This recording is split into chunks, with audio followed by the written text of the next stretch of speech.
Good morning, ladies and gentlemen, and a very warm welcome to all of you. I'm a bit of a walker, so I'm not going to stand up there. Firstly, I just want to wish everybody a very warm welcome this morning, and thanks for making time to join us this morning. My name's Sanjay Soni. I'm going to be your host and co-moderator for the day. I guess as a country, we find ourselves in the midst of a number of challenges in terms of energy and water security, a stagnant economy, and a general uncertainty as to where to next. As part of government's imperatives, BEE is back in the spotlight. More often, we are asking ourselves these questions. Is this thing around BEE working? In terms of the beneficiaries, is it still the same people that are benefiting, or are we expanding the beneficiary base? In terms of BEE policy, are there opportunities for us to do this differently? And then of late, there's this talk around the third wave. Is there a third wave around BEE, and what is the third wave likely to look like? And those are part of the conversations that are happening more and more often. And on the back of these, and I guess a few other pertinent questions, we as a team find ourselves here today to talk about the bittersweet reality of broad-based Black economic empowerment. And that's the topic for today. I'm just going to ask for the agenda to be put up on the screen.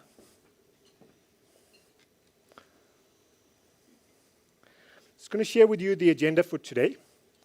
And as that's coming up, just to give you an oversight, there's going to be a keynote address by the BEE Commissioner, where he's going to share some of his insights in terms of what's happening in the office, what's happening around BEE and the like. At the end of that keynote address, I will spend a few minutes engaging with the BEE Commissioner around 2 or 3 specific points. We're then going to move into a panel discussion where 2 members of our sponsors are actually going to join us up on stage, where we're going to talk about what are they doing in the space around BEE. So that is sort of segment 1. Segment 2, we've got 2 guest speakers that will be presenting, I guess, some research and stats that they've undertaken over the last couple of months. And at the end of that, we're going to move into a panel conversation as well. That takes us to roughly around about 11:20. Just for everybody's benefit, I'm trying to accommodate as much time for the audience to engage with our panelists. This is not about me or the panelists. The panelists are going to share some thoughts with us and gives us equal opportunity for us to engage with them. So we're trying to build in a lot of time around that. And then the third session is a panel discussion and a Q&A, where we start to unpack the impact of broad-based trusts, the emergence of Black industrialists, and their roles in uplifting and actually building an all-inclusive economy. That's going to be moderated separately, and that's a list of the panelists that are going to be on that. We're going to then move to lunch after that. And post the lunch event, we're then going to get into our last panel, where we're going to talk about this third wave of BEE in terms of deals, in terms of transactions, what's that likely to look like. And there again, we've got a panel, and that's going to be separately moderated as well. So in terms of the agenda, that's sort of what we have on the go for today. Plan is to finish close to 3:30, give or take a bit. We'll try not to limit the Q&A session too much, but given the fact that we are working on a bit of an agenda. So that's what's in store for us this morning and for the rest of the day. Before we get into the welcome, I just want to share some house rules with you. Bathroom facilities, straight out the door to the left as you sign in at the front, the bathrooms to the right. Emergency exits are in the same place. Just from a session protocol, all of us are busy, we've got things on the go. If you need to take a call, please can I ask you to leave the room, keep your phones on silent, more out of respect to the people that are actually speaking to us and the conversations that are going to happen. The event is being videoed live stream on Kagiso Capital's YouTube channel. And for those of you on social media, #BEE seminar. So that's sort of what we've got in store for you. Okay, so before we get going with our first session, it's appropriate for us to get into the welcome for the day. And it is my honor to welcome the chairperson of the Trust, Ms. Nsaba, to officially welcome you to the sessions of today. As she makes her way to the stage, I'm going to partially embarrass her because I've got 4 lines of your CV, so I'm going to read a few of them. She's been with the board of KT since 2009, has served as Deputy Chair of the Board of Kagiso Trust and Chair of Programs Committee for the last 6 years, member of KTH, KAI, and Kagiso Shanduka Trust. She also runs her own management consultancy company in the water and sanitation sector, and currently sits on the board of Rand Water. Welcome, Madam Chair.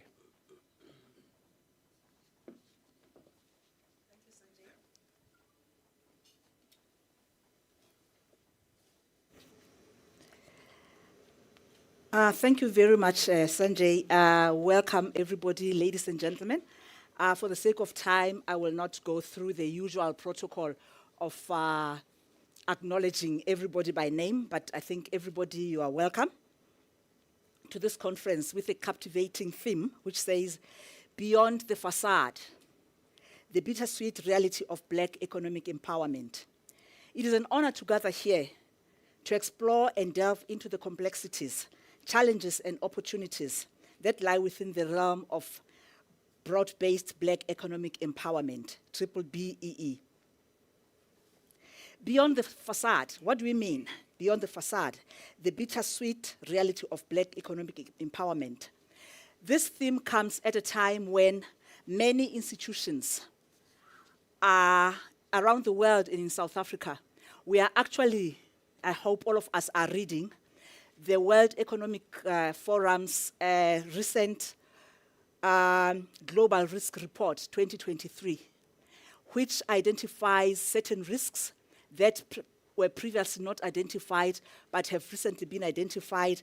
And when you read through that report, you find that you can actually say find, search, and replace. Find global, search, replace with South Africa. And you're reading the South African script. That is the risk that we are dealing with. While BEE policies have been implemented in South Africa with the aim of correcting historical economic imbalances and promoting inclusive growth, these challenges and risks persist. This report that I've just been talking about highlights risks and challenges that are faced by economics worldwide. When examining South Africa in particular, we find that there is a huge risk of the cost of living. And when you go back to that WEF report, you find that at the top, there is cost of living. Why is cost of living an issue for us today? It is because BEE must be used to actually deal with the issues of unemployment, income, and deal with the cost of living. The high cost of living places a burden on citizens' quality of life. Additionally, it can deter foreign direct investments and hinder economic growth. Therefore, addressing these issues becomes crucial for South Africa to ensure stability, reduce inequality, and foster sustainable development. In a world where inclusivity and equal opportunities remain at the forefront of our collective goals, the topic we have chosen for this conference is of utmost significance. While BEE has undoubtedly brought about positive changes, it is imperative that we move beyond the superficial appearances and delve deeper into the profound realities that underpin this crucial policy intervention. Throughout this conference, we will unravel the multifaceted layers of BEE, exposing the bitter portions and the sweet facets that shape its effectiveness. We will engage in dialogues that transcend mere narratives, exploring the diverse perspectives and experiences of individuals, communities, and businesses impacted by BEE. Together, we will explore the challenges faced by Black entrepreneurs, communities, and development agencies, the hurdles in accessing finance and resources, as well as the systemic injustices that persist. We'll also delve into the achievements and successes, celebrating the empowerment stories. There's some that need to be celebrated, that have become the backbone of our progress. The gathering represents an opportunity for collaboration, where we can collectively pool our knowledge, skills, and experiences to chart an inclusive and transformative path forward. The bittersweet reality of Black economic empowerment demands our attention, our scrutiny, and action going forward. It is only through honest, open, and transparent conversations that we can identify opportunities for growth and seek sustainable solutions.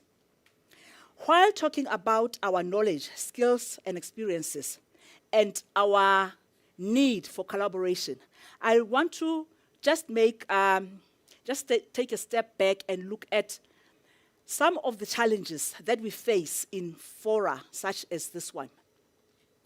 All of us are looking at BEE and any other issues that affect our economy with lenses that have been shaped by our experiences and by the needs of our constituencies.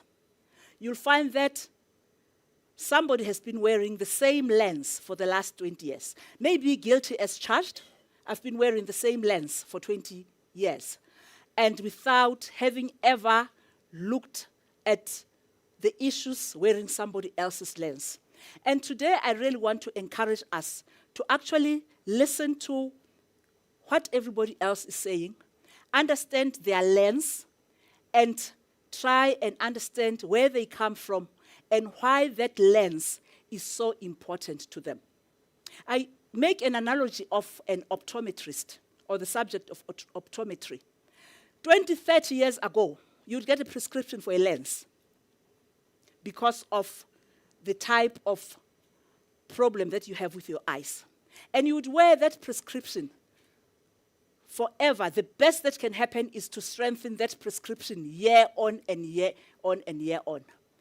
And lately, many of us are complaining that, oh, these optometrists are giving us expensive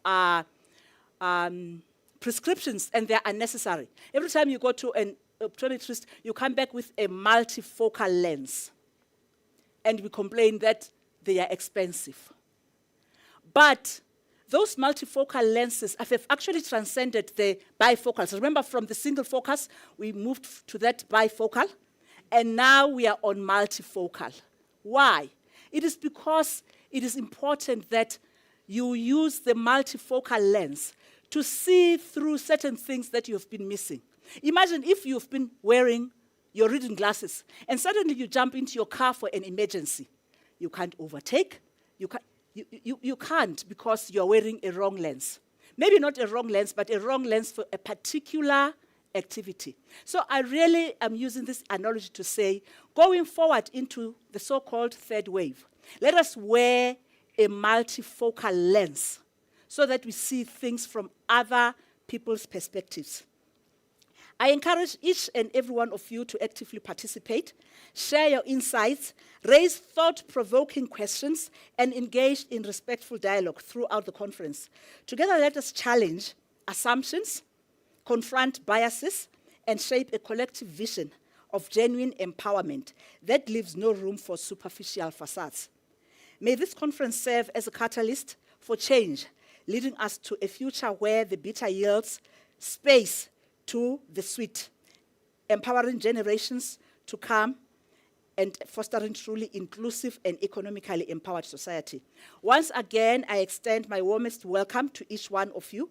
Let us embark on this transformative journey together. Thank you very much.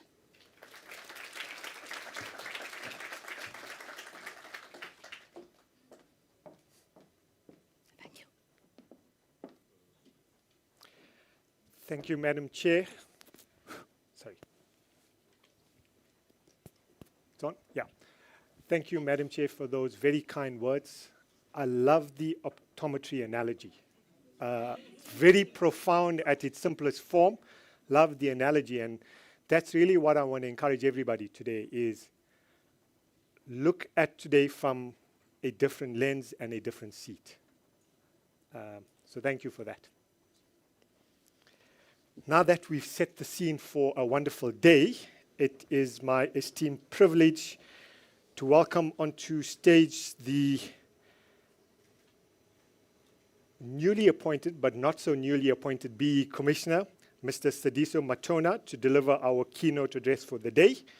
At the end of that, I'm going to engage around a couple of questions and we'll have a panel conversation.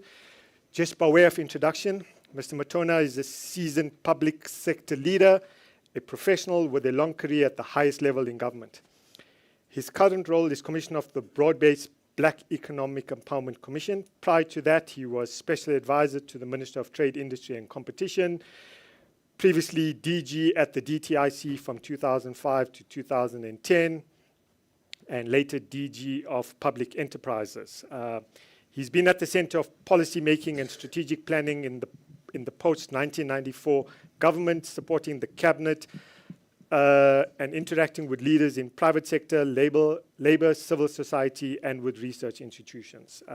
He holds a master's in developed economics, honors in economics and politics, and various certificates from international universities. He's a fellow of Governance Institute of South Africa and of the National School of Government. Commissioner, welcome to the stage.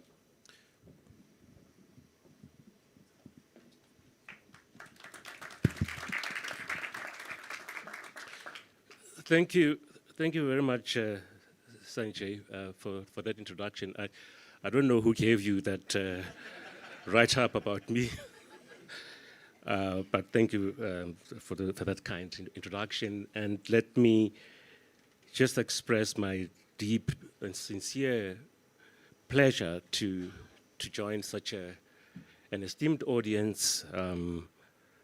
Let me acknowledge the chairperson of Kagiso Trust, the various executives of Kagiso, Mr. Kotso Skuman, who, when I wear my BE probing lens, talking about lens, I have to make sure that he belongs to the category of black people.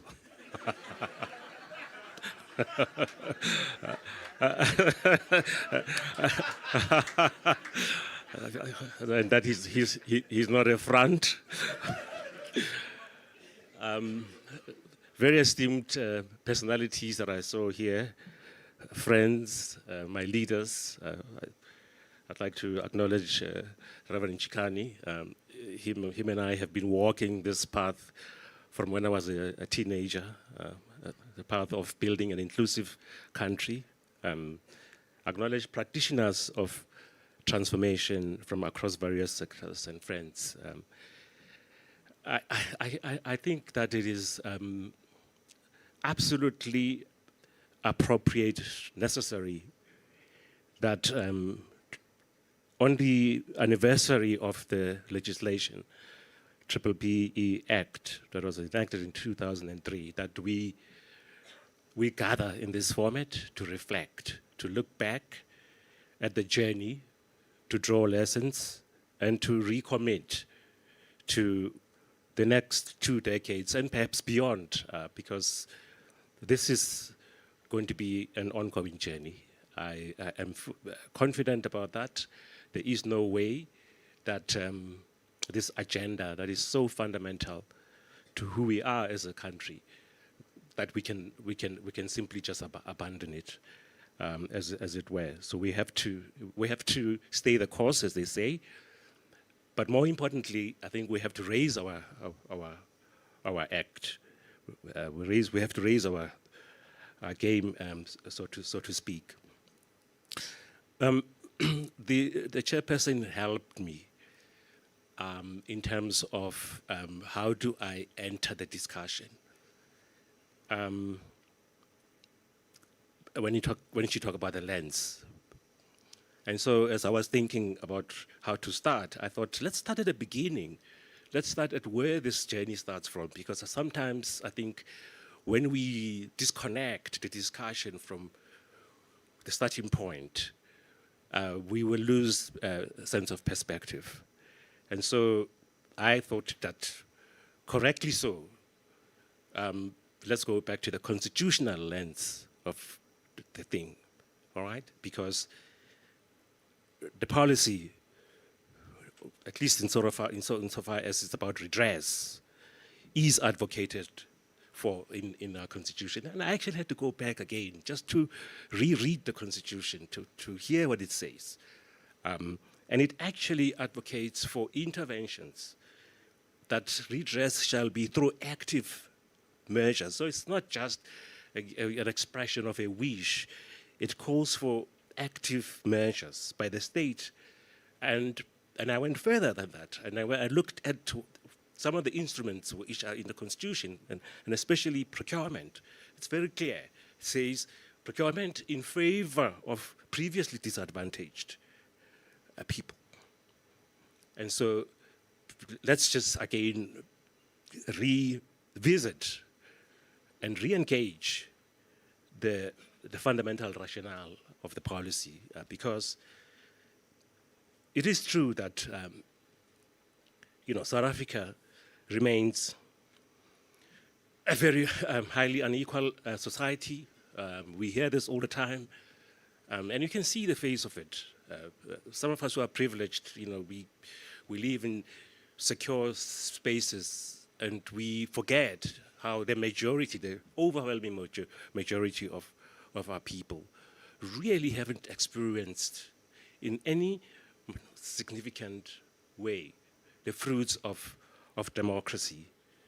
And so that is the demon, I believe, that we need to confront.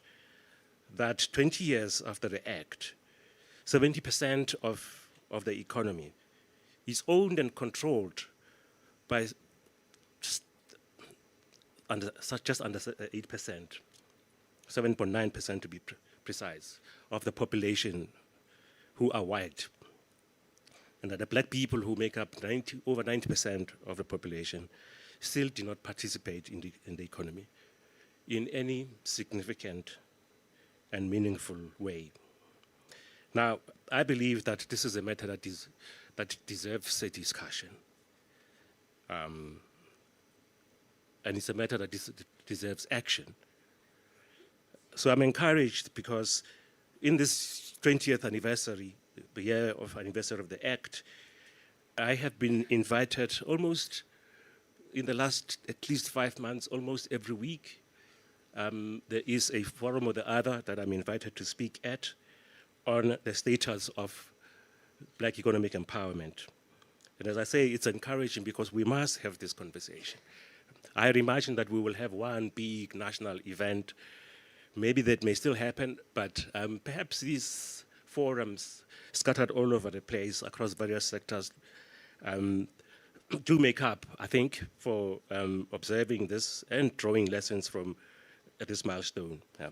But I do hope that all of this builds up to having a joined up national conversations about how to redress the economic injustice and continuing black exclusions, how this will be progressively achieved. Because I think some of us, when we started at the beginning, we thought that by now, we would have reached this ideal of equity, full equity. It was inspired by our country as a rainbow nation, and we thought that it's a no-brainer. Let's do it, and getting over and done with, and move forward as a country, because there is a sense in which we're stuck, and we can't kind of move forward until we find some resolution to what I believe is elements of a stalemate on the policy, and if not stalemate, perhaps even retreat from the policy. Now, of course, no one is suggesting that it's been perfect. The legislation is not perfect by any means, and to acknowledge this is not to have any dispute, by the way, with the noble intentions of the legislation. And I just went again back to look at the overarching aim, the one, if in the list of objectives, the one that is overarching, which is to promote economic transformation in order to enable meaningful participation of black people in the economy. So the law must be critiqued for sure, but it must be with a view to promoting improvements to it and promoting adherence to it, and to be extremely wary of attacks on the policy that seeks to bury it.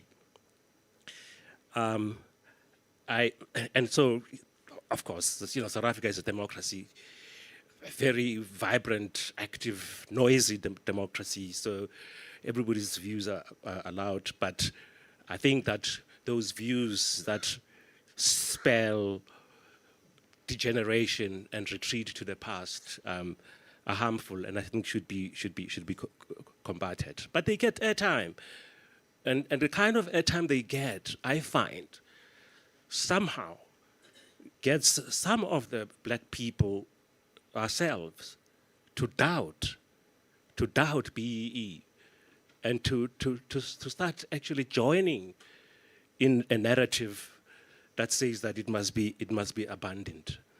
And when I hear that there's something wrong with it, maybe we shouldn't be going in this direction, I'm quick to clean my ear to hear what are we saying instead.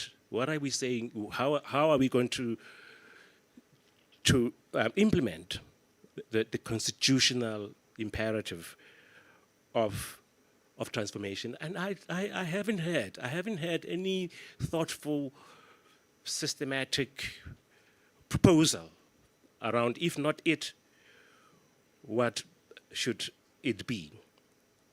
So it disturbs me, because I'm a student of Stephen Biko, and I remember reading him as a teenager, that he warned against us being made to hate ourselves and to doubt anything that has our name in it, to doubt its legitimacy, its validity, especially where anecdotes are being thrown at the policy, as often happens, as I said. Now, it's evolving policy, it's not static. And so when we started it, we didn't foreground this thing of broad-based. But we did very quickly, because we saw that in the early stages, there were high-profile individual, call them transactions, which actually, when you look back, were not actually empowerment. They were more enrichment. And so we started to introduce, which I actually believe is the most promising aspect of the policy, the broad-based aspects of it, that says we must target certain demographies, youth, for a start, the majority of the population, women, half of the population, the workers who contribute to the value building, the wealth of this country, people with disabilities, communities, and this is quite appropriate, being hosted by an organization that is very community-focused, Kagiso Trust, rural areas. I remember a joke some time back, a comrade of mine from the rural area saying, no, you know, we in the rural areas, we hear there's a rumor that there's something called PEE. We're still waiting for So the rural areas and the townships. And I think the legislation says, through diverse but integrated socio-economic strategies, as well as not forgetting that we must increase the number of black people who own and control, manage enterprises and productive assets. And again, you know, this productive sort of issue, the productive agenda, productive imperative, is what I think going forward we need to really focus on. Black people being part of the productive activities of the country, which means that we are actually going to be in the game, as it were, not standing by and simply deriving the benefits by way of dividends, but actually being there. So I'm excited about, emerging forms of empowerment. As I said, the policy is evolving in that sense. Now, so I'm a regulator. So let me share now with you some of what we are seeing as a regulator from a regulatory lens, and some of my pain points as the regulator. I think that the policy suffers from challenges of measurement, effective measurement of implementation. And because we don't read from the same evidentiary base, where we don't have a shared view of the progress or lack thereof. And the problem around this is because there is a problem, a culture of non-reporting. So the legislation imposes an obligation for organs of state, for a start, but also private entities and JSE-listed entities to report on their implementation. So, without measurement, we will not know the progress we're making. And then, of course, we've set up a very extensive verification system, through the verification agencies and that type of thing. If we don't report, it renders all of that system pretty useless, right? So this is one of the pain points, and let me just quote some numbers around this. Only a third of the 400 plus JSE-listed companies submit compliance reports. The numbers were higher at a certain point, but the numbers have been dropping. And of course, only 95 public entities out of hundreds of public entities and state-owned companies, as it were. So this is a problem, and we must combat this. So I think that we should run a campaign as a commission and with our partners to say down with non-reporting. Non-reporting must fall, because reporting is about accountability. Those who are complying with the law, I find, have no problem with the reporting.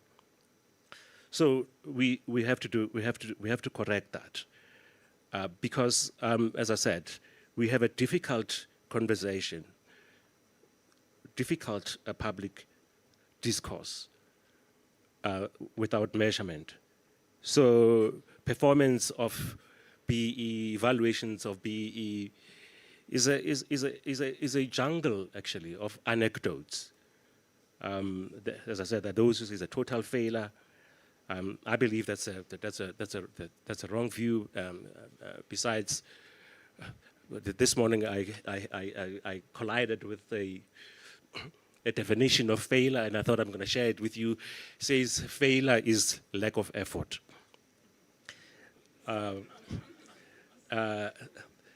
And so I also know, anecdotally, yes, definitely, that there are black people who started entrepreneurs, and they 100% own, these are 100% black-owned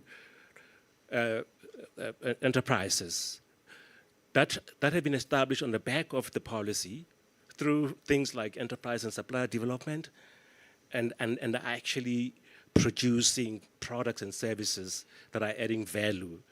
There are beneficiaries who have optimized the little support that they have gotten and are increasing revenues. I looked at one of them, 5 years revenues were almost doubling every year, and thereby employing other black people as it were, because black people are the majority who are unemployed. And this was so heartwarming because also some of them who are beneficiaries of enterprise and supply development are themselves extending enterprise and supply development to new entrants in the market. And that's a virtuous circle that we should encourage. Because I can tell you, it will not automatically happen.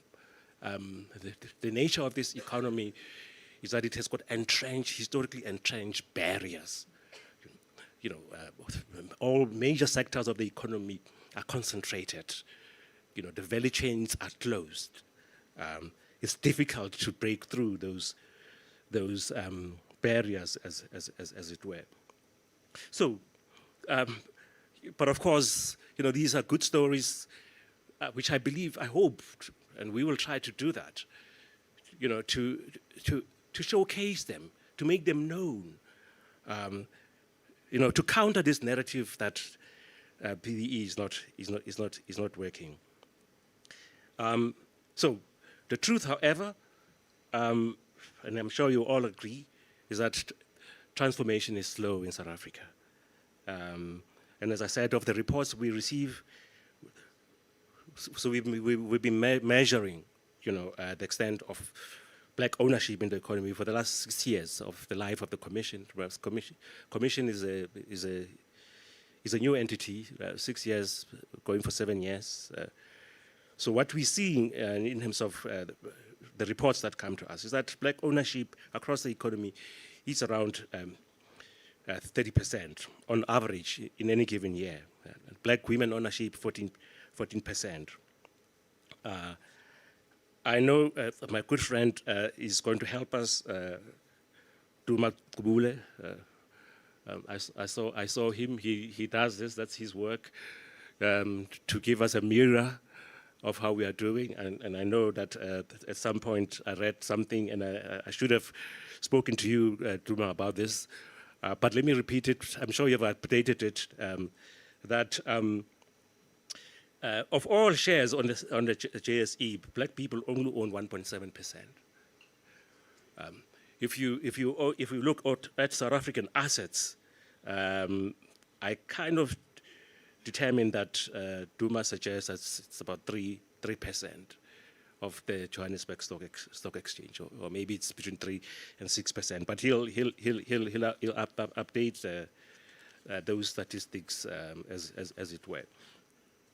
On other targets, enterprise and supply development targets, less than 60% of the targets were achieved in the last year, 2022. In the previous year, in 2017, it was less than 50% of targets achieved. In terms of spend, in 2022, 31 billion rand went into skills development. And you have to agree, the foundation of empowerment is clearly education and skills. So we have to put our foot on the accelerator. There can never be empowerment without skills, without education. And so this is a big indicator of performance, around 31 billion rand. It's not small change. It's possible to do more. And the issue also has become the quality of the spend. Where is it spent at? Because I have another quarrel. With compliance, which is we tick boxes. So we report on numbers, spend, budgets, and not on the impact. Do we see through, where it's going? So this is the tick box exercise that you've heard about. Enterprise and supply development in 2021, 21 billion rand. 21 billion rand. And you can imagine, those enterprises that I spoke about, ordinarily they would not, actually they said when they reported that they went to the banks and all the banks turned them down. So it was only this mining conglomerate, which itself, by the way, is a beneficiary of BEE, this mining, black-owned mining company, that extended this support to them. they were declined by the bank, talking about the barriers that exist in our economy. So 26 billion rand for enterprises that don't have access to funding. Again, no small change, but more can be done. We also observe that there's still deal flow. There's still deal flow. You'll be amazed. Somehow, the impression is created that actually there's I spoke of a stalemate, suggesting that there's no BE transactions going on. So since the Commission opened shop 7 years ago, we have recorded a total of 643, what I call major transactions, above 25 million each, worth just under 700 billion rand. I was hoping that we could just break the trillion threshold. Then I think we would be talking. But still, quite significant, something to build upon going forward. Let me just now throw some reflections 20 years down the line, looking at how far we've come. And to suggest that we need a historical perspective as we engage with this. And the question around that is 20 years enough? Is 20 years enough? It's an important milestone, but I think it's a step in what I believe is actually a long-term endeavor. It took much longer for the policies of discrimination against black people and apartheid and previously to leave us the scars that we've inherited. And so 20 years maybe is not long enough. Yes, we have to be impatient just because the status quo is untenable. But as I said, we also observe that changing faces, the different faces. Now the face which I think, as I say, I'm excited about is one of skin in the game black entrepreneurs who are making breakthroughs in value creating activities and contributing to solutions to the country's problems. Leaving historical perspective, let me raise another quarrel I have. It's the persistence of fronting. You'll be amazed. We knew about fronting, and it was outlawed many years ago. People who register a gardener, a domestic worker as a director, with no intention whatsoever. Absolutely no intention. When we investigate, there's no intention that there would be a flow of benefits to their stake and shareholding or directorship and so on. So the most agrarious forms, and of course there are sophisticated forms of fronting that look okay on the surface, but actually inside there is no transfer of value whatsoever. And we see increasingly the abuse of trusts, because trusts are very flexible vehicles that are used for fronting. And we have quarrels with these practices. So as I conclude, let me just say that we do need to confront the demons that are bedeviling the policy, deepen what works, do more of what works, dispense with what doesn't work. The thing about BE is that it's not one thing, as you've heard. It's not just ownership. It's all kinds of other avenues that we should all focus on, and especially the ones where black people create value, set up enterprises, and employ people. Remove the barriers that stand in the way of the growth of black entrepreneurs. Deal with issues of access to finance. So I'm excited about the emergence of black industrialists, and there are some people who are doing fantastic things there. I'm also excited about entry into new technology-based industries, the emergence of the digital economy, renewables, as it were. These are new industries. If it's difficult to retrofit black people into traditional inherited industries, please, can we just, as new industries emerge, front load the black people? Because it becomes difficult to push for their inclusion after the fact. So I'm very wary of suggestions that, you know, somehow because of certain imperatives we should suspend BEE or exempt BEE. Be careful that those exemptions are not permanent, as it were. And as I said, I'm also excited about black people who, when they rise, they lift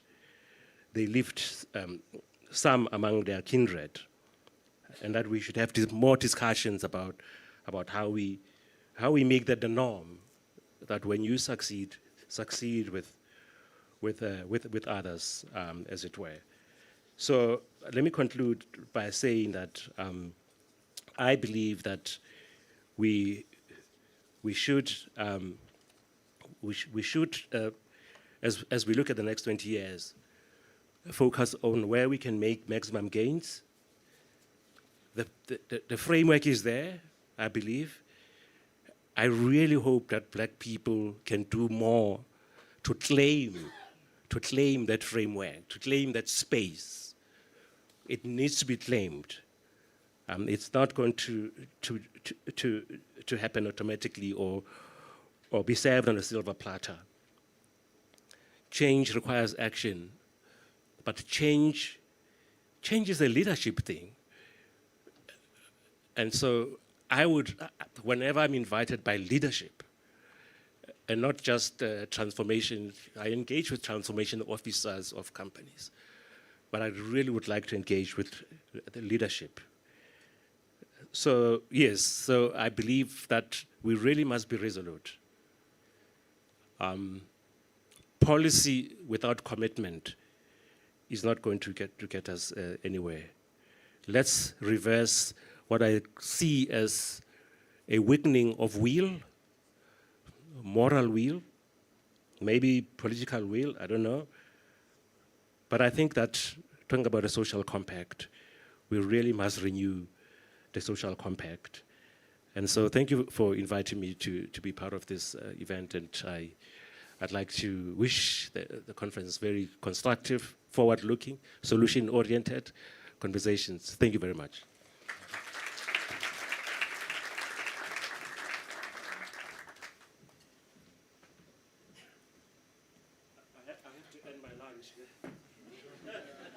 No thing like a freelance there, Commissioner. Firstly, Commissioner, thank you very much for that background and that insights. And perhaps I want to pick on 3 or 4 things you've spoken about. Transformation is slow. I don't think we must kid ourselves about that. We speak about this often enough. You've spoken about it now. Transformation is slow. So for me, that was the one obvious thing. You spoke about impact. Sure. You can continue. You spoke about impact. Maybe I'm going to pause there and perhaps throw this back at you. Where, in your view, are things we could be doing differently to think about impact? The third thing I sort of noted, and there's probably a number, I'm just going to pick on 4 in particular. The skin in the game aspect. You know, black people need to arrive at the table with something and earn their keep at the table. And perhaps the last thing I just want to throw at you, you spoke about the alternative. What then is that alternative, if not BEE?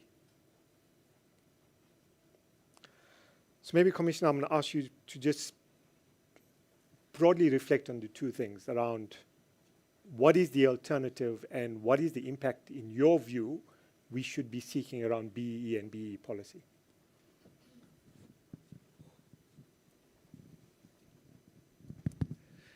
Thank you very much.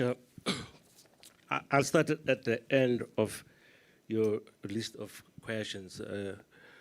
The point I was really making about alternatives is that I haven't heard of what the alternative should be. I haven't heard anyone mounting an argument that says we would be okay if we didn't have this, because this is what we might be doing. What I have heard is something that goes along the lines that says it is wrong, it is not right for black people to become billionaires. So there are some constituencies that are allergic to black billionaires, black people becoming billionaires. Can't accept it. Why? Because we must include black people in the economy through jobs. So the black people must be workers, and the white people must be the employers. Of course, inclusion in the economy through jobs. The economy must create jobs, as it were. The reality is that the economy as it exists, 70% owned by white people, is not creating jobs. Sure. All right. So there's a narrative that kind of suggests that BEE is anti-economic. But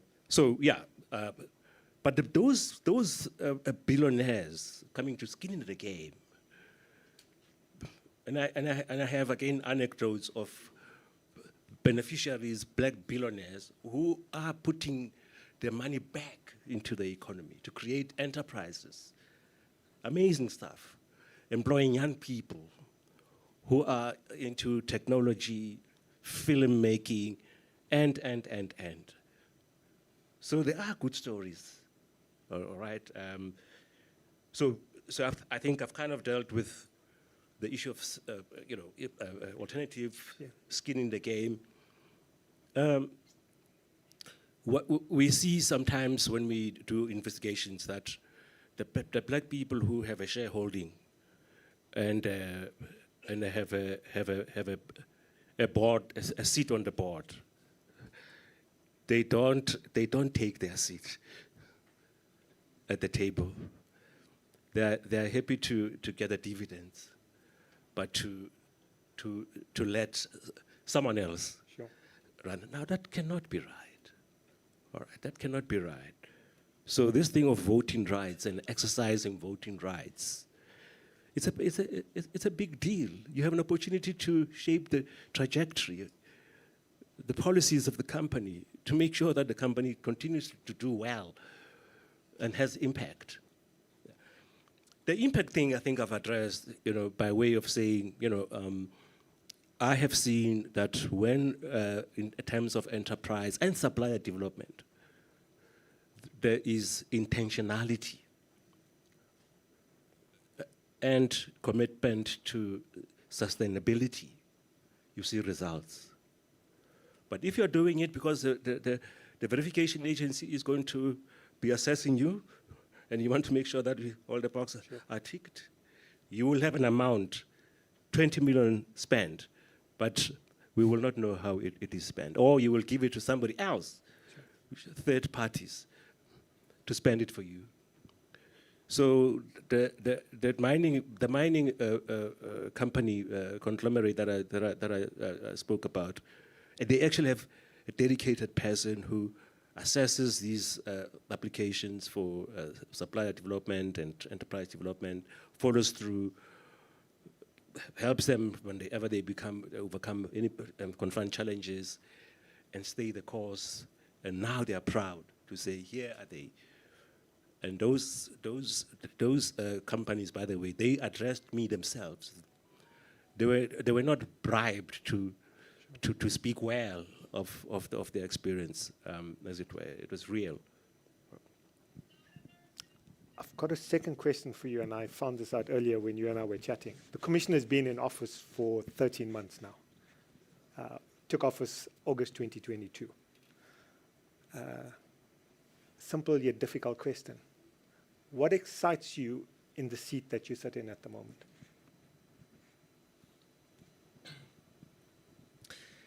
Look, this is a very important space for changing our country for the better. And to be entrusted with overseeing this and knowing the impact it is making, insufficient as it is, but the impact that it could make, I think it's worth all the stress and more associated with this. What is little known, by the way, is that I was a Director General of the DTI when the legislation was passed. Wow. And so we passed the legislation, and we consulted extensively on how to measure the scorecard, the BE codes, as it were. I was inspired by that process of co-creation, the state and business together finding solutions. And so that approach is still the approach I maintain. This is going to be the state and business solving the problems of inequality, of unemployment, and poverty. So, yeah, it's public service. It's inspiring. So much can be achieved if we all work together. It's very interesting. I mean, 18 odd years ago, there was talk about the BE codes, and you were there at the start, and you're now wearing a different hat. I did leave the space, by the way, and I wandered around trying to look for something important to do somewhere else. I thought I could help keeping the lights on. Let's not talk about that. No, if I don't, Duma is going to talk about it. Duma definitely. To allow us to talk a bit about impact, I'm going to invite representatives of two of our sponsors. If I can ask the Chief Executive of Kagiso Trust, Ms. Mankodi Moitse, and a trustee of the First Rand Empowerment Foundation, Ms. Tandi Nzimandi, to join me on stage.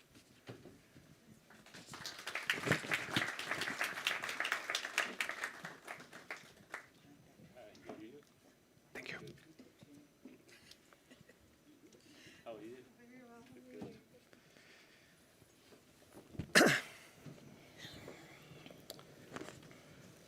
Mankodi, let me Yes. perhaps start with yourself. The trust itself has a long history of being involved in Black economic empowerment. Why did you choose to co-host an event of this nature? Good morning and thank you, Sanjay. And good morning, everyone. Look, I think the trust is acutely aware that whether we frame our understanding of where we are against the SDGs or we frame it against the African Union Agenda 2063 or our own NDP, or most important, our own lived experience, there's evidence that the gap is widening and it's quite persistent. And I think we are aware that all of these frameworks enjoins us with a responsibility to say, how do we really meaningfully participate in creating spaces of positive, sustainable livelihoods? And look, Kagiso Trust has been around for many years. We have been doing this work long before BE came in, by the way. And yes, we were funded by foreign donors. So you can imagine when now we're sitting at an opportunity where the community development we do can be funded by an instrument that is actually authentically African. How grateful we are. I mean, donor funding comes with huge responsibilities. Agenda changes anytime. There's no self-determination. So for us as Kagiso Trust, we really, really believe that this is a powerful instrument, that we need to find ways of it continuing in a meaningful way, as the commissioner has said, so that we can continue to empower the communities and support them. So we are grateful that these opportunities are helping us to create an engagement that does not create an either-or. So there is value in BBOS doing their role meaningfully, openly, and transparently to support the communities. I'm going to come back to you just now on impact. Tami, maybe the same question to yourself. What helped you think about co-participating in an event of this nature? No, thank you very much, Sanjay. Good morning, everybody. I think much like Mankodi, it's the context in which we find ourselves. As broad-based entities, the value that we bring to communities acts as a stepping stone for those communities to be able to participate at a different level in the economy. And I think the recognition of that was losing currency, perhaps, is the right word.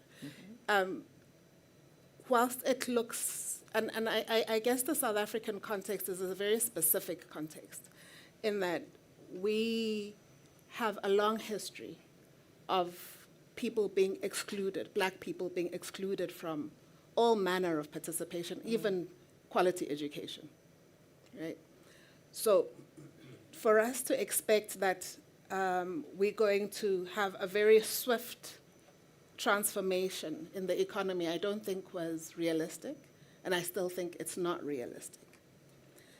So in order to address that, you have to have the programs that will support each of these people. And Mankodi says, we had foreign funding previously. Sure. We don't have foreign funding now. We have BEE. BEE is the opportunity not only for those who are entrepreneurs and for enterprise to grow, which is very important, but also for grassroots to move in terms of which level they operate at, to a higher level. So that's what you want to see the BEE enterprises doing, continuously increasing the where the level of the bottom is, if you understand what I mean. I'm going to stick with you. I guess a lot of people in the audience know about First RAN as a group. Tell us a bit about the Empowerment Foundation. What is it that you do, some of the impact you're creating? The Commissioner spoke a lot about impact, and that for me is often a story that people don't talk about, I've got this broad-based scheme, I've got this entity, what impact am I creating? Maybe just share with the audience, what is the foundation doing? What's your purpose, and what impact are you actually creating out there in the economy?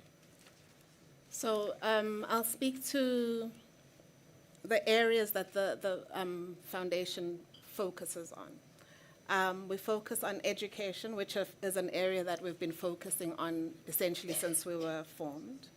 We have added to that as we matured and formulated a broader strategy given the kind of funding that we are now able to access. So I think that's an important thing, because I think a lot of deals that were done have matured. And that also brings a different level of responsibility to me in terms of how BEE beneficiaries behave. So as we matured, we've added health, we've added climate change, we've added GBV as an area that is of great concern, and I have gone blank on the fifth. Enterprise. Agriculture. Agriculture, thank you. Lucky your team Helpful are in to the have audience. people around. And I think maybe sticking with the education aspect, and the approach that was taken and has been taken is that is going to be the thing that really assists us to break poverty in communities. So how do you then take the monies, because a lot of money, I don't know how many billions exactly, but a lot of money is attracted into the education space and we're not seeing the results, right? So then you look at supporting something like the National Empowerment, the National Education Collaboration Trust, NECT, which is working on a systemic scale to change how the whole education system works, and is experimenting with different ways of getting curriculum coverage, but looking at how best do we actually get better outcomes out of the education system, which for us will result then in the better participation in the economy by young people coming through.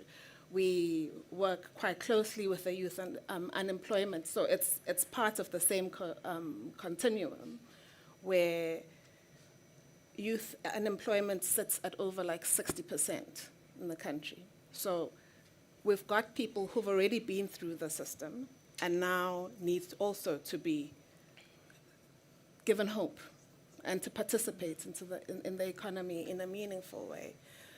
So there again is a significant impact, I think, that we're making, where we've managed to get, I'm very bad with retaining the numbers, if anybody can recall. The class can recall. But Yeah. it's one of the areas where we've made significant and meaningful impact for young people, to the extent that at one stage it was said that this particular youth employment program had better brand profile amongst young people than the brand Omo.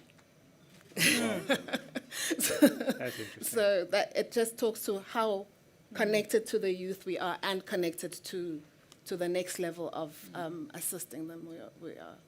I think I'll leave it at that. I Sure. can speak for quite a while. Sure. Thandi, thanks for that. I mean, education is clearly the backbone of what you're doing, and the Commissioner has spoken a lot about that as well. I'm going to come to you, Mankodi. We've had a long working relationship with the Trust over many years. I understand very well what the Trust does. I'm not going to quote the numbers, you're going to quote the numbers just now. Maybe tell the audience around the broad-based scheme that you're involved in, being the Trust, and the impact that you create annually and that you've created over the last 20, 30 years. Yeah. And more importantly, the type of work that you're doing. Look, and maybe let me start with the type of work that we do. And I think agreeing with the Commissioner Ntandi here about the value of education, I think we can't underplay that. But we were seized with, how do we equalize access to education? How do we make a rural learner to feel equally valued in terms of their experience of the education landscape? And as many people might know, but for those that don't know, we are mindful that how do we create sustainable, replicable interventions? And they have to be systemic in nature. And it's a and that is a good question to say, what do we use the money for? To change the system is very complex. Many of us would remember how much of investment has gone into helping a matriculant. But we all appreciate, unless we start from ECD, from foundation phase, unless we work through the whole pipeline, our interventions are not sustainable. So we had to go back and be deliberate about working through the whole pipeline. But secondly, systemic means, who do you work with in the system? We advocate for a district whole development model. Why? Because we're saying the districts are managers like us. How do they participate in leading the schools properly? What about the principal? How do they manage through instructional leadership? What about the teacher? How much curriculum support can we offer the teacher? So we had to grapple with interventions that are systemic. And yes, we had an opportunity to work with a willing environment in the Free State with our partners, yourselves, and our other partners that are in the room, where it took long. This program has been in place from 2007. So to change the system, it's not an easy process and it's expensive. But what it offers is that a mother or a parent in a rural space does not have to worry that the school next to me is automatically failing my child. We are now speaking of Free State having above 80% plus pass for the last 3 years, better than well-resourced provinces. It took a deliberate effort to make sure that that model worked. We are grateful that we are seeing other provinces saying we are raising hands, how do you then intervene? But having said that, we are mindful that there's still more systemic education investment that we need to be doing. For an example, why are we leaving technical high schools out of the picture? Not everybody can be an academic. We are questioning ourselves. Why do we only talk sports and arts and music only after somebody saying, I didn't get distinctions? So we think our systemic interventions must go back and pick up what we have left. So it really requires investment that is going to continue. There's another systemic intervention in education that we are also grappling with. It's about the assistant teacher and workshop managers. I mean, most of us sitting here, if you go to a operation room, the doctor finds that place ready prepared. Our teachers are facing 70 plus learners in class. And imagine in a laboratory or a workshop in a technical high school, if we don't support them with the correctly skilled and empowered assistant teachers and workshop managers, we are actually eroding the progress that we want to see. So yes, we are really interested to go back and pick up the technical high school. I mean, in the country, we've got about 585 technical high schools. Come on, South Africa, we can do better. We can resolve this. We can really, we did the numbers. To take a technical high school to a manageable level, it takes about, manageable level, 60 million plus. With the kind of dividends we get, people will have to wait for the next 35 years for their turn to have their technical high school in the right place. So the more we have partners, the better. But I need to talk about another program, which is about socio-economic development and transformation. And I think this is also why we are here today. We selected the agri-sector and property mainly because they are the least transformed sectors in the country. And we also learned, fortunately, I think that the country has defined the intervention in agri in a much better systemic way. We no longer talk just funding. We say technical support, business support. We're also talking access to market.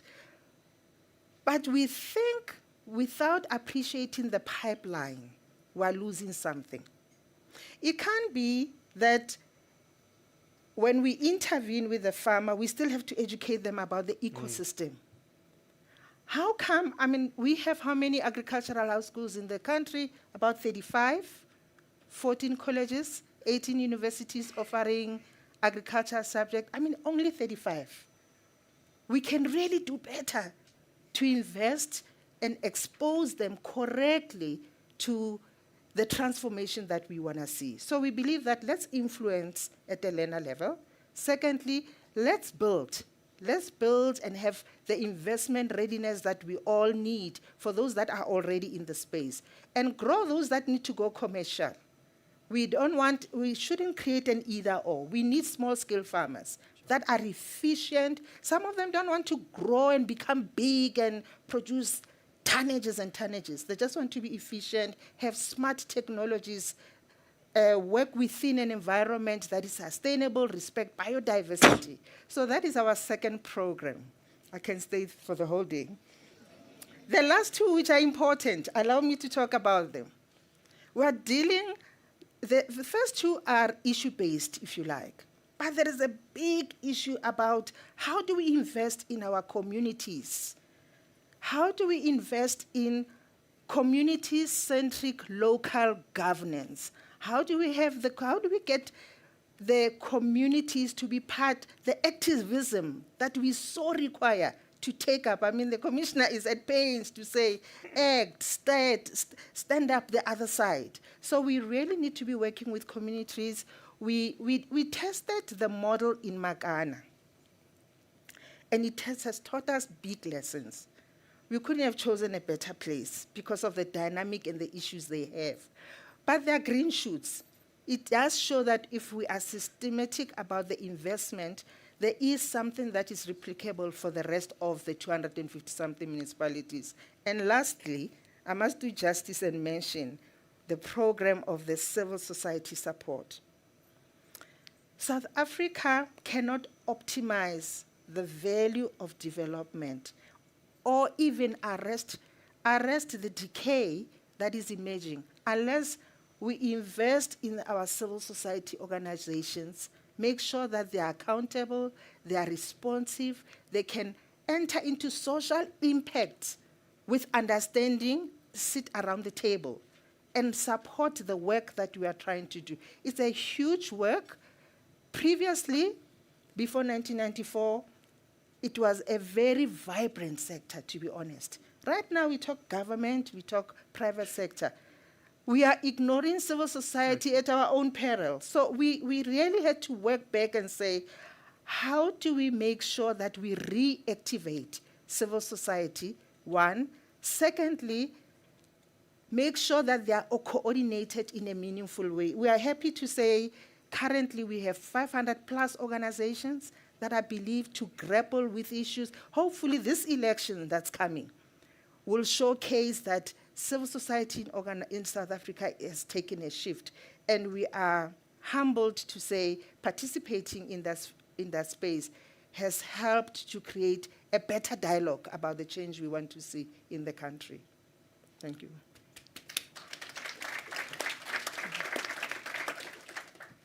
Thandi and Makodi, firstly, thank you very much for that. I think, people often underappreciate the value of foundations, trusts, and the like, and the great work that you continue to do, right?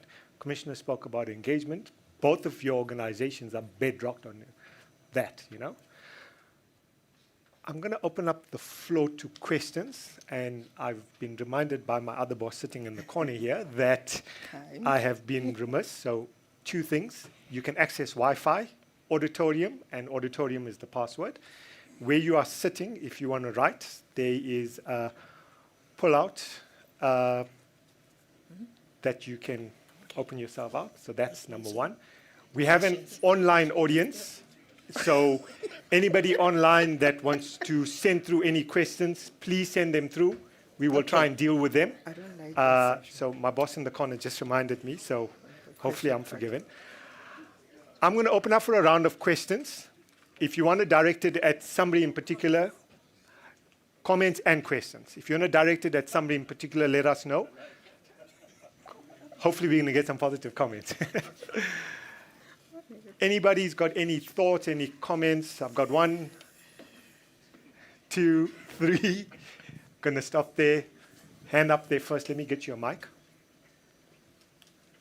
If I can please ask you to just state your name, the organization that you're from, whether it's a question, comment, and whether it's directed at anybody in particular.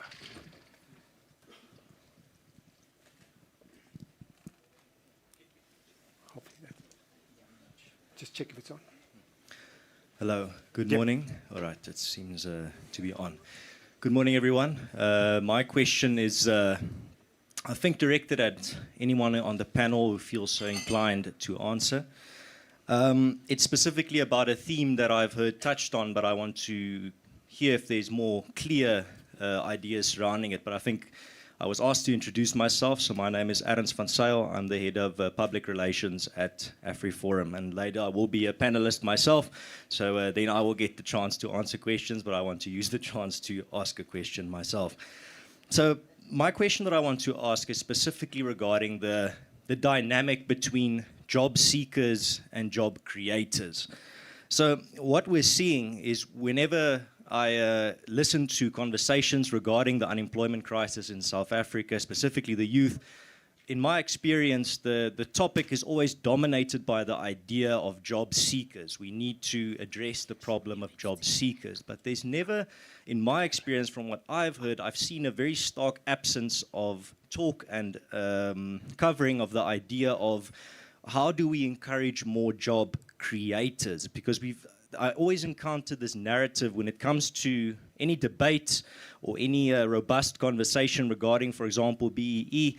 The conversation, whether it be on radio or television, always goes in the direction of how can we force white business people to be better job creators, and the narrative then goes because black people are primarily job seekers. And how do we change that narrative that everyone needs to be job creators? How can we shift that narrative away from one group needs to be job creators while the other group is simply job seekers? So I would like to know what active measures are being done to shift that mindset and also to shift the conversation in that direction. And yeah, what do those active measures look like? Thank you very much. Thanks for the question. The Reverend in front here. I wanted to be number one to ask questions, but you made me number two. I'm in trouble now. The reason being that everywhere I go, I get asked questions. Now I've got an opportunity to ask a question. Commissioner, you dealt with various areas of empowerment, but I didn't hear you talking about, you talked about procurement and other things.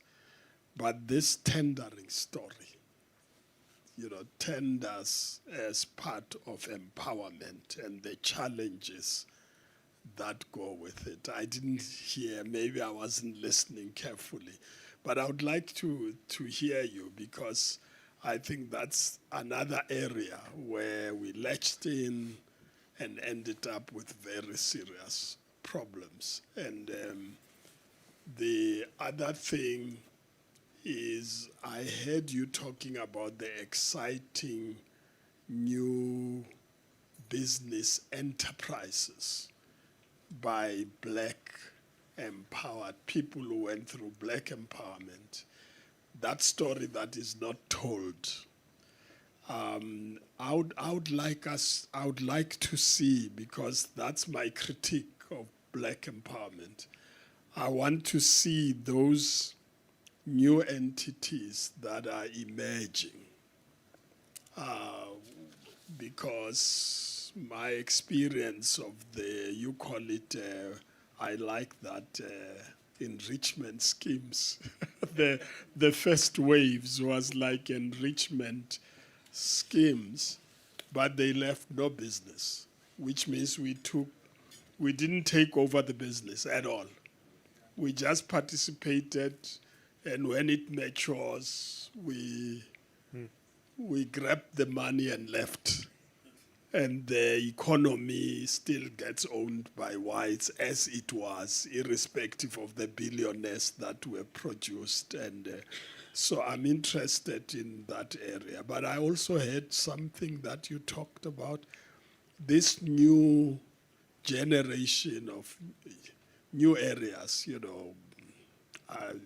IT, artificial intelligence, energy, and the new world, not trying to get into historical, traditional business that are dying in any way in terms of future, but the new.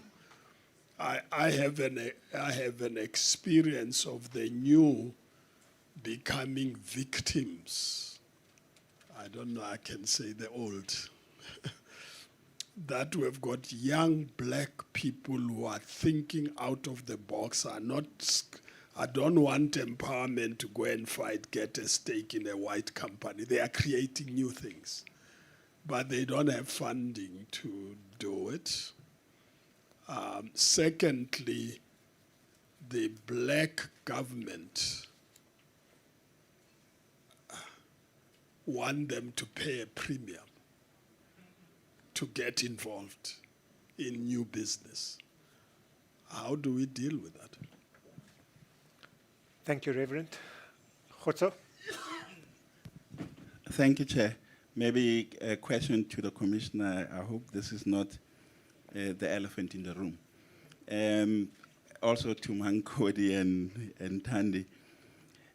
Barring the trust commissioners that are used for fronting, what is the Commission's view on genuine trust? You've got the representatives there. On them being seen as ownership structures, as one of the most difficult conversations we must have in this country. And it would be nice to get a sense what is the Commission's view on genuine broad-based trust be seen as ownership structures, because some of this trust probably are facing huge risks around assets they own and not seen as ownership structures. Lebo? Question from you. Yeah, thanks, Sanjay.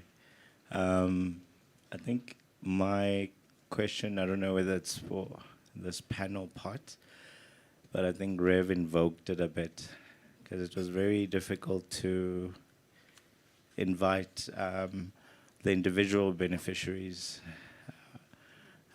because maybe it's difficult to be to have wealth from this arriving out of this policy and then talk about what it has meant. And it's easier for the trusts and the foundations to talk about the impact.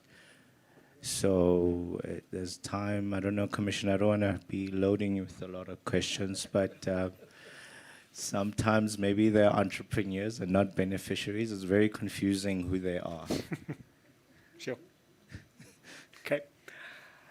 Going to pause there for now. Let's deal with this. Commissioner, I'm going to come to you just now, but maybe the first question around this job creators versus the job seekers. Maybe I'm going to start on the end, Mankodi. Yeah. No, I think it's quite a very important question. We believe we need to be deliberate about that, creating or supporting entrepreneurs. Some of them have been entrepreneurs, but they've not been able to operate at the scale that they want. And so there's those that are new that needs to be supported, but there are existing that also need to be taken to the next level. Like I spoke about small-scale farmer. It's an agripreneur, but it's how do we help them to support them to the next level. We have noted, so yes, it's not about, there will be those that have to look for jobs, but our deliberate interventions, in particular Kagiso Trust, is really around supporting entrepreneurs. And we have learned some lessons. We have learned that, for funding, there's an application, either you get yes or no. For business plan, there are 5 days programs that can help you to fill up a business plan. For market access, maybe you can have some buyers, commodity buyers that can make it easy. But the issue of technical support is huge and it's complex. And it takes many, many years to reach that level. So those are the kind of things that we are grappling with to say, how do we speed up? A farmer does not have time to spend 4 years to go and study. That we need them in the field, or what we call propreneurs, those that are in property business. So how do we create interventions for them to speed up the technical knowledge so that they can operate at the right level? But definitely, we are talking about entrepreneurship. I think very few people, I don't know who are those that are still talking about jobs as the main issue, but we are seeing ourselves as contributors of entrepreneurship, of businesses, and at the back of that, others getting jobs. Thanks, Mankodi. Thandi? Thanks. I'd like to add to that, if I may. I think your question is really important, in, excuse me, in the sense that we do come from a very strong culture of black people looking for jobs, because apartheid made sure that we were not allowed to participate in the economy in any other way. And so the level of enterprise culture is also something that we still need to work on. It's not just the people who are already holding that enterprise mindset that we need to support, but we need to build up a culture. I feel like there's a potential role for even the Department of Education to be seeding that into the schools so that all the children are exposed to that enterprise culture, because they're not going to get it at home, right? Second to that, I think one of the most important BEE legislations was the Preferential Procurement Act. And I think if you look at the world over, the SME growth is where you absorb employment. That's what creates employment. So for us, that is a very, very important aspect to be supporting. What we are finding is that as a PBO, we are somehow hampered in dealing and supporting enterprises as profit-making enterprises. And I think that is one of the things that we need to think about and change, understanding what kind of society we are, rather than the kind of societies that tend to exist out there, and therefore the PBO regulations are directed in a different way. I think we need to be working very hard. So there's work that's being done, but I think there's a lot of work that's still yet to be done. Thank you. Thanks, Tandi. I'm conscious of time, so Commissioner, I've got 2 questions for you that were raised. Your views on legitimate broad-based structures, and then the second is tenderpreneurship. Call it as it is.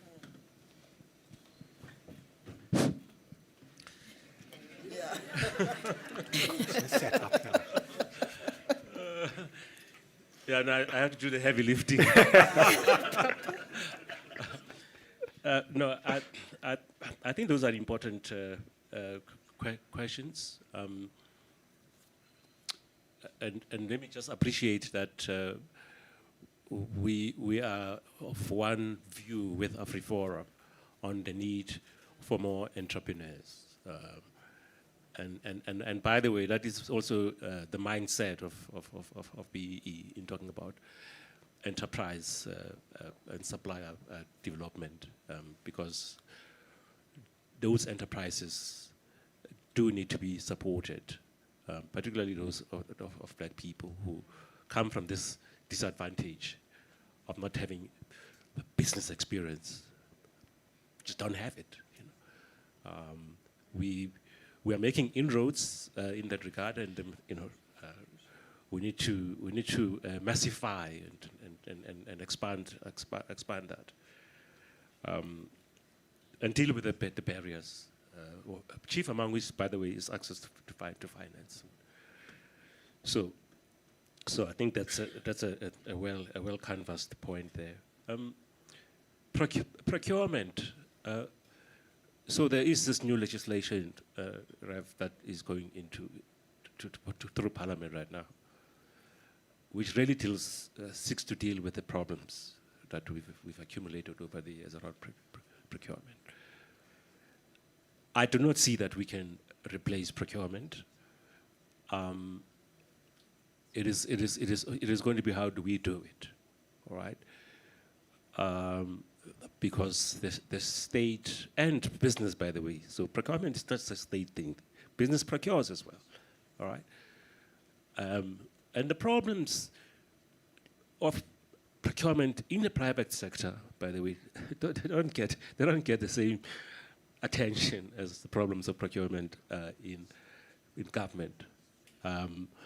So we've been hearing, for example, about how the value chains are closed. You know how the value chains are closed?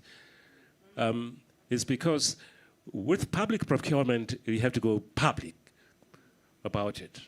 With private procurement, you call your brother, uncle, Joe, auntie so and so, and that's how the supply chains get kind of closed for new entrants, as it were. And so through the legislation, we want to pierce through that. But here is the point around procurement, which is often misunderstood, that I don't need to know how to build a school or install infrastructure. I don't need to know that. I just need to be black.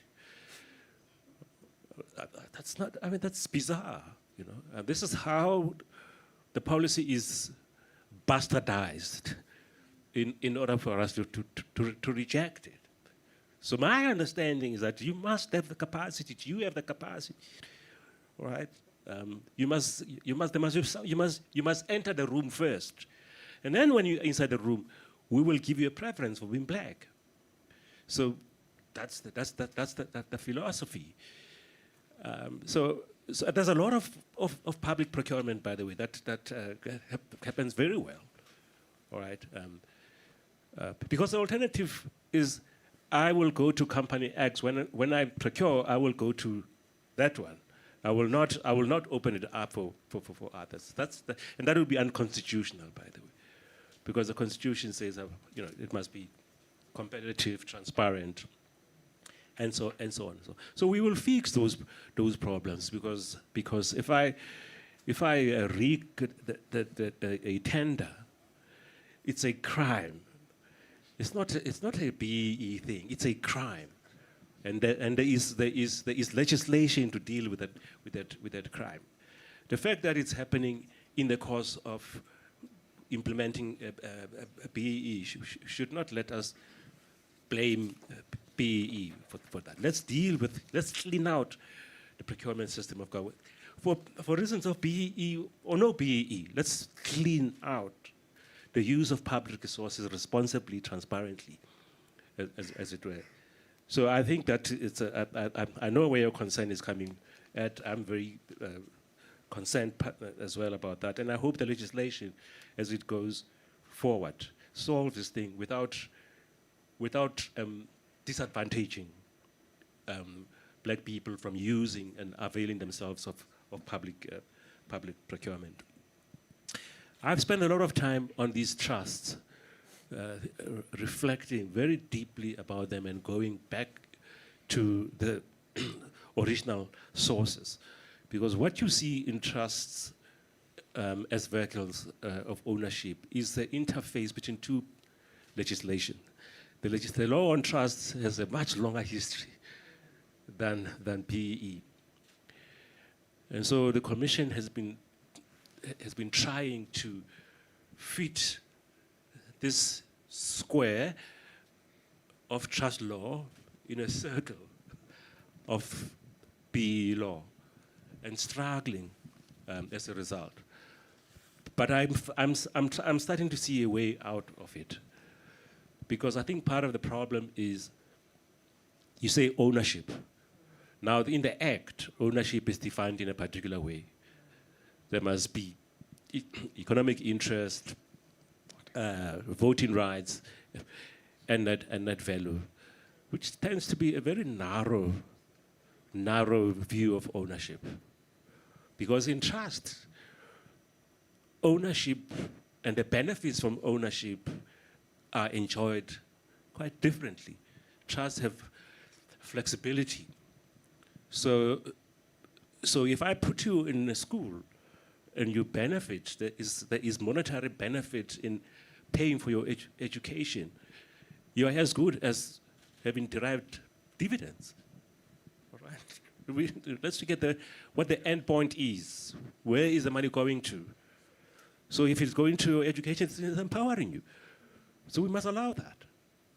So, as I say, we are kind of revisiting that space, because we are going to prevent in being concerned about trusts that don't have a genuine empowerment intent. We are going to harm also trusts that are well-meaning and that need to be recognized, because the Act recognizes them. The Act, says trusts are legitimate vehicles for ownership. So I've been doing very deep background work. We manage with a way forward, because I recognize there's a bit of a stalemate between the Commission and many transactions that have trusts. Thank you, Commissioner. I unfortunately have to bring a close to this session. I'm grossly over time. Panelists, thank you very, very much for your valued input. Much appreciated.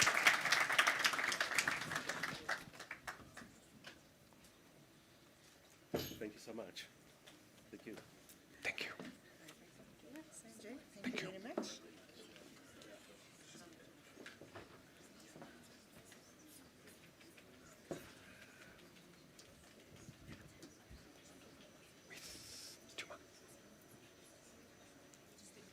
Oh, he is.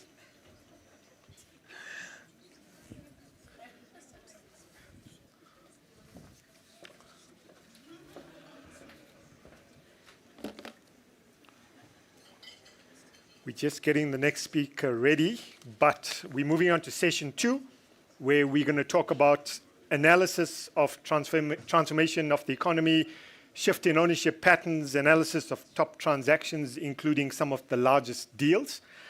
So from this session, we're going to be hearing from 2 industry experts in their respective fields. They're going to talk about a number of things: progress, historical stats, pertinent information. Commissioners cited some interesting stats. My very esteemed friend Duma is going to share some of those stats. And then Kholo is going to talk a bit around financing, structures, what's happened in the last 10, 20 years or so.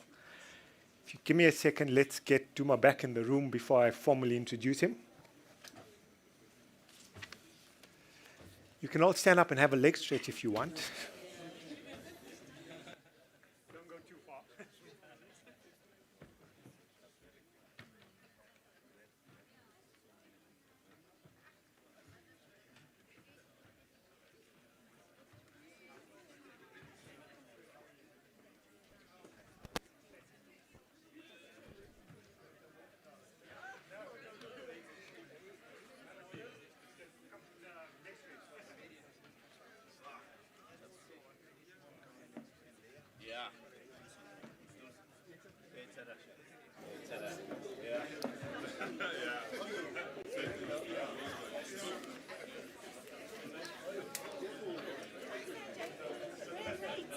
Hey?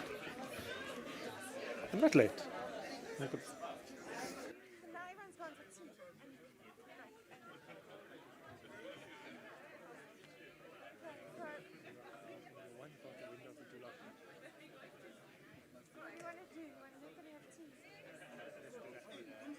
Hey? Sorry, everybody, we're going to take a 10-minute leg stretch, and we'll be back in 10.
Right, got it.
Okay.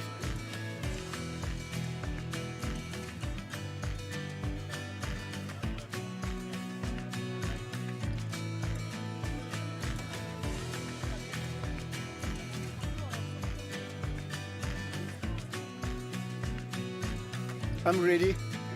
Yeah. Okay, we are ready. How's that? Hello.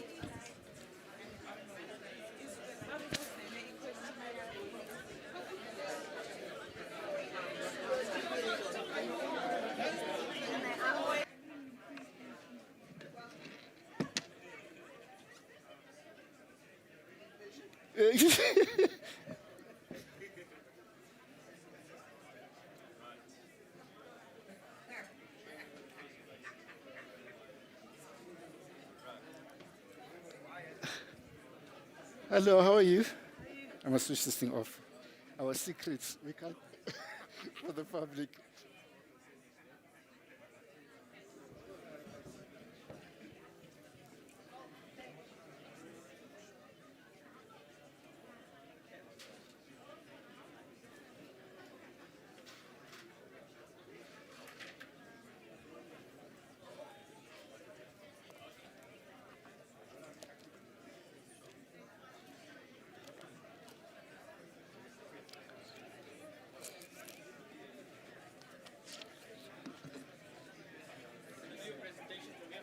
Yeah, no, I'm not going. I'm going to stand. Yeah. Easy.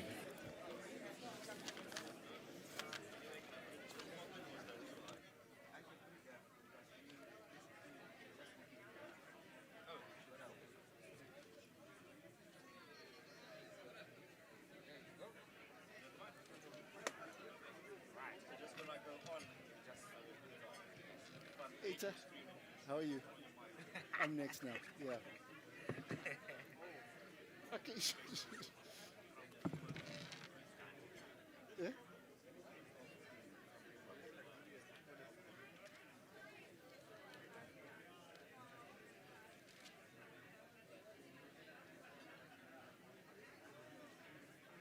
I'll be presenting. Yeah. I'm just waiting for people to start. Yeah. This is the clicker. This is it. Okay. I must say, President, how are you? Yeah, nice to see you. Yeah. I was worried when I didn't see you. Yeah. I was worried. Okay, thank you. Oh, I see. Okay. Thank you, President. Cheers.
Just the Wi-Fi, if anybody wants to access. Auditorium is the site, and lowercase auditorium is the password. So you can use that. Without much ado, Duma is going to provide us with an overview of transformation of the South African economy with a focus on whether there's been a shift in ownership patterns of the economy and in which sectors. Thanks, Duma. Over to you. Thank you very much, Sanjay. Now, I hear from Iman that I walked out. Yes. And then I was blamed for the late start to the session, You which I think is definitely very are. unfair. Aye. Yeah. That's what happens to black people. Sorry. Baba. Okay, sorry. So there's two things before, I just need to learn how to use the technology. Two things I want to say just before I start. First of all, I had the honor of meeting Eric Molobi. I first met him in Bloemfontein when I interviewed him as a fresh youngster. And I got on to know him know him since then. And I just want to say to all of you from the Trust that wherever he is proud of what you have done, created this great black institution in our country. Now, that's number one. Number two, thank you. And then you guys, you treated me with such care. The catering, the vegan food and everything. But anyway, thank you very much for the opportunity as well. The second thing I want to say is that we have been here before when empowerment was down and out. It was on the eve of the biggest boom that our country has seen since post-apartheid. So before we get to despondent, we have been there before, and we must believe that we can get our country out of this situation. Now, I will start with my presentation. So, is it not moving forward? Yeah, so whichever way you look at it, our economy has performed dismally over the past 29 years. GDP per capita has increased by 22%. So my lens is macro, multifocal macro. So is that after so our GDP per capita has increased by 22% from 1994 to 2022.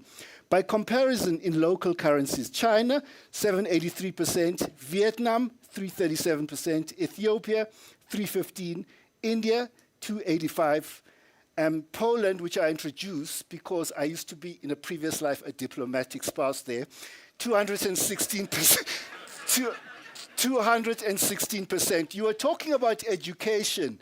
That is the most, everywhere you go, there's a college, there's a university. So because you're a spouse, you meet the mayor, and then the mayor says, what is your population? There's 200,000 when the students are not here. 300,000 when the students are there. It is a highly educated country, and that's where we should be heading as a country. But GDP per capita has gone down, has not grown for 15 years, and it is projected to decline every forecast for another 3 years. We cannot continue like this. By 2025, GDP per capita will be lower than it was in 2007. And I repeat, we can't continue like this as a country. We are now in a very unviable society. The unemployment rate for youth, I work for an organization called Youth Capital. I would like them to meet the Trust and all the people. 70.2% for youth, 46.6% for Africans, 50.6% for African females. I repeat, 50.5% for African females. How can we continue with such a shameful statistic? 53% in the Northwest and 42% for people of all races. Unemployment is a national disgrace, the most heartbreaking betrayal of the dreams and promises of our liberation. The government has failed the people who fought for so long for a better life for all. We've got the most half the country lives in poverty. 1 in 5 have inadequate access to food. Most unequal country in the world in terms of incomes and also in terms of wealth. 10% of wealth goes to 86% of the population. Just a summary of our economy since 1994. So basically, when the economy grows and creates jobs, when the government invests in its people and infrastructure. I was in a meeting with civil society, and the president talking about the basic income grant, and I talked about this, that we had the gear period, government consumption spending 2.1% a year. Then we had the first post-apartheid public sector investment strike, where public sector investment went down by a quarter between 1998 and 2001, and it only recovered to 1998 levels in 2004. Our economy, the average real interest rate was 17.7%. That was during the first wave of black economic empowerment deals. How were you supposed to make money when the average cost of capital is 17.7%? It was impossible. You had to have a fluke of some kind to make that money at the time. GDP growth was 2.9%, per capita growth was 0.6%, and obviously unemployment went up from 4.6 million people in 1996 to 8 million people, 40.6% in 2003 quarter one. So then we had a boom. When the gear ended, the government started spending on its people and infrastructure. 5% a year government consumption spending, investment 14% a year. Public investment was increased by 14% a year. And then our economy, our average real interest rate went down. Our economy grows at 4.5% a year. And we created 3.1 million jobs. The unemployment rate went down to 28.7%. There was no jobless growth. Everywhere I go, people say, hey, jobless growth. You know, recently I had a meeting with former President Mbeki, and I said, you know, I was one of those people who used to say jobless growth until I looked at the statistics and I realized it wasn't true. So what has happened since 2009 to 2022 is that the government stopped spending on its people and infrastructure again. So it is 1.5% annual increase in government final consumption spending. Investment declined by 2%, 2.4% a year, and we've had 38% decline in public investment from 2015 to 2022. Our country is collapsing everywhere you see.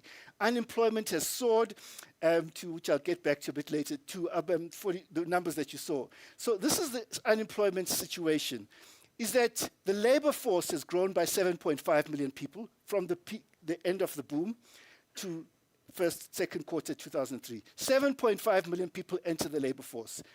We only created 1.6 million jobs. What does that mean? Therefore, the number of unemployed people went up by 5.9 million people. So in my work for Youth Capital, the labor force growth rate is 2.4%. The employment multiplier, the relationship between GDP growth and employment over the past 20 years is 0.9.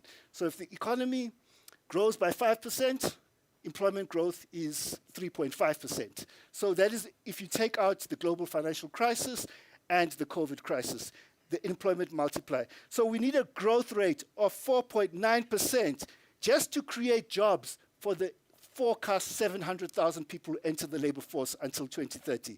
So let alone the 11.9 million people. So therefore, there's three levers to reduce GDP, to address this unemployment crisis. Its GDP growth must be non-negotiable.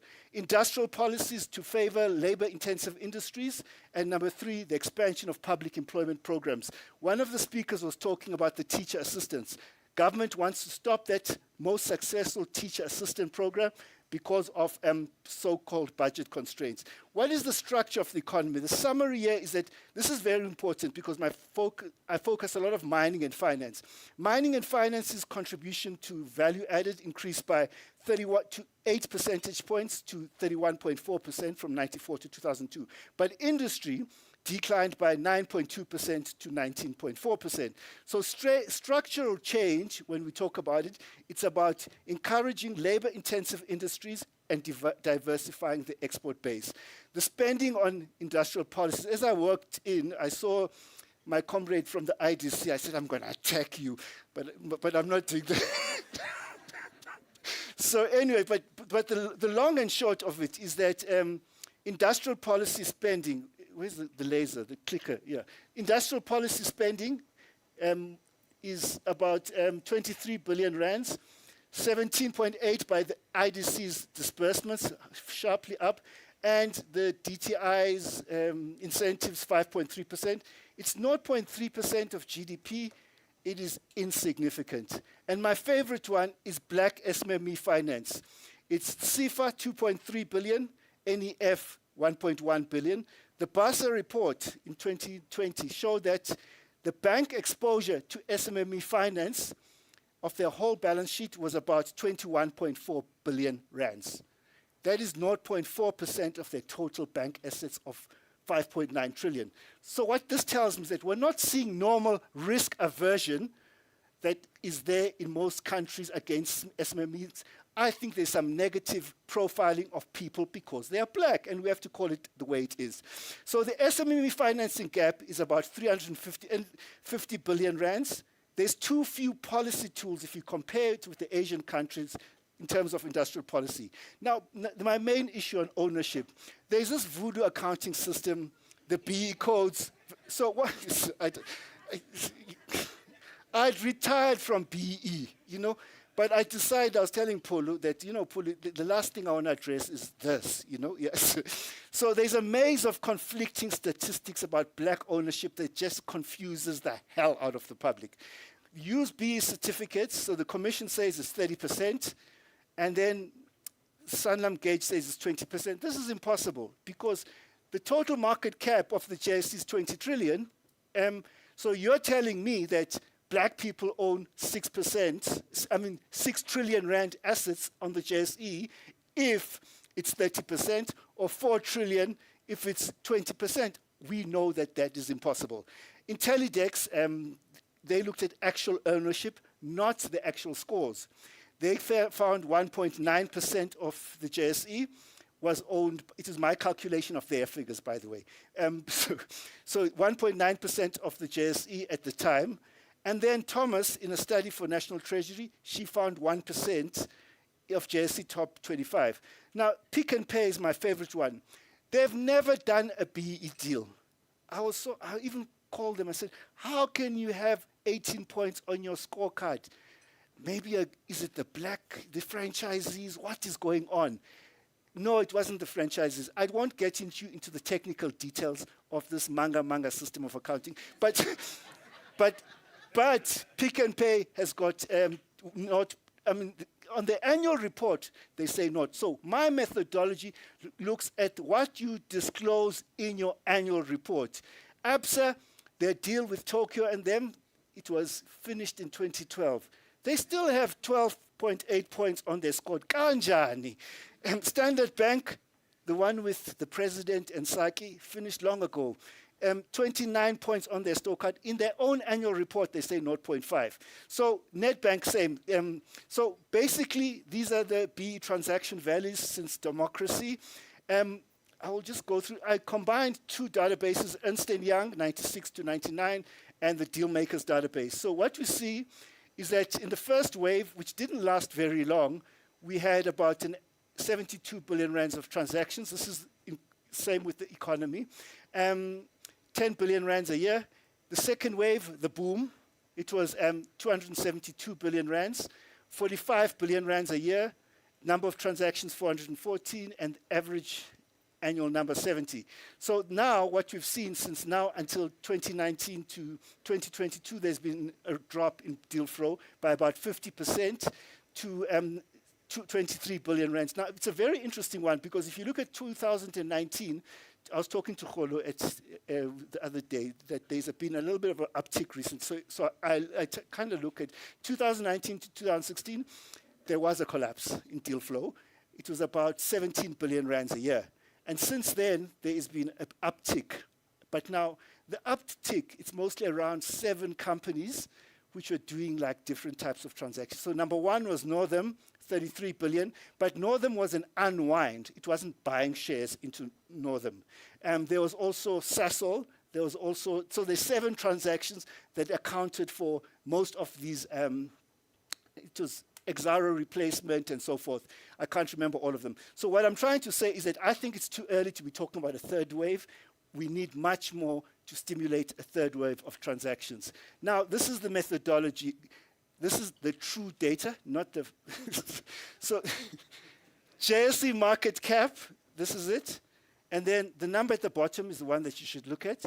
The market cap of the top 50 is 18.5 trillion. That is 93% of the entire market, so that's number one. Number two, the most difficult thing I've ever done in my whole life, the BE codes say that you must exclude foreign assets. Now, there's no guidance on how to exclude foreign assets. So the only guidance is that you must use an accepted valuation methodology. So what I did, I go to the annual reports of all these companies, and I look at their preferred profit measure. In most cases, the segmental geographic segment information is very poor, but I was adamant there has to be a number everywhere, And some of them were a bit dodgy, like Clicks says our stores. But, at the end of the day, I had to put the number in, because if Clicks is saying 5% of our stores are outside South Africa, that roughly means 95% is in South Africa.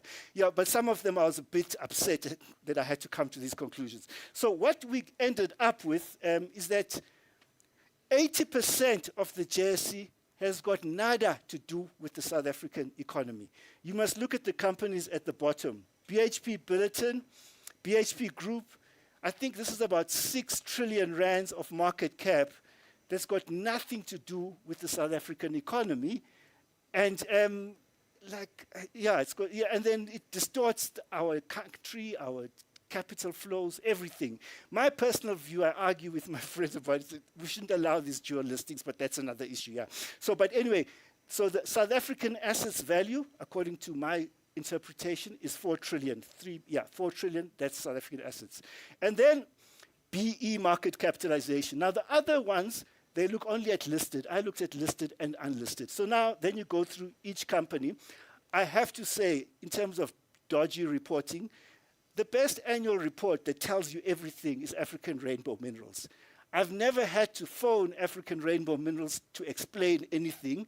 Even when the deal doesn't work, they used to have a broad-based ownership trust. They explain in the annual report, it didn't work, and this is why it didn't work, and this is how we're going to fix it, So I must congratulate them. Every annual report, every year, is very good, yeah. Then you look at unlisted, so this is the ownership of the black people, African Rainbow Minerals, First Rand number 2, Sanlam number 3, Capitec, and yeah. And then, the number I forgot is 170 billion rand black ownership at the bottom. And then you look at unlisted, Sishen Iron Ore Company, MultiChoice South Africa, Shoprite Checkers, Sasol South Africa, Impala Platinum. This is an interesting one because I've been following this for years. My friend Bridget Matsepe, she's one of the shareholders there, and every year they roll over the debt. But there was a boom recently, and they just paid off all their debt. But every year, ever since 2006, they've been rolling over the debt because it's not making money. But this last year, they paid off all the debt out of the blue.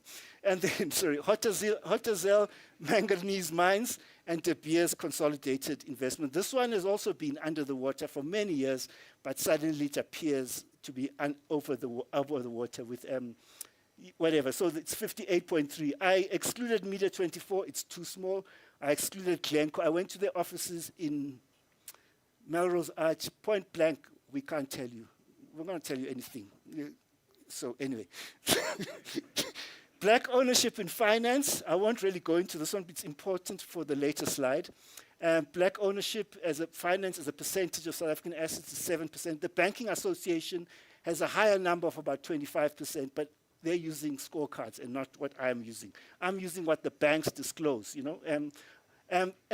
Mining companies, in a previous life, this was my thing, I was an expert on mining. But anyway, so this is the mining companies, the market cap, South African assets, the B market value. So it's African Rainbow Minerals, Kumba, Exxaro, Impala, Northam, and so forth. This is the mining listed and unlisted. Now, this is where it gets interesting, the summary of everything. So the black ownership at the listed level is 170, unlisted is 58, total 228.6 billion. Percentage of the JSE, 0.9%, 0.3%, 1.2% of the JSE. Percentage of South African assets, listed 4.3, 1.5, 5.8. So this is where we are in terms of black ownership of the South African economy. market capitalization of mining and finance. Remember I said mining and finance is 31% of GDP. It's increased over the past 28 years. So it accounts for 45% of the JSE. But then if you look deeper and you look at only South African assets, it accounts for 70% of the value of South African assets on the JSE. It's mining and finance. So to have made money over the past 26 years, you have to have been somewhere in mining and finance, you know. And I must mention, if you were part of the First Rand deal, I'm not saying this because they are sponsors, I picked them up everywhere, like you did well. You know, like I was talking to MIC yesterday. It's the biggest part of their, yeah, so anyway, so percentage, no, I'm just saying, it comes across at WDB, it comes across at MIC, it comes across in Kagiso, it comes across everywhere. It was dispersed, and then the other ones, so it is everywhere, it's empowering people, and it's probably it's probably the most successful transaction in history, yeah, but anyway. Then the other one is black ownership, percentage of black ownership. So mining is 73% of black ownership on the JSE. So that is quite just adding to my point that mining is critical. So now, why do I have the slide again?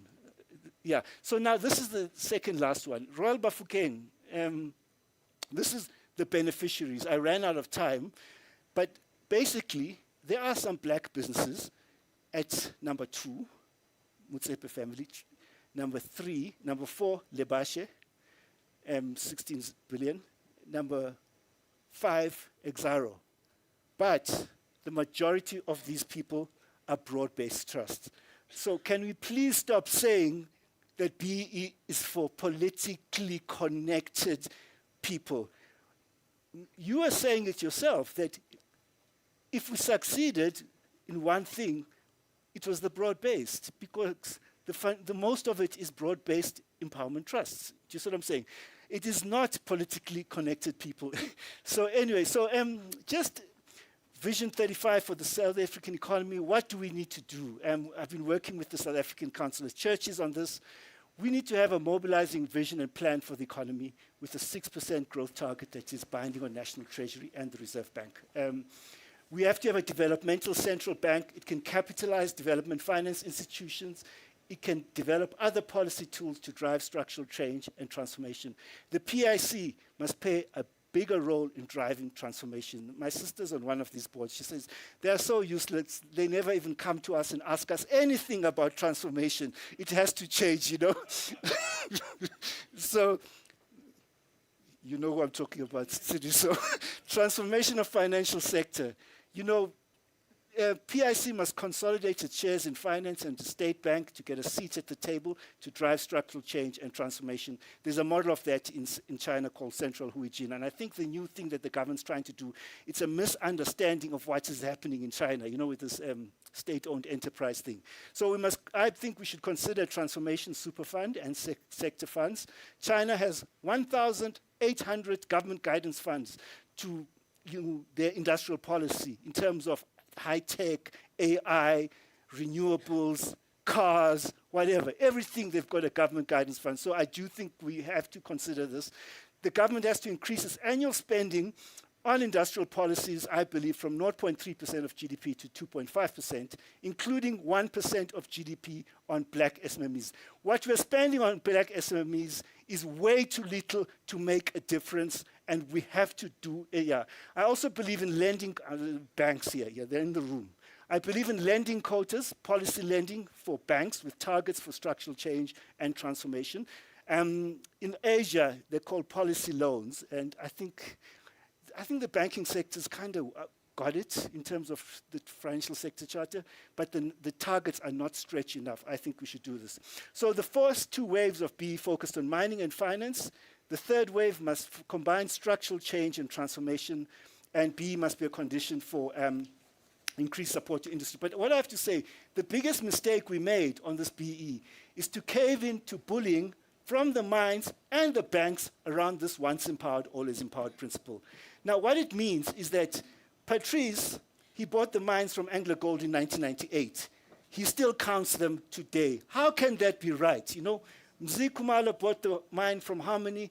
They were still counting it now. You know, it just doesn't make sense. So the once empowered empowerment route makes no sense whatsoever. And I believe that if you're taking mining and finance, there's weak incentives to enter into what you call replacement BEE deals. So you're relying on the good faith of the people. Northam has done 4 deals, by the way. Vodacom 2, Sasol 2. So many companies are doing replacement deals, but I think we have to confront the powerful interests in mining and finance to unlock liquidity. There's been a reduction on liquidity in terms of empowerment finance, and we can't get out of it unless we fix that reduction of liquidity here. And then finally, 228 billion rand, 5.8% black ownership in the top 50. I'm assuming a target of 15%. So 600 billion rand is the ownership target. The black ownership gap is about 370 billion rand. Since the denominator is a moving target, it will increase significantly by 2030 or 2035 if the government does the policies that I say they must do. Everything, it's obviously going to increase like big time. So we've had a 50% decline in values. The uncertainty, as I said, around the once empowered principle, and later the amended charters in mining and finance for companies. And I must just quickly mention, I know time is running out. I was at the last Indaba of mining, and the Minister of Mining invited me to speak there, and I thought we were still talking about the charter. Boom, it's in the paper. None of the officials seem to know from the DMR where this agreement came from. You know, that's when I decided, I was telling Nani, the former president of the BMF, that I decided no more BEE ever, until you guys came back to me, sorry. So we have to review the codes. Empowerment has become an exam that is too easy to pass. Just to summarize what Cindy Ziller once told me, she says, Duma, we should have done 5 separate laws, and you have to implement each one. So you can't trade off, I'm good at this one, I'm not good at this one, and I get an aggregated score. So ownership must be compulsory, a separate law, separate one for management, because these companies, they've learned how to game the system. And trust me, I was part of the people gaming the system for people I used to work for. I know how easy it is, you know, like if you don't have a level 4, there's something wrong with you. No, seriously, I would be working in this company with my colleague, and they would come to us, the black people in the canteen. There's no black people in the canteen. And they say, you guys are cheating. How did you get this untransformed company to be level 4? And then lastly, we have to review ownership element. We must measure actual ownership, not manga ownership, and we must give companies 3 years to enter into BEE transactions. So that is my 2 cents on transformation.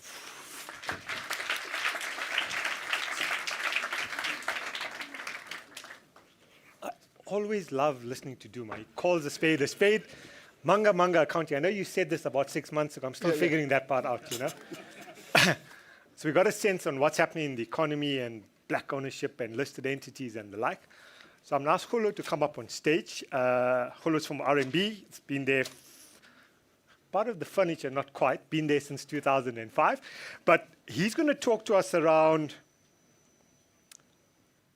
the top transactions since the inception of BEE, including the largest deals, largest public offers, and largest ESOP schemes, including some lessons learned. And after that, if anybody's got any questions, we're going to dive straight into questions, including the online team. Over to you, Hulu.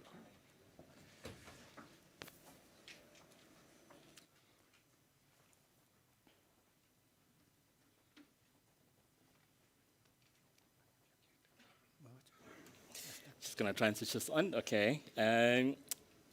Good morning, everyone. May I just have the clicker? Do you have the clicker? Do you still have it? I think I might have taken it by mistake. Yeah. Which one? How does it work? Okay, next. Okay, next and back. Just a few acknowledgements before. I mean, obviously to the organizers and sponsors of this wonderful event. I think as well as all of the leadership and management teams, I think, of those entities, colleagues, fellow practitioners, friends, ladies and gentlemen, good morning. Thank you for this opportunity just to share some thoughts, especially after that wonderful presentation by Duma, just giving us a sense in terms of where we are. So I think it's already been touched on, I think, by the Commissioner and just on some of Duma's comments as well. Essentially, obviously, when it comes to BEE, ownership is one of the most topical issues.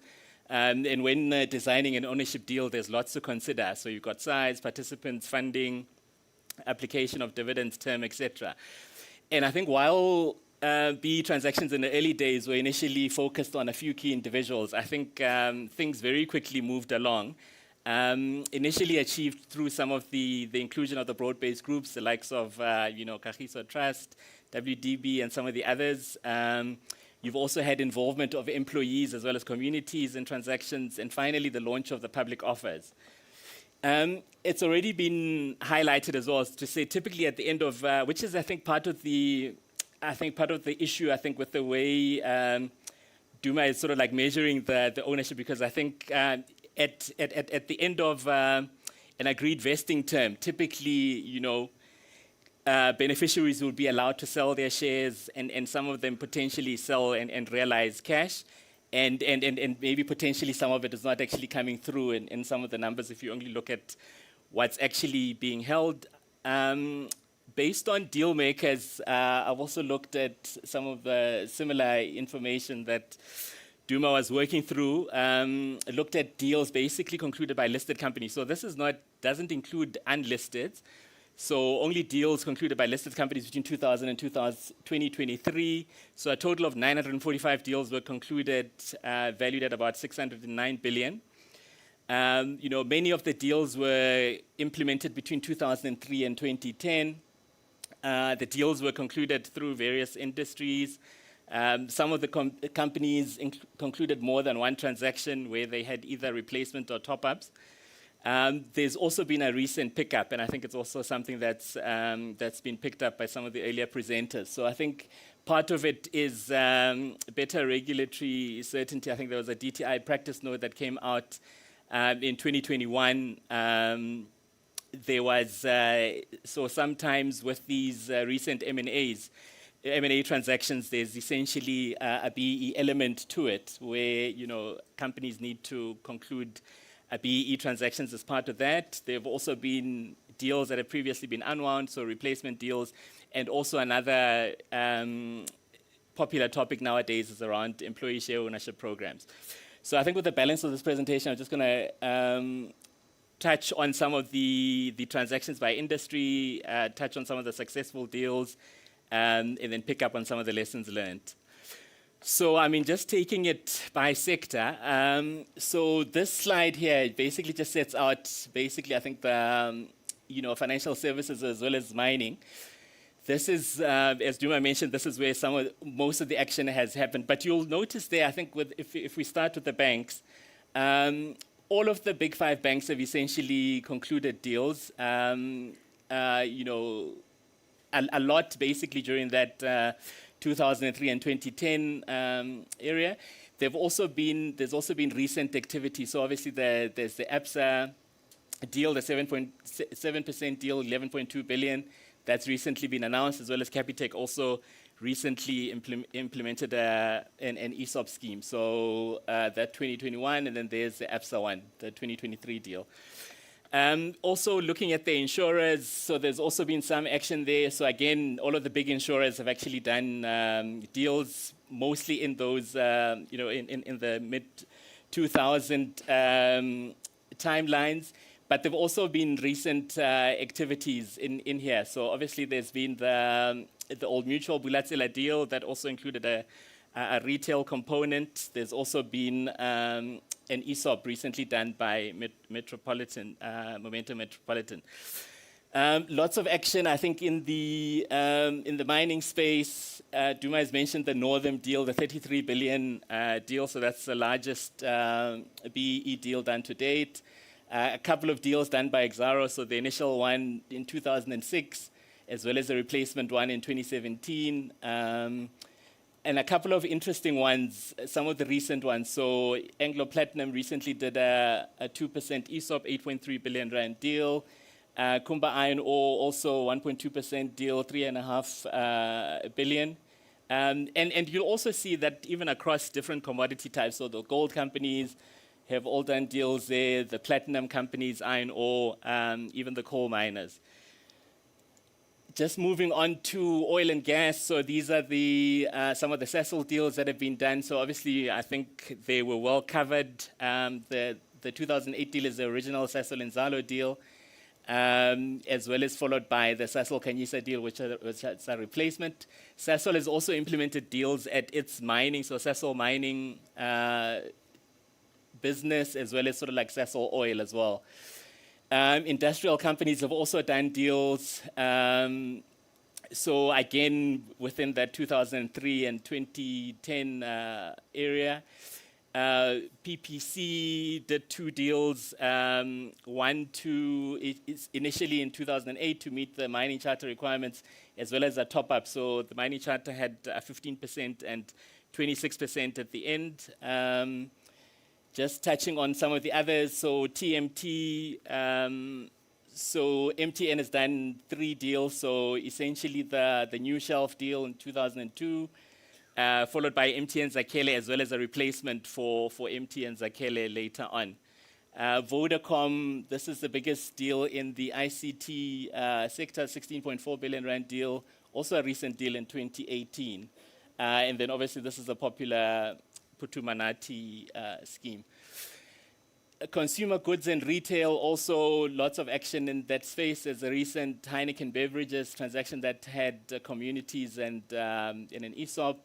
The SAB deal was done in 2009 and replaced with Zenzele Kabili in 2021. So that's another recent transaction. Even in retail, there's been a recent ShopRite deal, 2022, 8.9 billion rand deal.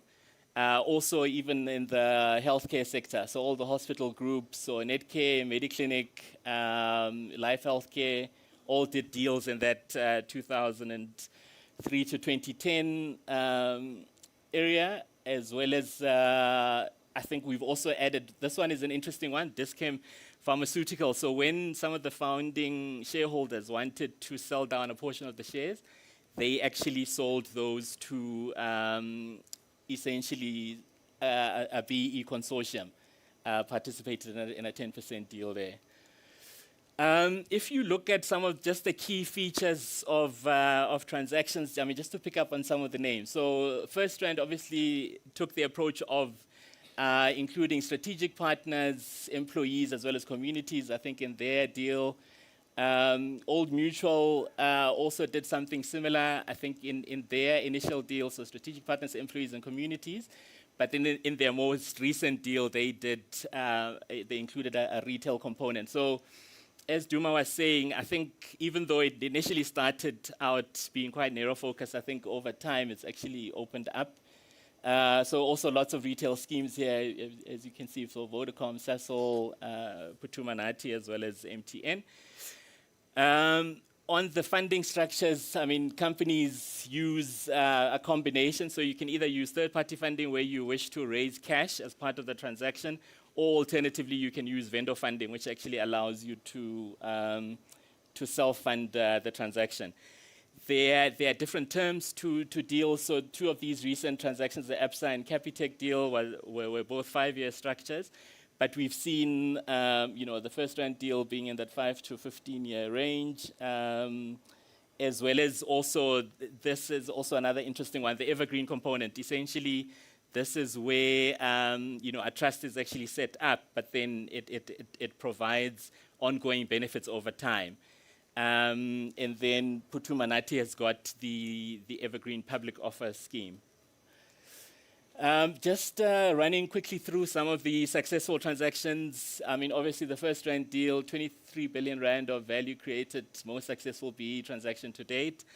Some of the key drivers behind it was obviously it had an element of free shares that created net asset value from day one. It was a long-term type of deal, so a 10-year structure which allowed sufficient time for the share price to appreciate. So the share price increased from 12.28 in 2005 to about 50 Rand in 2018. The transaction also had an option basically to extend the deal, which then initially extended from 2014 to 2018. But what's pleasing is that even after that extension, I think most of the partners have continued to remain invested.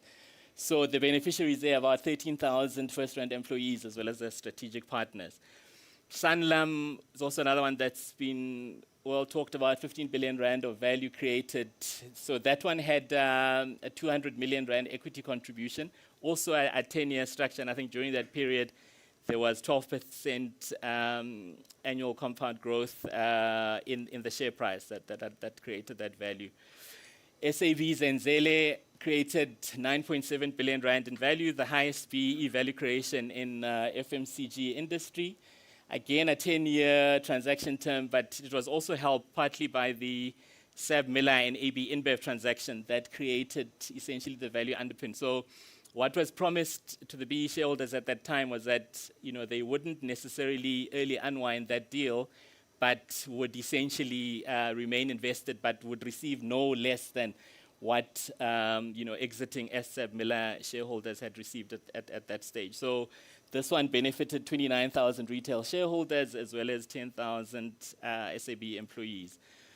Vodacom, 7.1 billion Rand unwind value created, so 6.4 times money back. So this was also created by the 900 million equity contribution upfront, a 10-year transaction based on a 2,500 Rand initial investment in 2008. Shareholders received 7,300 in cash as a cash dividend, as well as free participation in a follow-on scheme. This one also benefited 85,000 investors and 8,500 Vodacom employees. Kumba Iron Ore, this is one of those popular ESOPs that is still spoken about even up to today. So this created 2.7 billion Rand of value, as well as a payout of 576,000 pre-tax payout for the 5,800 Kumba employees at the time.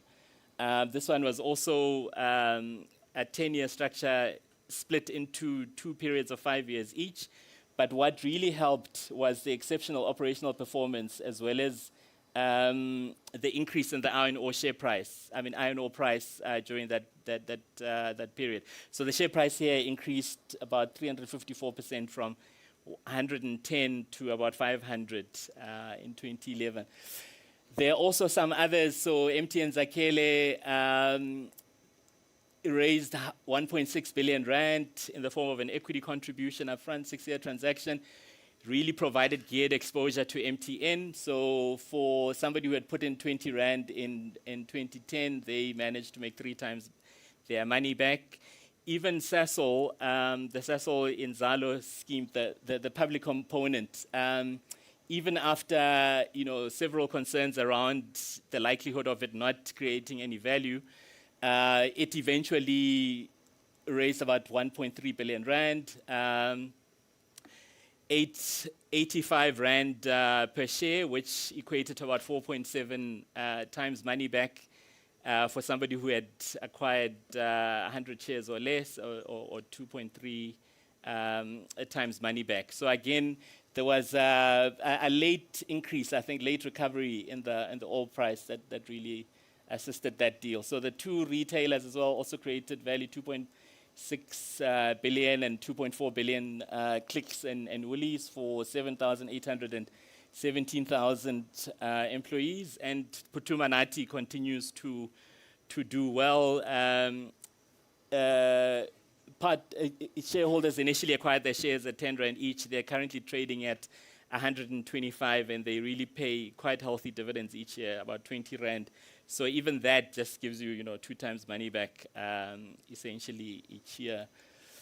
So, I mean, this is some of the key attributes. So, this is, this is your ideal BEE deal where the value of the shares continues to rise over time, and it allows you basically to cover your initial debt as well as whatever interest you would have incurred, thereby creating this gap being your BEE value realization. But the reality is, obviously, things don't always work that way. So, this is what happens in a typical challenging deal. So you'd essentially enter there. So if, for instance, this is your exit point here, when the share price has declined, obviously that would be an unsuccessful deal. If you're fortunate enough to exit either at point B or at D, you obviously potentially, make that money. If you're exiting at E, not only are you not receiving a BE realization, but then I think the funders are also taking a haircut in terms of that as well.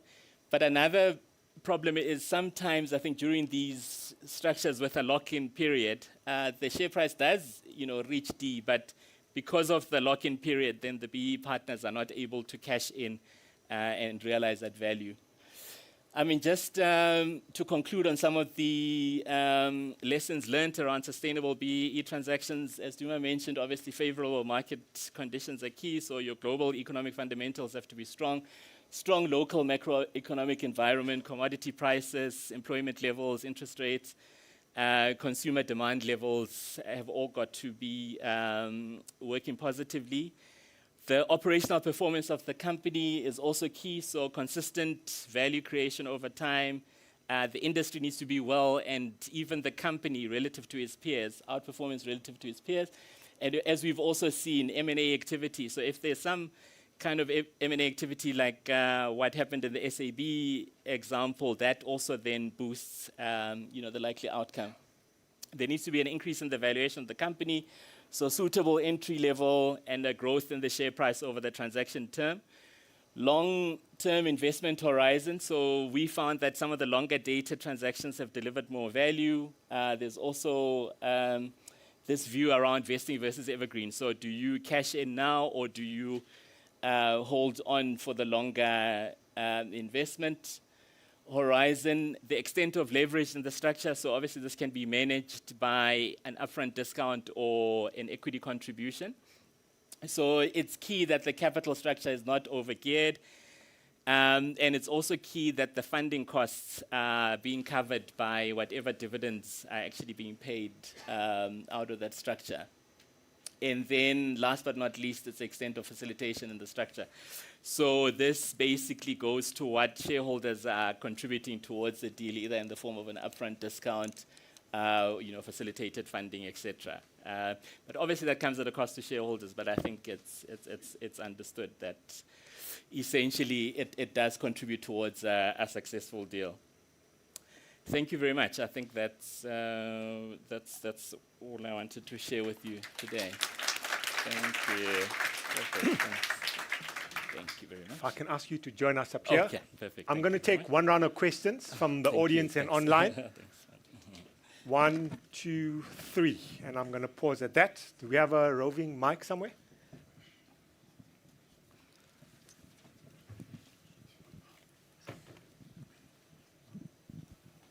Gentleman standing up in the corner here in the back. Hi. Thank you for the opportunity. My name is Louis Boshoff from AfriForum, and my question is to our second speaker. During your presentation, you referred to partners in the transactions, specifically to communities as well. And my question is, where there is big business deals discussed in the presentation and billions of rands, it sometimes feels far removed from local communities in different areas in South Africa.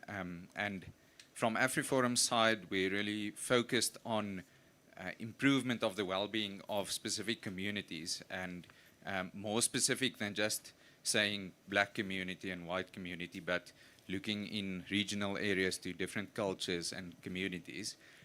So my question would be, how do you look at improving local communities through big transactions or even on smaller scale? Thank you. Thanks for the question. Right where you are.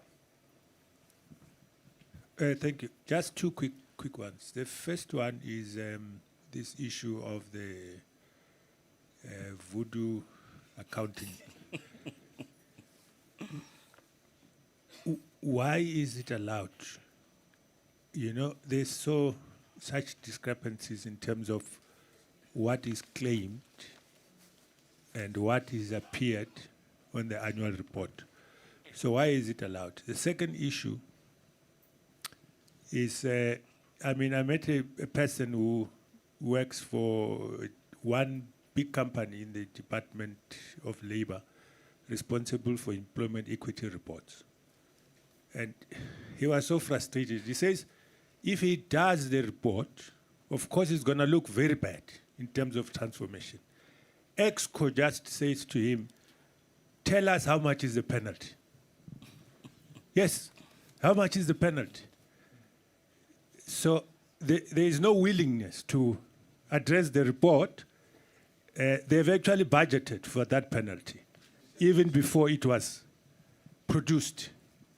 Now, how do we deal with situations like this? Are the penalties not high enough in situations where there is such opposition and reluctance for transformation? Thank you. Thank you. And right at the back there.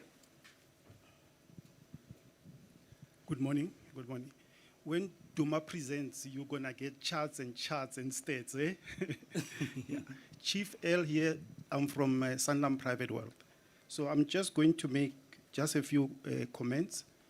We were part of the BE Commission, which wrote the laws, you know, the BE Act and the other things. And I'm very disappointed that the path hasn't been traveled, you know, and it's 20 years on and not much is happening. So what I was thinking was, rather than going to conferences, we should try to have the BE Commission like we had, where there were technical teams that began to work. So I wanted to speak to the commissioner there that we should try to have a structure where we can have technical discussions about BEE and then to plot the path for the next 20 years, 30 years.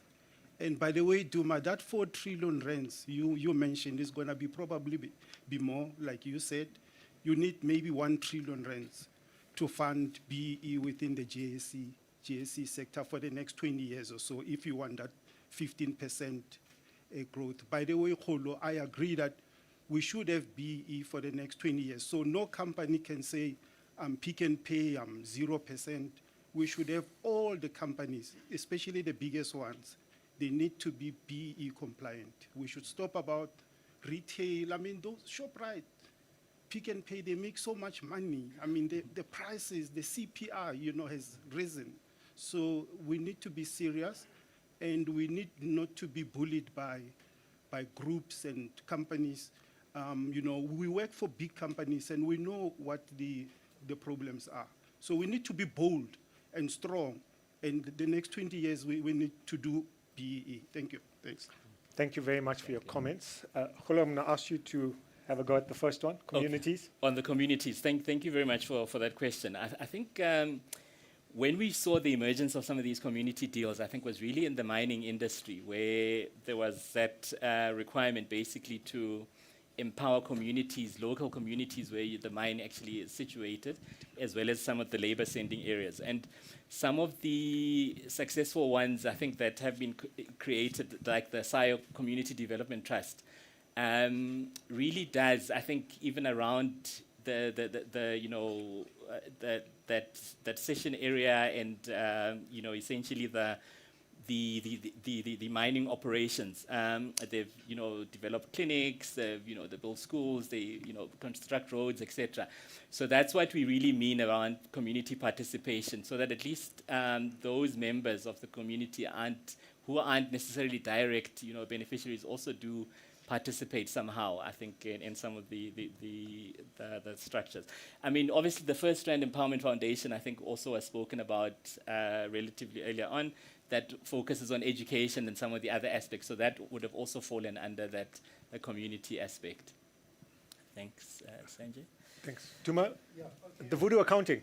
Yeah, at the time, I was opposed to it. I was at meetings at the DTI, and I wrote publicly about why we shouldn't allow some of these things. There's the one about the exclusion. And your mic is off. I must just tell you the most, the exclusion of mandated investments, yeah. So, without going to technical details, I was working at Telkom. So the Elephant Consortium had 6%. And then we had to get a score for Telkom, So the people in the Elephant Consortium, like these are classified secrets. So the people in the Elephant Consortium didn't want to disclose themselves. So we assumed that, no, there must be politicians there. So so I convened an emergency meeting with the people at the Saxon, and I said, okay, guys, so now Telkom wanted to sue them and get the points. So I said, no lawyers, please. So I convened a meeting with the shareholders, and then I said, okay, compromise. You disclose half of you, so that we get the points, Half of you, only half of you have to disclose yourself. And then it got worse, that we went to one verification agency, we didn't like what they were saying. So we went to the other one, which we knew would like what we were saying, So I'm just trying to say that there are ways to game the system, and I feel ashamed that we did that, But the point is, I was young. Is that your excuse, yeah? But the point that I'm trying to say is that at the time, the people, I even wrote, in Mandi Simpatla, I was minister, and I complained that you can't outsource your BE strategy development to a private company, and that private company wanted to sue me, and it was hectic, and I was getting scared, as well. But anyways, but the point is, and then the other thing I was adamant about is that the government has to monitor itself. I had a big debate around this issue. Like, the ministers, the two ministers, I must just tell you a funny one. So they decided they're going to outsource it. So I said, no, okay, you're going to outsource the measurement to a consortium of universities. I said, it's not going to work. So then 2 years later, they come, this thing's not working. Meeting in Midrand, Duma, can you fix this? I say, no, but I told you that it's not going to work. Do you see what I'm saying? So the point is, I think, to cut a long story short, we must, as Chief said, you just have to be bold. We're going to measure actual ownership. End of story, That's it. And you've got 3 years to do a replacement transaction. Let's be bold. People are going to get used to it, After they're going to complain, scream and kick and wara.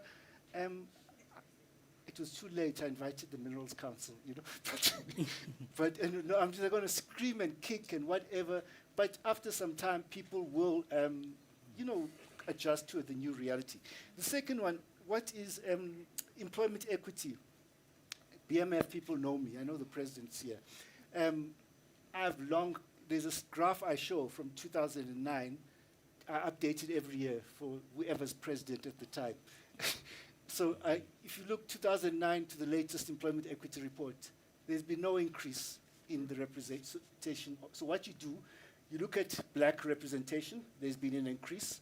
But if you unpack it, it's representation of South Africans of Indian descent. It counts for most of that increase. And if you look at African people, no increase over that period. So as I said with the lending, we're not dealing with normal, risk aversion at banks. We're dealing with racism. So I've been saying for a long time, I believe in quotas, There was a guy in Norway, I watched him many years ago. They decided that they're tired of this thing of women not being represented on Norwegian boards, So they said, so he's a right-wing minister. He just says, end of story, 40% women in 3 years. What else? The quota. And in the middle, the funny thing when I followed that case study, it was on BBC and whatever, it was going to the usual suspects of women, but in no way. But the point is, they achieved the target of 40% in 3 years.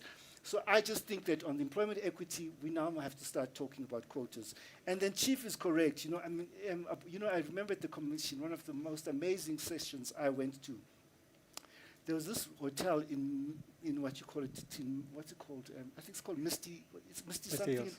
Misty Hills. Misty Hills. Yeah, we went to Misty Hills, and there was like a truth commission of the banks where they had to account for their sins during the first wave of empowerment. It was chaired by Cyril Ramaphosa and the late Gavin Peterson, and it was one of the most incredible sessions that I've ever been to. I never said anything, and throughout I think it was 2 days that we were there at Misty Hills, you know. But we need a hard discussion, as Chief said. And this, I have to congratulate Kagiso for the foresight that you had to start this debate, you know. But unfortunately, I'm so sad that this is not, as Chief says, maybe it's not the end of the debate, but I really have to applaud you for having started this debate. And I just have to mention, I think I was telling someone outside, Mina, I decided to retire from this BE consulting until you guys came back to me. This economic research, because I've done research about everything in South Africa, and the government is not listening. I've done basic income grants, jobs, everything. So I said, okay, when you guys came to me, I said, this is the last one, you know. But what I'm trying to say is that, yeah, we need to have this discussion in this country. Nothing is working in this country until we suspect. We need to have that hard discussion like we had at Misty Hills. You know, I was much younger, and I don't know, like it was an incredible meeting. So, but we have to have the hard discussions, you know, about the future of this country, because it can't continue like this. You know, it really can't continue like this. 15 years of no growth in GDP per capita. And the lesson I want to say to everyone, that when we were creating that value that Kholo was talking about, the economy was growing. Yeah. So your BE deal not making money, the same drivers are the ones that create jobs. Do you see what I'm saying? So we're all in this together. We grow the economy. You must remember there was a property boom from people who weren't for the people who were not on the stock exchange, you know. There was a property boom, there was a consumption boom, a property boom, then there was employment boom, you know.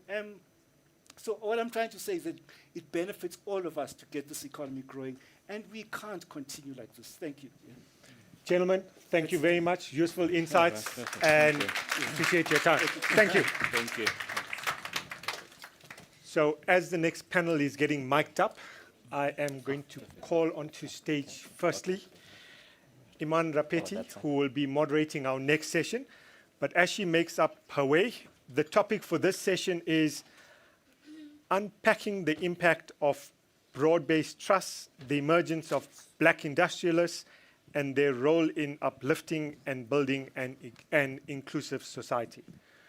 So Iman, as you make your way onto stage, I will also welcome onto stage Hanki Matabani from the Black Business Council, Ernst van Zyl from AfriForum, Oren Fuchs from the First Rand Empowerment Foundation, and Khurshid Fazal from Weber Wenzel. One or two of them are being mic'd up.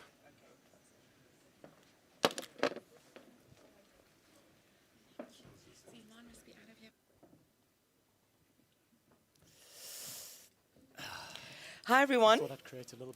There's still a pulse in the room. I'm sure there is. It's been explosive so far this morning. And listen, Duma, you don't get to dismiss all your crimes and misdemeanors as, the folly of youth. We're going to have to engage in some feet washing, and I suggest you start with mine. Yes, and the Commission of Inquiry, we've got all the right people in the room to institute it and to set out the terms of reference. So I was very unfairly given what I think was going to be the hardest panel of the day. So we're going to do our best. But I think the tone was set very well by the chair this morning that we do bring our own biases to a conversation like this. We bring our own assumptions to a conversation like this. We can have a no-holds-barred argument and debate, but that's not the purpose. The purpose is to speak frankly for the demographies that you represent, for us to understand where everyone is coming from in this particular conversation, and to see what we can do to achieve the common goal that undoubtedly we all have. We all want to see South Africa succeed. We all want to see each of us have a stake in the prosperity of our country.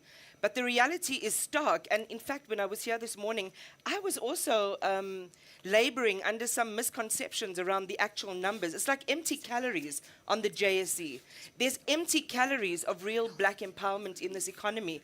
It is something that is unconscionable. It is something that should make all of us completely uncomfortable every single day. The fate of our country, and not to politicize the issue, hangs in the balance. Khurshid, please join us. So we don't have the luxury of platitudes. We don't have the luxury of defense. We have, the imperative of resolving the problem that we sit with today. So welcome to each of you, and it's really lovely to have you with us. So has everyone been introduced? I can't remember. I was so excited that we were getting on. Let me just quickly introduce everyone. Sanjay, had you introduced? No. You're very naughty because I said you had to introduce. So let me just, without my glasses, just look at our guests and introduce everyone. All right, so where's Khanki, by the way? Still being mic'd up? I think he's being mic'd up. Or are you hiding in the corner by the zebras and the leopards, Khanki? By the way, how's my boots? They match with the decor. Completely irrelevant to the subject at hand. Okay, so Khanki Matabane is with the Black Business Council. Again, a familiar face on the subject, been speaking also at conferences, just sharing the urgency of what we're talking about. From AfriForum, Ernst, we heard you earlier, Ernst van Zyl, who's the head of public relations, Oren Fuchs, who's with the First Rand Empowerment Foundation, and Khurshid Faisal is with the Weber Wenzel, and she's a partner there. All right, so let's get straight into it. And I think the best way to kick it off, because we only have about an hour, is to just set the scene from your perspective on this topic, which can be complicated, but these are the two areas which are really seen as the centrifuge of where BEE sits and where the real opportunity for empowerment is in our economy. And this is with the black industrialists and with the trust. And I know that all of us have very varying perspectives on this. So perhaps, Khanki, since you were last on the podium, first to speak, go ahead and set the scene for us from your perspective. Thank you very much. I've got a bit of flu, and I nearly said I just arrived. So, so you should start with someone else. Would you like me to, though, just in the interest of comfort? Would you? No, it's fine. I can start. I think before I get into the topic, I think maybe what was missing on the presentation that we just saw is that we were sort of missing the context of the different administrations since 1994. And if you look at the different administrations, you'll then see who, out of the president that we had, actually was pro-transformation. If you look at all the deals, big deals, sustainable deals that were done, where they were done under former President Mbeki, which then tells you that he has been the only person who, so far, who was pro-transformation. And then maybe let me get to the topic. So the issue that we are trying to solve, I think, is always important to start with the problem statement. And I'll emphasize it because everyone is supposed to know the problem statement. We're trying to make sure that each and every South African has a stake in the economy. Because if you don't have every South African having a stake in the economy, even if you own an RDP house or something, we are running a risk of not being able to sustain the democracy that we have. We've seen it in 2021, where people decided to loot. And the challenge, I think, that we have also is that in South Africa, we're trying to empower the majority, unlike in Europe and other countries who are trying to empower the minority. So if majority decide today to say we want to render this country ungovernable, all of us who are sitting here are going to lose. So that is a problem statement. And all this tick boxing and other things of trying to dodge and avoid economic transformation ultimately will amount to nothing. Because if majority decide we were going to move to something, they will move to something like they did in 2021. So let's just make sure that we don't pay lip service and do the right thing. not tick boxes. And the other thing, we should not expect the people who benefited from apartheid to give us anything on the platter. It's human nature. Human nature, when you have a certain comfort, you want to protect it. So people will be unhappy with AfriForum and Solidarity. We shouldn't be unhappy with them. They are protecting the privilege that they gained unlawfully, but it's human nature. They will do that until something happens that the economy transforms. And ultimately it will transform. I think they're just playing delaying tactics, but ultimately because we are the majority, it will happen. So the issue of black industrialists, we started the black industrialists in the BBC, and it succeeded to a certain extent, mainly because of the portion that of trying to solve the issue of access to funding. So to an extent that these people were given opportunities, but where it failed was the access to the markets. So to give an example, the IDC gave someone 500 million to buy a factory, and the factory was producing something that was required by Transnet, and the tender ended after 2 or so years, and Transnet gave the tender to someone else, which then talks to the policy incoherent, because a government entity has given someone 500 million, a government entity ends the tender, and now the IDC is sitting with 500 million problem, the black industrialist is sitting with a 500 million problem. So we need to find a way of making sure that the industrialization policy speaks to the funding policy and speak to the procurement policy, because otherwise then we're never going to get anywhere, because if they give you 500 million, you have a tender for 2 years, the tender gets cancelled, what then happens? That's the one on the black industrialists. On the trust, I think there's a problem with the evergreen trusts. Most of the evergreen trusts are fronting trusts, because if you ask the people, when you say you are a shareholder in any environment, and that is defined by the Companies Act, there must be a flow through. So you must be able to have a share certificate. So if I'm a shareholder, I must have a share certificate. But if you look at most of these trusts that we have, you cannot locate a shareholder.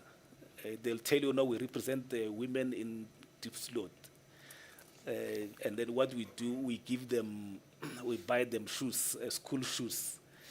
That shouldn't be an ownership. That should be a CSI, because ownership is defined. Those who are experts in companies law, Right. they know. Thank you so much, and thank you for citing those examples as well. We'll come back to the provisions made by the DTIC in terms of the practice note and what that means for the statement that you've just made in terms of, the trusts and whether they can be seen as legitimate, triple BE transactions, even if there's the absence of what you've just talked about, an actual share certificate for every beneficiary and how they're involved in that arrangement. So we've got our first piece of homework for our panel today. We definitely will come back to that. Oren. First of all, I'd like to say you stole my thunder a little bit after the conversation we had over coffee. The point that I made is I think we all come from very divergent constituencies, but I think the common point in terms of all of us is that we want to see this country succeed. So the question is how we do that practically, from a policy, from an implementation, from a funding, and a whole range of other potential mechanisms in that point. So I think I'd like to start the discussion in that way. The second one is I've been dying to make this joke, but those of us over 50 understand the whole joke around varifocals. To the millennials in the room, your time is coming. Look. Sorry, and just to add, if you see me squinting, it's because I've chosen to not go quietly into that multifocal night. So, To put my credentials forward, so I'm here representing the First Rand Empowerment Foundation. My other hat is also from the Mine Workers Investment Company, which is owned by a broad-based entity. So I'm very firmly in the camp of the importance of broad-based BEE ownership schemes. And I think that the crux of it comes down to how we define empowerment. And I think that issue has actually been touched on a number of times this morning. So empowerment in the narrow sense in terms of just ownership, I think we have sufficient proof of the fact that it achieves nowhere near what is required from the broader definition of what empowerment is. And that's to issues of education, that's issue of small business development, entrepreneurship. There's a whole range of empowerment-related issues. Because transformation is a complex agenda. It's a very complex agenda. You're dealing with decades worth of policies that need to be undone. So it requires a complex response in that respect. And I think the broad-based entities, certainly in terms of this context, the foundations are well placed to address some of those market failures. I mean, this is a point I want to touch on in the next panel in terms of how one can do that practically from a transactional point of view. But I do think they are very well placed to play that facilitatory role. There's just one other thing I wanted to say. In terms of the question that was asked in terms of how are communities actually benefiting from these transactions, I think it's a very important question because it talks to the question of what are legitimate broad-based entities and what are entities that are effectively done in terms of compliance or worse, fronting. And it begs the question in terms of who's around the table in terms of that shareholder table. And very often you actually need a mix of strategic partners, broad-based partners, and community entities to drive the full agenda of transformation. I'll stop there. All right, thank you. Thank you for that. We'll circle back again to some of the issues that you've oxygenated there. Khurshid. Thank you. I'll start off, I guess, with agreeing with Oren in relation to broad-based and the impact that it achieves, and ultimately what we are trying to problem solve. And I'm going to bring it back to legal principles because that's what I do every day. Effectively, if we look at a trust, and fronting aside, I don't think we should throw out the baby with the bathwater. Just because there are some nefarious members of society who use trusts for nefarious purposes, it doesn't mean that all trusts are not achieving good things. Kagiso Capital has been a client of mine for many years, and they've been doing the most incredible work. The reality of the legal principles behind the trust is that there's a group of individuals that manages the trust on behalf of the beneficiaries. The trustees are not entitled to the income or the capital of the trust in their own personal right. They have to act in accordance with the mandate of the trust. I think someone touched on the law around trusts and how peremptory it is. Unless the trust deed allows you to do something with that money, you can't do anything with that money. You can only return the money to the beneficiaries of the trust. However, having those funds in the hands of competent trustees who can manage those funds and grow those funds will ultimately return more value to beneficiaries than not having that, just returning the cash or having someone's name on a share certificate which says that I hold 10 shares. I think the benefits are far more and better reaching if it is done through a trust. And we need to find ways to clamp down on fronting. I mean, I think there is space for black industrialists in society, absolutely. And the intention is to be able to grow that wealth. But I think you touched on the human condition. And the human condition and, following our own desires and trying to benefit from situations for ourselves applies across the board. So my personal view is that from what the objectives that we are trying to achieve, address poverty and grow jobs, broad-based economic empowerment is probably more useful in that regard. Thanks, Khurshid. Ernst. Thank you very much for the opportunity. I think I would just like to echo some of the themes that I've already heard here in many of the presentations here today. Firstly, I think it's a great opportunity to be here representing AfriForum. It shows that the conversation surrounding these issues, surrounding these ideas, is opening towards many different perspectives. Earlier, the chairperson mentioned the idea of different lenses, and I think if I can present a different lens here that people can go away from this conversation thinking about, then it might have been, then I definitely achieved success. Also, the Commissioner mentioned that often these types of debates or conversations surround specifically critiques of BEE or the system of BEE, but solutions are never tabled. So on that note, I think I will be, Mr. Commissioner, I will be dedicating my introductory remarks completely to solutions, to set the table in that regard. So firstly, I think what is absolutely important when it comes to solutions is that we have to get serious about education. Education is not a problem that you solve by just throwing money at it. I think that's the story of the past few decades, is just throwing money at a problem, but not directing it, not being strategic about it, not really seeing what are we paying for, what are we spending these state funds on. And specifically, as relates to my earlier question in regards to job seekers versus job creators, I'm not that young, but I was in school a while back. And I remember my entire school experience was being taught how to be a job seeker. My entire school experience was you need to go seek a job and we'll help you do that. Not we're going to help you become a job creator. Who the job creators are going to be, that question was never even asked in the classroom when I was in school. I don't know what the situation is today. My suspicion is if I look at the youth unemployment rate, that hasn't really changed. Another thing that is absolute failure is the failure of looking at the value of mother tongue education. If you look at the leading economies in the world, those leading economies are giving their children the edge by giving them education in the language that they think, the language of their hearts, the language that they dream in. Poor South Africans... And the language that they swear in. Absolutely, that's very important.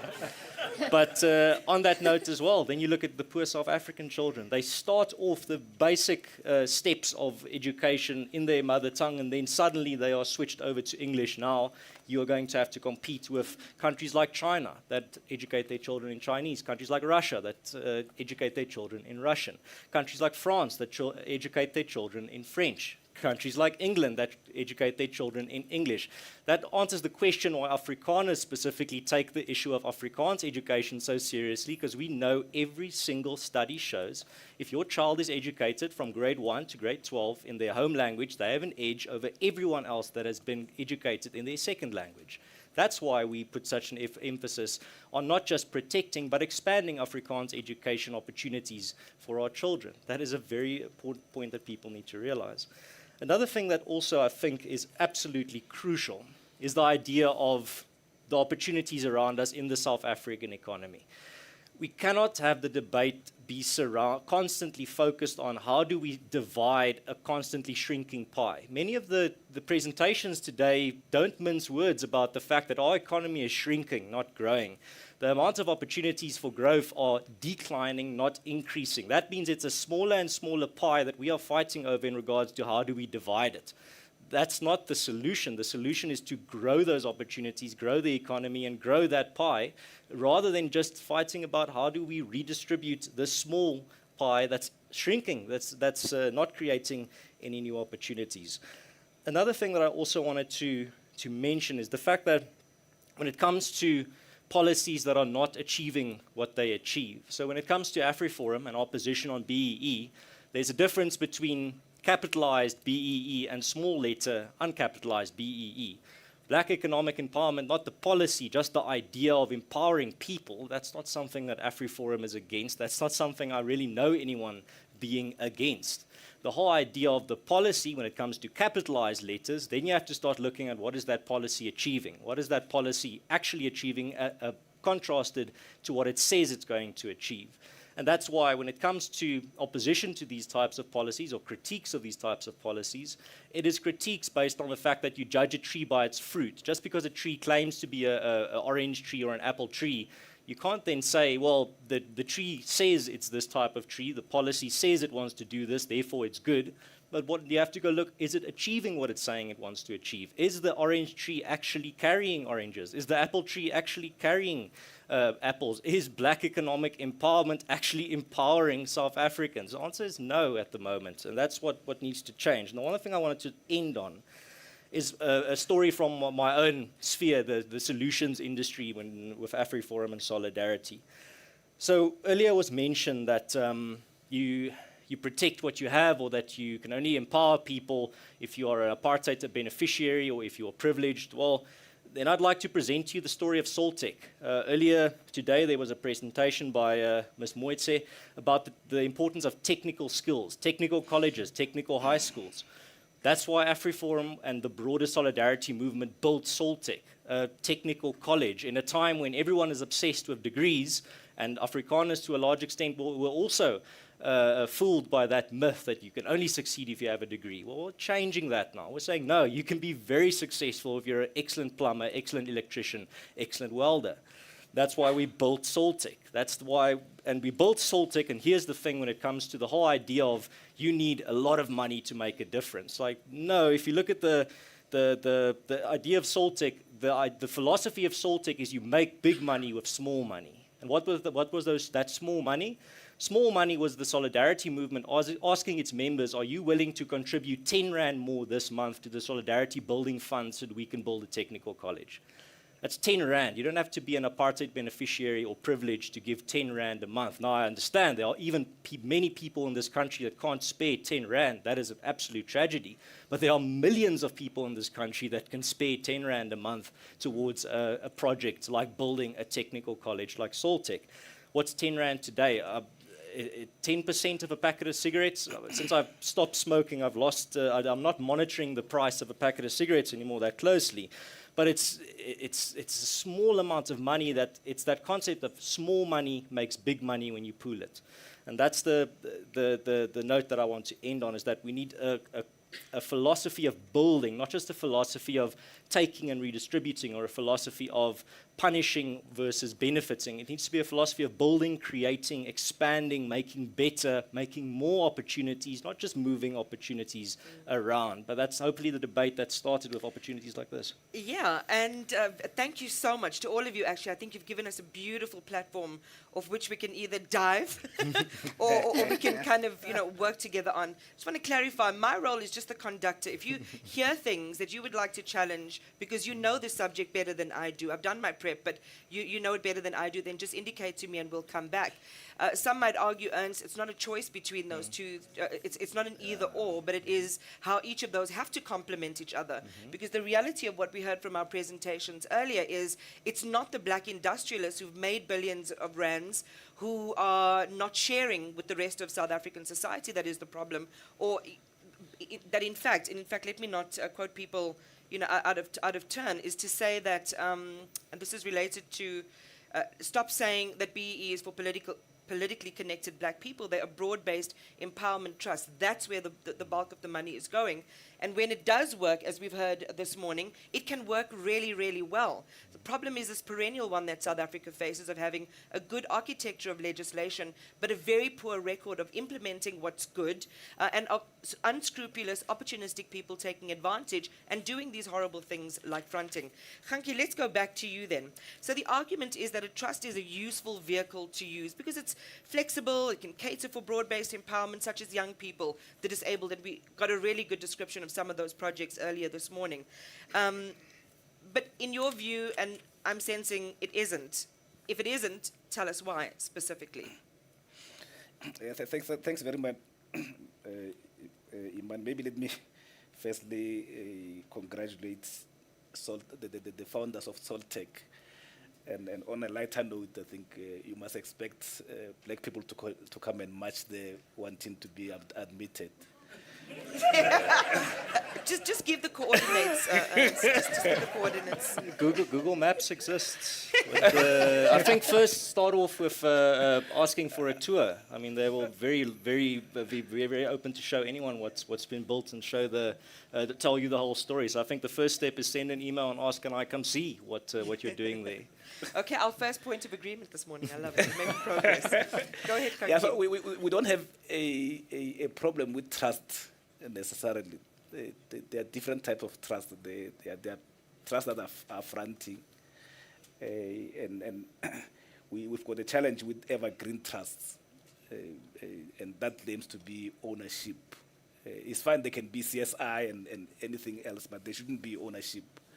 Because remember, owners, and an ownership is very important, and owners are basically running the company. The owners determine who becomes the CEO. And once you've determined who becomes the CEO, you'll be able to determine who benefits from procurement and the entire value chain. But some of these trusts, because they are even, the trustees are even appointed by the very same companies. So when from a power dynamics point of view, when they are on the table discussing, they're not going to raise contentious issues, because you know if you raise the contentious issues as trustee, they just remove you and put someone else because the queue of black people is too long. They'll just get another person and replace you with. But if you have a strategic partners, they will be able to raise these contentious issues in the board. So we don't necessarily have issues with the all trusts. We've got issues with fronting trusts, mainly evergreen trusts, and we have engaged with the minister that the trusts that were started a long time ago, immediately after 1994, those ones we can always find a way of working them and making sure that they comply with the new regulations. So, but our main issue is when you say someone is a shareholder, you can't then come and say I'm buying them school shoes. That's not ownership, because ownership, if ownership applies to person A, the same conditions must apply to person B. So I can't be an owner receiving shoes and then someone else is receiving dividends somewhere else. So we can't all be owners. So we just need to be able to clarify those type of things. But we don't necessarily have issues with the trusts that are proper trusts with good intentions. They've got a space in South Africa, but our issue is that owners must have the same rights as other owners, must be able to determine who becomes the CEO, must be able to determine the direction of the company. All right. Just want to say one thing. If anyone sees me looking urgent, it just means I'm watching the clock. Nothing more than that, because I want to get as much as I can out of all of you. So I want to just keep it really bouncy. Khurshid, I know you're dying to respond to that, so go ahead. Thank you.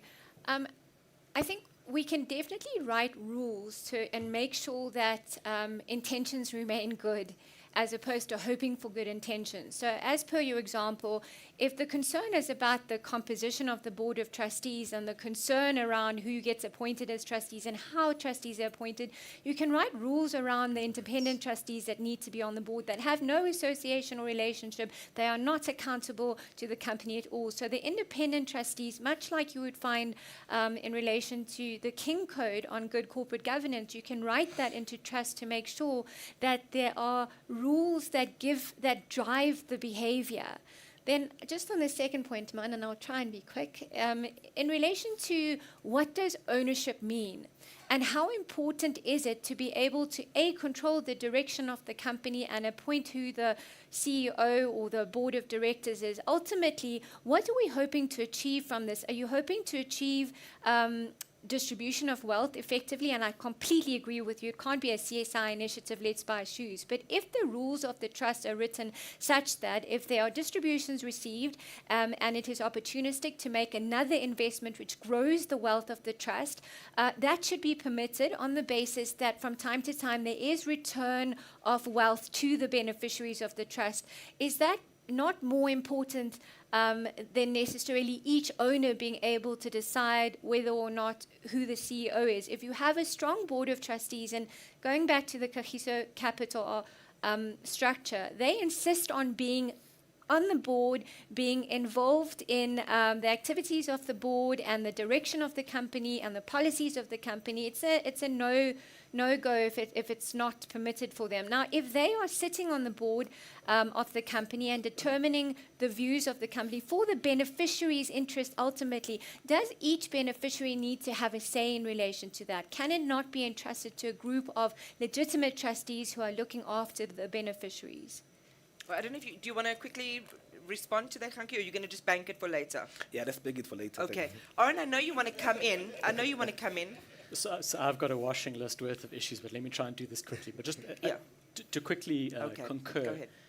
with the previous view, I think probably some of the healthiest dynamics that I've seen on board is investment companies that are owned by trusts that represent those trusts with a set of commercial skills, with strong governance structures in place, with strong commercial know in terms of that relationship.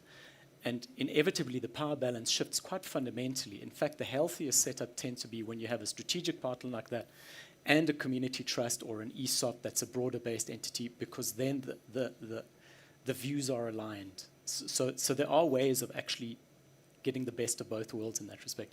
I just wanted to say two things. First of all, I find myself incredulous that I actually, and I'm probably going to get myself into trouble for this. Please do, just get into trouble. I find myself incredulous that I have a point of concurrence with AfriForum. But well, that's what we wanted today. We wanted miracles. but the irony is that in terms of the First Rand Empowerment Foundation, we've actually done a lot of research in terms of first mother language education and the impact of it specifically in the foundational years. I think the one point that I'd like to disagree on is the paucity of the material that's available in terms of vernacular languages relative to English or Afrikaans is the problem, and there's a structural issue there in terms of the publishing value chain, et cetera, et cetera. But that's a completely different debate.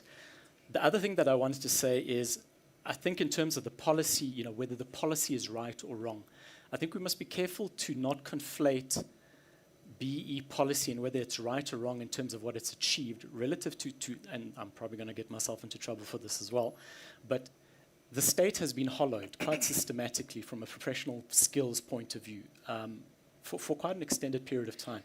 We're busy rebuilding it now. So like any other piece of legislation and policy, I think BE policy has been quite severely hijacked in many cases for nefarious aims.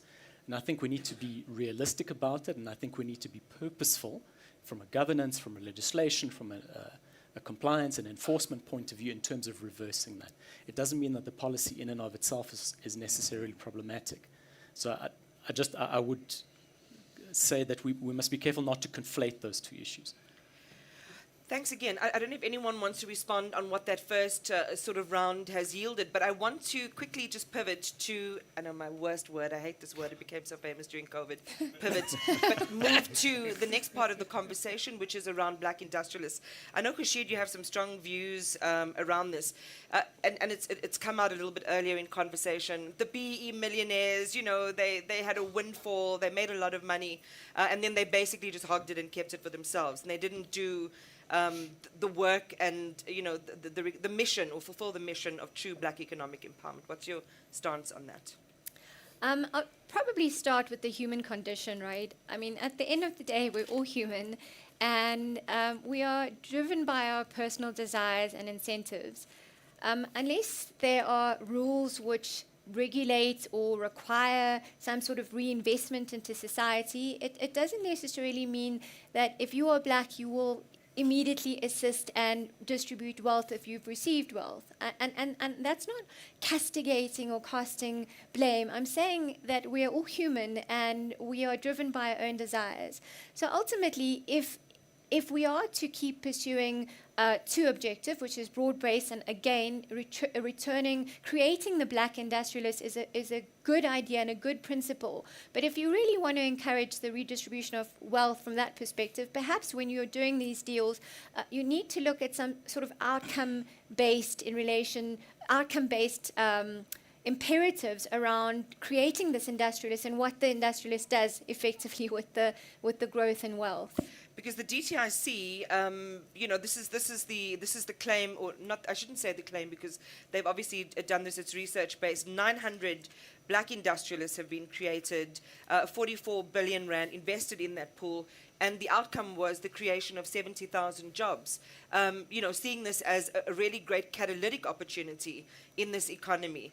But we hear over and over again the same stereotypes, that in fact there isn't really a shared value when you invest in a black industrialist and whose aim it should be to build manufacturing, is to really swell out that area and build factories and employ people, but we're not really seeing that. How do you challenge that notion? And anyone on the panel can really do that. Thank you. I think we need to be consistent. We are in a capitalist environment. So if we come up with rules to say if Iman makes money, she must distribute it, but when Van der Merwe makes money, don't say he must distribute it. We are being inconsistent. And I think it's because of the media. The media has focused us on what they call the usual suspects, who are less than 5% of the economy. But then they've left the 95% of the economy. No one focuses on it, and life goes on. So we need to be consistent. And if we're expecting black people who are making money to do certain things, we must also expect Afrikaners and other white people who are making money to do the same things. The same focus that we have on Patrice Motsepe must be on Rupert and Oppenheimer and others.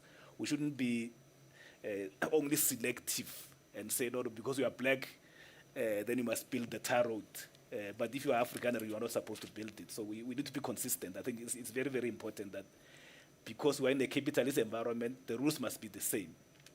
They are always going to be, from a human being point of view, there are always going to be white and black people who want to contribute to the economy and the society, and there are others who are not going to do it, and that's how it is all over the world. So we shouldn't then develop or devise certain rules that are only applicable to black people. So should we stop asking the question of whether the black industrialist has played a role in closing the economic gap in the South African economy? No, we should, but remember, all these black industrialists, they're creating jobs. Those who are successful, I know you'll know in business, other businesses will succeed, others won't succeed, and that cuts across all the color lines. But that should be a given to say you are creating jobs. But we shouldn't then come with other additional requirements that no, because you are black, then you must do 1, 2, 3, 4, 5. I think that would be unfair. And of course, Owen wants to come in. Ernst, I don't know if you want to kick off anything. Sure, I just want to add a comment there. I think, again, this goes back to my previous point that the debate is shifting again to redistributing a shrinking pool of resources. The debate should be growing that. The debate should be, when you look at these logos that in the previous presentations, the logos of all these companies, these are old companies. These are companies that I've known since I was a child. You have to be driving the point that there needs to be new companies being listed, founded, started from the beginning. And those companies need to be invested in. They need to be given a chance. But at the same time, the debate is currently just looking at the same handful of people or companies and saying, well, they need to be subdivided in this way or redistributed in this way. The debate needs to be, where are the new companies? Where are the new opportunities? And that's why the focus needs to go away from simply looking at redistribution, also growth and expansion and new faces on the block that need to be helped to actually get to that point. So do you think we're stuck in a sort of a hyper loop? Because what you're saying is it does circle back to the legislation. We have a big problem in this country. The majority of black people do not have access to economic opportunities. When you're saying let's create new businesses, let's grow that pie, you're going back to the fundamental, the causation problem, yes, which has rules and regulations attached to it, to make sure that inclusivity is there from the ground floor. Just maybe. So how do you get over that Absolutely. problem? Just want to use some examples because I think this will clarify the point. Some of the companies here that are on the screen almost on every second slide, some of them, for example, like Santam, Sanlam, these were founded in the 1920s. Let's look at another one, Absa. That was Volkswagen. These are legacy companies. Yeah, these are companies that are in a few, very close to getting 100, some of them are 100 years old. There needs to be new faces on the block, and we need to be looking into how do we achieve that. And how do you achieve that? Well, I refuse to believe that there aren't success stories out there that have come to the fore in the past 30 years. I mean, Capitec is one example of a new bank that has emerged in the last 30 years. But go look at the success stories and do a proper study on how did they achieve that? How did they break into this close-knit club? How did they break into this club of just usual suspects, this club of just regular familiar faces? And then you make your strategy. Now let's follow that recipe and make more of those. That's what if you said earlier, use the idea of homework. I want to give people a little bit of homework to go look up the Help Mekaar movement that was started in the 1920s, the Help Each Other movement that the Afrikaners did to to break the shackles of poverty that came all the way from the Anglo-Boer War, from the scorched earth policies. So what, and the companies that came out of that movement, Sanlam, Afbob, Booneskor, you have, for example, now today, Absa, that started as Volkskas. These are community, weren't started by the government. They were started by the business community and by communities, the Afrikaner community coming together, and that philosophy of small money makes big money. So I think there's some homework for people. All right, and again, enough for the audience to think about as well. I'm dying for question time. Can't wait. Khushid, and then Oren, and then Khanki, and then we'll open it up to some questions.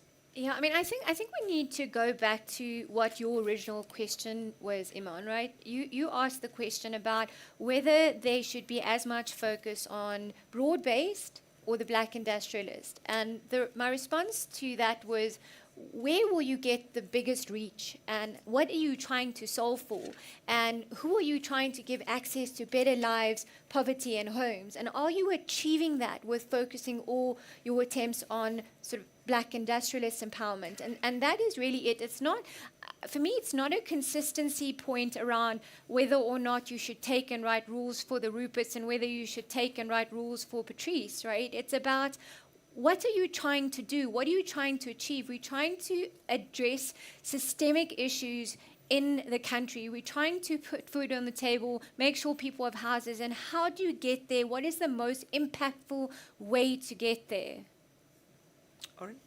So I just want to touch on one point that Khanki mentioned, which is the issue of why should the broad-based entities be expected to redistribute as opposed to seek commercial aims. And I agree.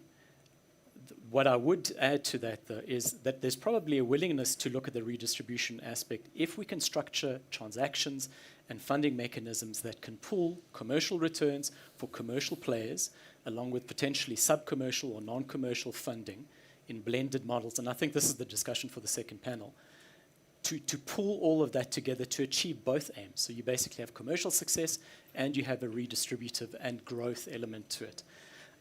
The second one, and I'm going to blame Duma on this so that I don't get into trouble again, but I think the elephant in the room in terms of, for me, the whole billionaires question in terms of the black industrialist policy is actually a red herring. Because the issue is we have an incoherence in terms of our industrial policy. BE needs to be integrated into all sets of policies across where government has touch points in the economy. And that's a lot of touch points. That's from industrial policy to macroeconomic policy, monetary policy. There's many, many touch points. And the problem is there's a lot of pieces of legislation that are pulling in very opposite directions in that respect. Anybody? Do you want to just quickly cite something for us that illustrates that eloquently?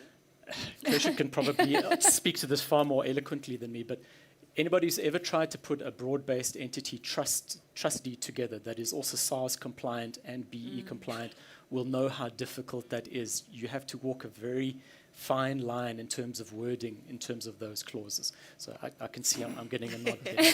For me, the issue is industrial policy, whether we have a black industrialist policy or not, and whether there's funding released for it. I think it's an important aspect of a broader set of industrial policies. The question is whether that funding is being targeted at the right industrial sectors, the high growth, high value added areas where potentially we have competitive advantage. The reality is smokestack industries, we're not going to compete with China and many other low cost locations. I think we know that. Those times have moved on. But there are areas where we do have competitive advantage, and I think all of that needs to be pulled together in one direction. Yeah, and I mean, one of those that came out quite starkly from BRICS is the value of beneficiation on the continent. You know, get it to its final product at source, cut out all of that exporting and refining elsewhere, the increases in those margins that make it almost those same products out of reach for the country of origin. That seems to be, and Cote d'Ivoire is dealing with the same thing in terms of their cocoa As long as you can production. make the economics work, yes. Yeah. Okay, I also suspect there's another conversation there. Not for this one. All right, Khanki. Iman, just two issues. I think the issue of saying we must create our own companies is a simplification of a very complicated issue. So if you look at the economic structure of the market concept, the market structure of our economy is highly concentrated. Just look at all the sectors. there will be like the top 3 or the top 4 or the top 2 that makes 90% of the economy. Look at the telcos. There's only MTN and Vodacom that own 90% or so of the economy. If you look at the banks, I see Standard Bank is just arrived. It will be the same. And look at all the sectors. So you can't then say we must go and create black people must go and create a telco company. It won't succeed. We need to find other ways. And the Competition Commission has been trying to say, let's reduce the market concentration so that we create space for new players. So it's important that we support the Competition Commission in doing what it's supposed to be doing, because we can't then go and say, let's start another bank. It's likely not to succeed. I think the other issue is that we are 20 years now, 29 years of democracy, 25 years of Employment Equity Act, 20 years of broad-based Black Economic Empowerment Act. We can't be discussing whether the act is necessary or not. I think we know the act is necessary, and the more time we're wasting in delaying it, it means this act will be with us for the next 100 or 200 years, because the only time when we have to stop economic empowerment is when the ownership, management, and control of the economy reflects the demographics of the country. So delaying it is not necessarily helping anything, because we are delaying the inevitable that is ultimately going to happen at the end of the day. So instead, we're supposed to be, instead of ticking boxes and say, if I appoint a black woman there, I get 10 B points. If I appoint a person living with disabilities, I'm getting so many points. We're supposed to be implementing what is called the spirit of economic transformation, which is to make sure that the economy reflects the population, but also we must make sure that at least everything that we're trying to do must be sustainable. We shouldn't be doing it for the sake of ticking boxes and getting B points. It must be done to sustain the economy, to make sure that everyone else feel like they own a piece of this economy. Oren, I'll give you a chance to give a bite in, but I just want to reflect on the reality that was painted by our economic experts a little bit earlier, that in effect, we're looking at a holographic representation of what black economic ownership of this economy really is. When you think about what Commissioner Matona talked about in terms of the 70% black ownership of the economy, and I think there was some figure of 79%, but I mean the right territory, right? Around 70% of of white ownership, of this economy. And it goes on and on. The other things that Duma was telling us about JSE ownership and actual ownership, lagging under 2%, we should be hanging our heads in shame. And even deals that are trumpeted as major accomplishments and empowerment coups in this economy are actually, again, not calorific enough when you look at the annual reports of those companies. So we cannot continue to lie and lie and lie to ourselves. And therefore it becomes so much more urgent. And I just want to make sure that we're tracking correctly. So the impact of broad-based trusts, the emergence of black industrialists and their roles in uplifting and building an inclusive society. I think we're on track in terms of the subject, but still very kind of disturbing to hear, again, that we need to re-energize, the pursuit of that cause, or which is the best vehicle to do that. How impactful is the Black Industrialist Program in South Africa? Are trusts really the best vehicle to get the maximum impact, Khurshid, that you were talking about? Really a subject that makes me quite emotional. But Oren, I'll give you a quick comment and then we'll open it up for questions. I promise to be quick. In terms of the creation of new entities, I think one needs to remember, and I've been in the BEE space, the transacting space, for a long time, but the driver of the initial wave of BEE transactions was actually deregulation post-1994. A lot of those industries at that point in time were also high growth, new industries, high tech, which are now mature. I think there is an opportunity to create a new wave of transactions out there. First of all, there's the secondary market, yes, that's another discussion. But the other one is there's an enormous amount of talent on the ground in terms of startups, in terms of high-tech businesses, black-owned.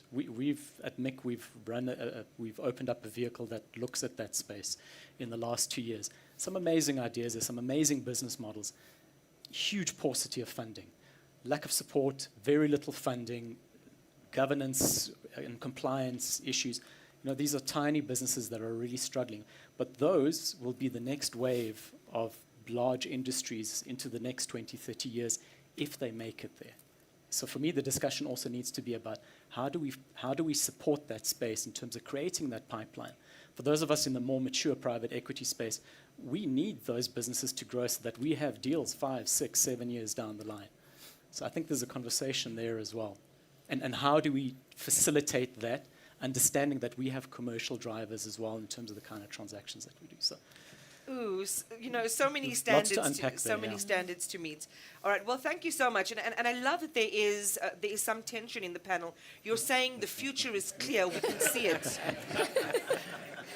You know, sometimes my daughter says to me, "Mom, you're so funny," and they laugh, and I'm like, "Why are you laughing?" This is my question to you as an audience this morning. But I do love that tension because it's in the tension that truth is told. You know, you're painting this vision of it being really accomplishable. Help Makar schemes, it had one objective, and they retrofitted for that objective, and it yielded the result that they had desired. We can do this now in contemporary times. Forget about, you know, all of this BEE legislation, the way that it's gone down. We're in a different context in South Africa. I hope that I'm synthesizing your points of view. I know I'm reducing it, but I hope that I'm there. And Khanki is saying, you know, almost the opposite. It's not that easy to achieve what you're doing. Why do we have this expectation of black industrialists that suddenly they should feel morally responsible for someone in Alex when they're living in Sandton because they've now got a deal? When did that happen? And we have a double standard in how we apply that to white industrialists in South Africa. So I think some really interesting conversation points, the impacts of trusts in the work that they do. If it's done right, there's an opportunity there. So let's give it to you. I have got how many minutes? So let's give at least 10 or so or 15 minutes for some discussion on this. But there are 100 questions. I don't know. Who do I look at first? Guys, do you know how you can help This me? conversation Is by is- being really quick. So Interesting. don't do a speech. Just give me the But it's question. Give me who it's Yeah, for. it's good. And I'll put it in the microwave like a bag of popcorn and we'll get an answer for you. Let's start with the chair. Thank you very much. I have seen you. I have seen, and I love the suit you're wearing. By the way, I noticed you earlier. You're eating into my time. Go ahead. My question is actually to everybody in the panel and in everybody in this room, to say we have a society that is our population that has been disempowered so much, and we expect those people then to be, how do we pivot that society into participating? It's all well and good to what we are hearing here, that people must be given opportunities. It does not matter whether you put an opportunity on a platter. If I do not have the capacity or the will, how do people then access those opportunities? Thank you. We can just do a quick response to that. Who wants to take that one up? I'm happy to Okay, start. go ahead. I mean, that's an interesting question, and I'd like to draw it back to what we experience on a daily basis as a law firm. As you go up through the ranks, you get to partnership, and you hope that everyone votes for you to come into partnership. But at the time, your stats need to be right. You need to have a client base. You need to show that you've run the fees, etc., etc. If your stats are not right, you're not going to get through. The point is, from the day the person starts at the law firm, you need to make sure that they have the right skills, expose the right sorts of transactions, such that when they get to that gate, they can get through. So I think the answer to your question is that empowerment probably needs to start at a much earlier stage than just handing the opportunity. So when the opportunity does get handed over, the skills are there to be able to make the most use of the opportunity. All right, let's take a question over there. We'll just have one response each per question, so we get through as many. Thank you so much. I'm here. Thank you so much for the conversation. I think it's been very educational. I think I want to comment really around the issue around economic transformation. I think in a broader context of moving our economy to more productive economy, as opposed to the structure to have it at this stage. And I think there's a very strong evidence that shows that value creates a lot for the wider economy and society when you have more productive sector. Sorry, when you have a more? Productive, where you're moving your economy more from your primary sector to more productive sector, supporting more productive sector of economy.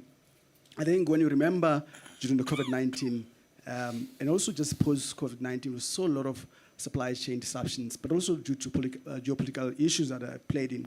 And that has really placed an African continent as an opportunity for diversification of global value chain diversification in particular.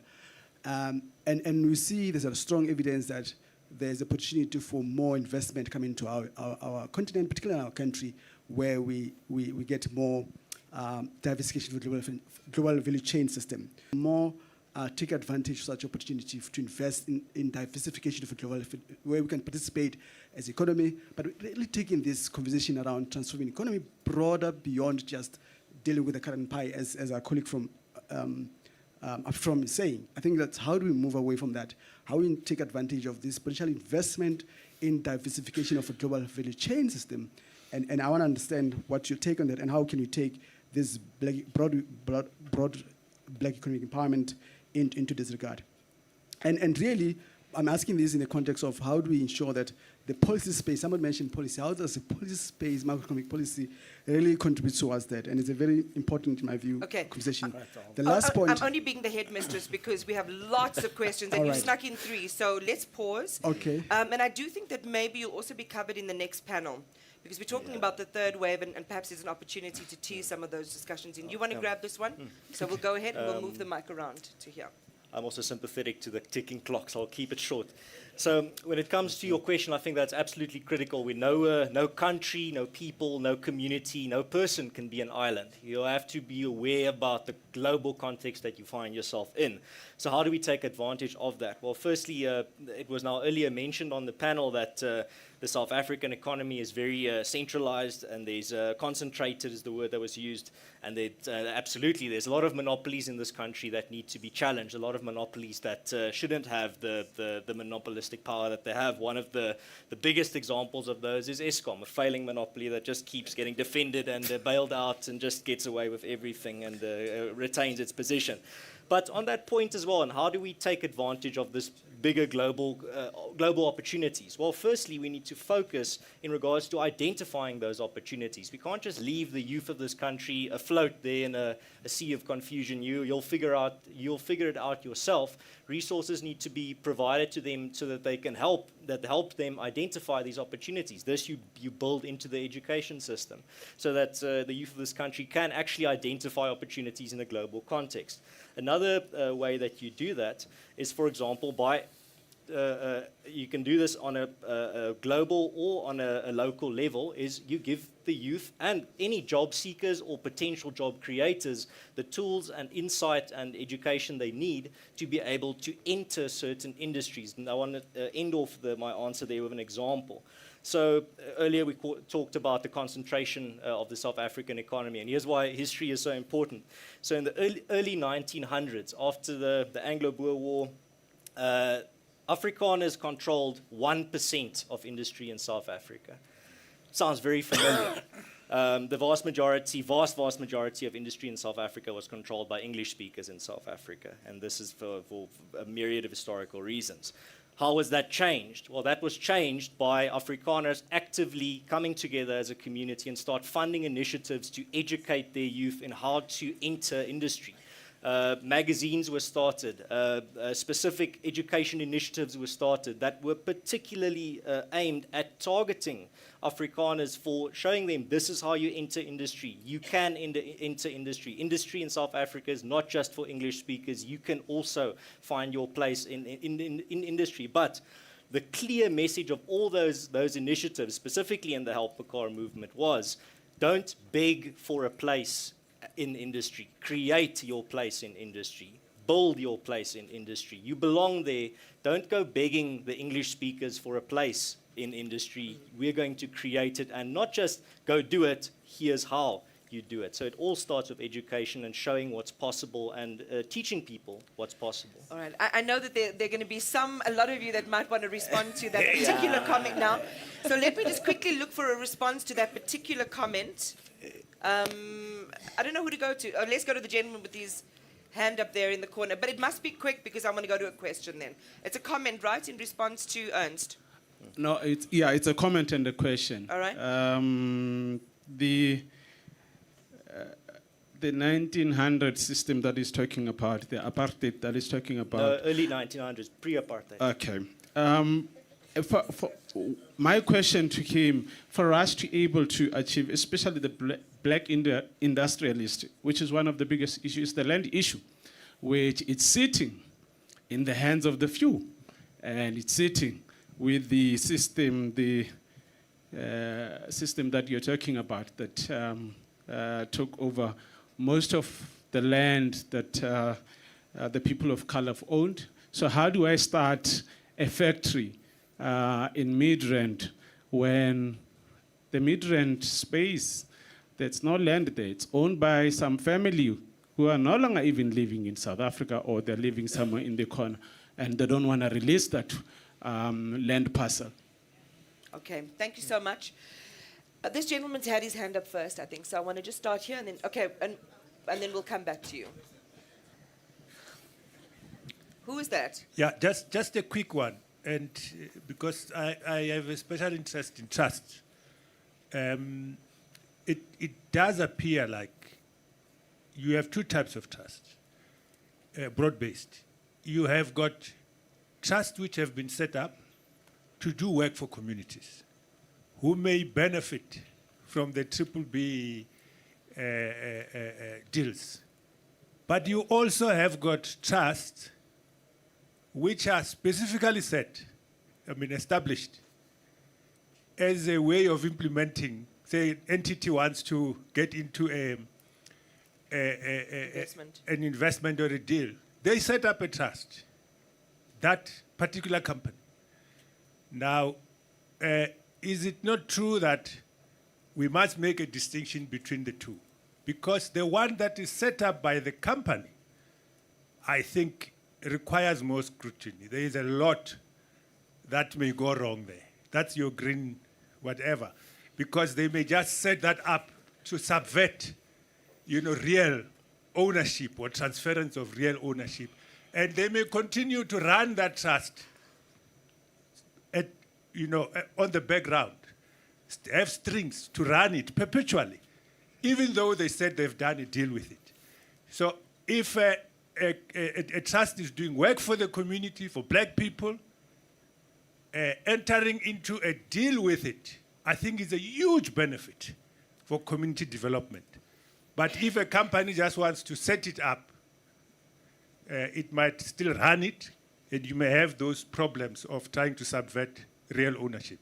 Is that not? I mean, it sounds more like a comment, but I don't know if anyone wants to quickly respond to that, or are we happy that it rests as a comment? No, I concur with that point, but I would like to hear my panelist's response to the distinguishing of the two types of trust, because I think that's the fundamental question. Yes, I think the thing is I've been trying to avoid to speak about the Brito bond and other things, but I think I keep on being tempted, because I think it's unfair to give an example of how Sanlams and others were formed without giving a proper context. That in that formation of those companies, blacks were by legislation excluded from participation. So I don't think it's a good example, because in this context of democracy, we are trying to make sure that the economy is owned by all who live here, not only by a certain group. So I think that's it's an unfair. I agree with you. I think those trusts need to be looked differently, because some of these trusts are formed specifically to front. And when we try to look deeply into this trust and say, but is the economic value ever going to be transferred? You find that there's no intention of transferring it. If there's a fight in that trust, they just close the trust and start another one somewhere else, and then the BEE people are left with nothing. And it has happened many times where we deal on a daily basis where people come to us and say, I had an agreement with the white partner, now it's not working, and I'm left with nothing. So I think we need to scrutinize all the trusts. But I think, again, some of these trusts are not necessarily supposed to be classified as ownership. They're supposed to be classified as CSI, because that's what they are doing. But I think, again, I think that's a long discussion that we need to have at some stage. Yeah, and I'll possibly come back to the DTIC and this provision around genuine black ownership. In fact, I have it in front of me now. Minister Ibrahim Patel putting to rest this dispute around BE, the status of broad-based schemes and trusts. And there was a notice that was gazetted that they do qualify to be scored as genuine black ownership. So how does that impact with what you were saying, where you're not getting a share certificate? Then you can't really be empowered. And that's where there is that failure. I'll leave it hanging in the air, save it for your wrap-up comments. So to be fair, right, that gentleman, and then there was, and then that gentleman there with the jacket. We did have a lady. Listen, so speaking, hold on, guys. At this time they feel. Hold on, guys. So if we're just looking at the lenses, I'm not looking at, I'm just looking at who was first in the line. So if the ladies didn't put their hands up first, I can't do anything about that. But I will give an allowance. Okay, so where is there, all right, so the one with the red dress then and the beads on her forehead, that will be, and that gentleman. So those are my final two. Go ahead. And then it also means that each row got two. Guys, don't let me do this. I can't be auditing the panel. I think we're good. Go ahead. Thank you so much. So I work for a trust based in Diepsloot, and we've been doing our work for, I guess, the past 10 years. And I think when we focus on black industrialists, we're really looking right at the end at elitist, very small, minute group of people, which continues to perpetuate this culture that we're trying to walk away from. So when we look at the pipeline of enterprise development, it's so difficult for us to even distinguish the difference between self-employment and entrepreneurship. And we're not even looking at the problem in that sense. People are just able to sustain themselves. They're not looking at the bigger picture. How am I empowering beyond just feeding myself and my family? So I would like for us to try and think about how the grassroots level becomes integrated into this conversation, because industrialism is right at the end of this entire pipeline. Thank you. Any takers for that on our panel? Yeah, I think just a quick one. I think the fact that we were focusing on black industrialists and ownership does not necessarily mean we're discarding the other elements. Remember, the broad-based black economic empowerment and the codes, they've got different elements. There's a skills development, employment equity, CSI, and all those type of things. So maybe the focus has been on ownership, but it does not necessarily mean we're discarding those elements. They are there in law, and then they have to be implemented. So it may not have been the focus of the discussion, but it doesn't mean that they are not being focused on. So the dealing with the enterprise development and all other things that are there is part of the broad-based, hence it's called broad-based black economic empowerment instead of just BEE, as we have known for some times. All right, Oren, quick grab, yeah. With respect to that, I think it's important not to think of the two as being mutually exclusive. The one deals with the growth of the broader economy, and the requirement is still there, and we see it very much at FREF in terms of the communities that we serve. The need on the ground is dire. You need to do both at the same time. I think that's, for me, the answer. Thanks, Oren. All right, so the question there, let me just quickly look at who had their hands up. Just... All right, so I'll take the sister at the back there then. Oh, no, it's not you. I'm trying to get my gender balance right, guys. Otherwise, I won't leave this auditorium alive. Okay. All right, so go ahead and I'll pick another final comment. So, Ms. Rebeti, I think you made the introduction. Sadiq Shah from Nedbank Corporate Finance. I think, Ms. Rebeti, you started talking about an and. It's not an either or. So I'm going to latch on to that, because I think the last comment from the question that preceded me has also got that theme of inclusivity. There should be diversity, empowerment, and inclusion. And I think the opening comments, I think from our host, Mr. Nsalaba, also spoke about the lenses that we should be viewing these things from. And there was a comment I wanted to make, that I do believe a sustainable future in black economic empowerment in this country has an element of black industrialists. It's got an element of Kagiso trust, community trust that are channeled in the right way, not the villainous fronting trust. It's got an element of community trust that are neighboring a particular operation. It's got an element of the staff, the people that are actually delivering that value.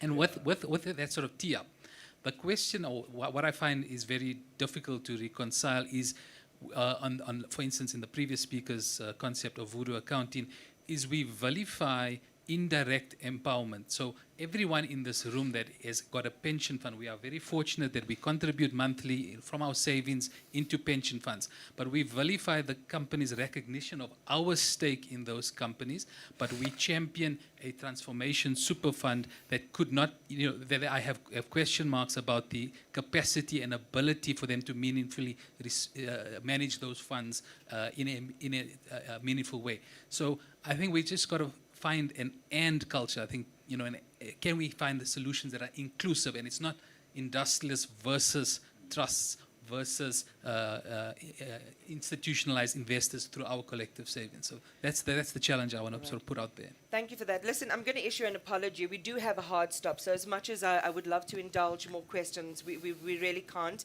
What I will say is I think largely we've stayed faithful to our topic, to the point of the conversation being narrow. These were the guardrails that were set.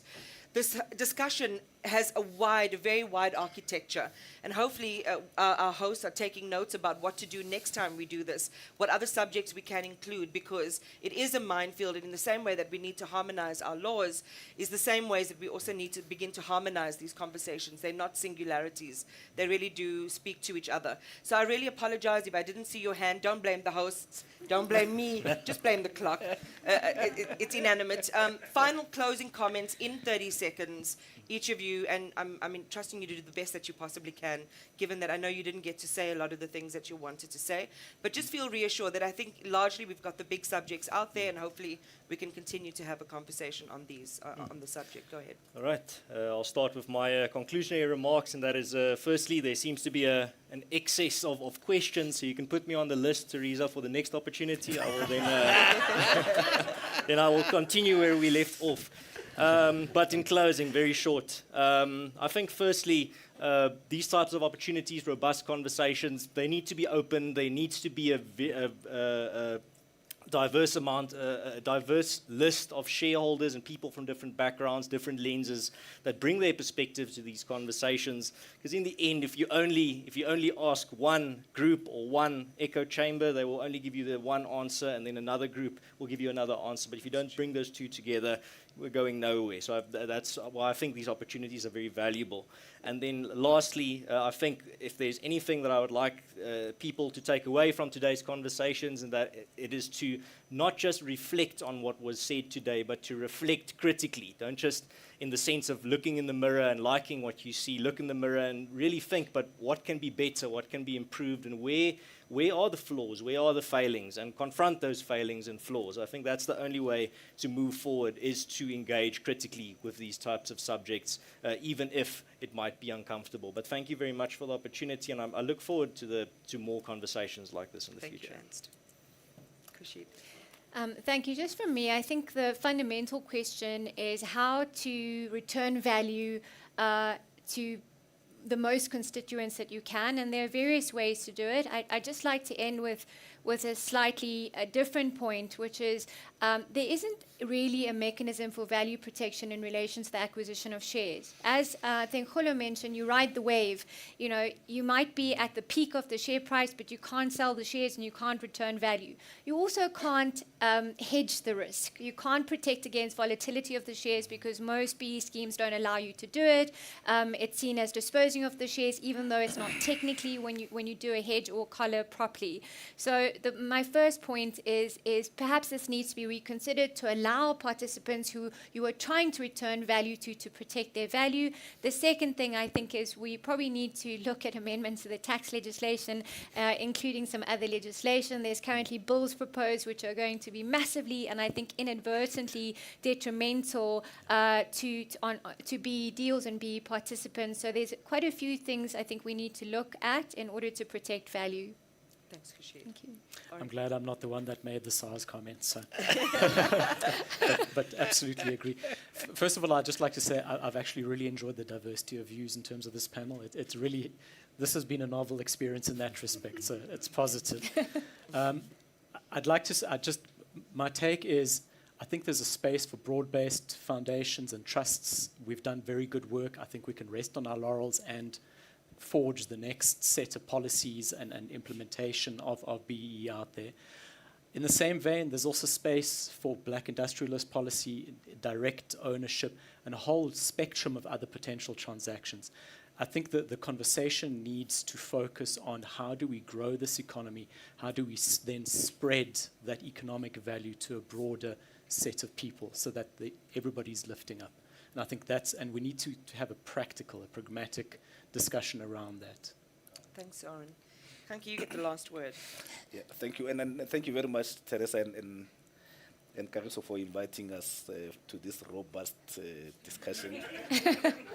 and I think it's important to have this type of discussions. And I agree with Ernst that they must be open to more people so that we don't talk only amongst the people you agree with. Are you going to go visit them? Because he said just email. In fact, you don't need to email. He's right here. Make a date. Are you going to go? Come ask me for my card. I'll give it to you. Yeah, we do engage with everyone in South Africa. Yeah, and I think I agree. It's not a neither. So it's not an either or. This can work together as long as we make sure that the issue of fronting is dealt with, and it's dealt with decisively. We've raised our concerns with Minister Patel on that note that he wrote. So it's still under discussion because we're not happy with some of the elements that he is trying to promote. And I suspect some people who are involved in that have lobbied him very, very hard. And lastly, I just want to make an appeal or a plea to especially the black people, minority, blacks, Indians, and coloreds.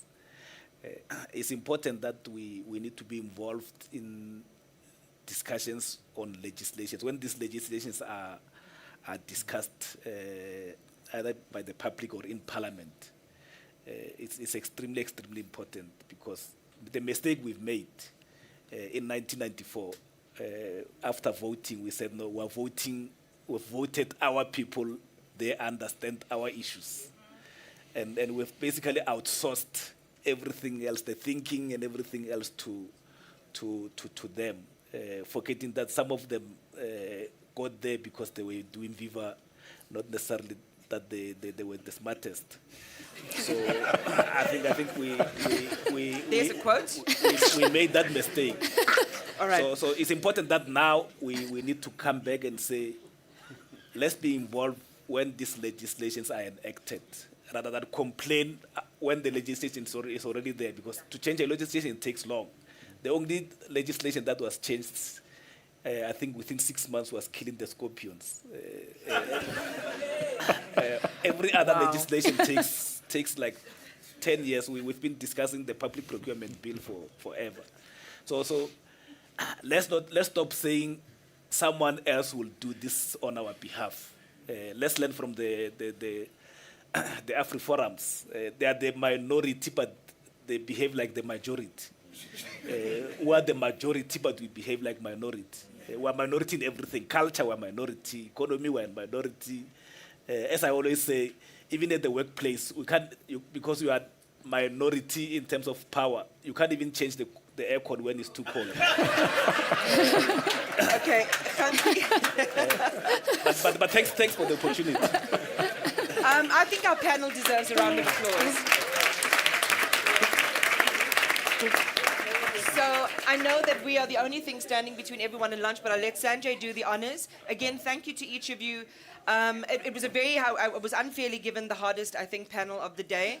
But I hope that I acquitted myself well in at least managing the subject and getting all of us to understand. So from my side, thank you for having me. I don't know if you're going to have me again, but I really hope you do. Thanks, everyone. Thank you. Thanks, everybody. We're going to go down to the first floor for lunch, 40 minutes. So if you can be back here by 20 past, if I can ask the panelists in the next session to be back here by quarter past so we can mic you up. Lunch on the first floor. Just keep your mic on. Ernest, thank you. Okay, no, thank you very much. It was lovely to be on the panel with you. Yeah.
to find it.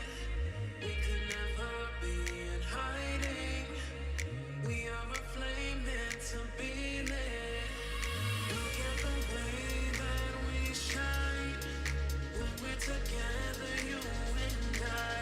So bright, so bright, so bright.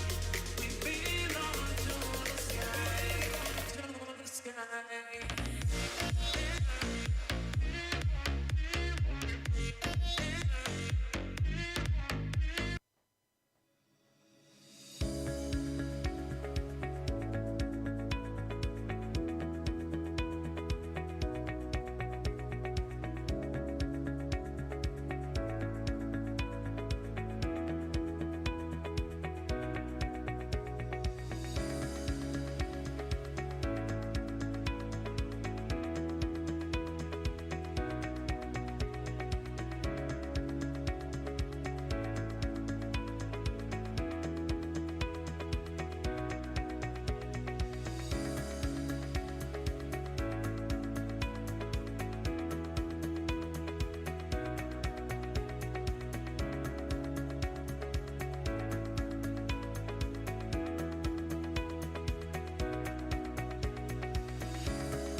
Yes. Air off, contact off. Yes. Mina to temperature now. Sile shampoo clean like kiss easy cleanile. God said.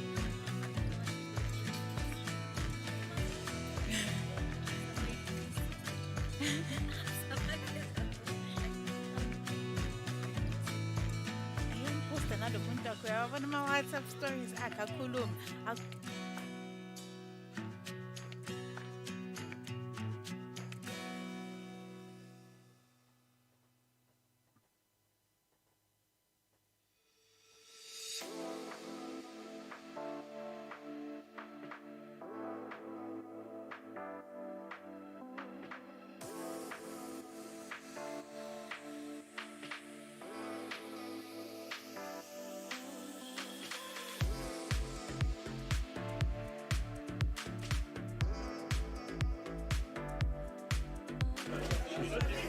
She's online.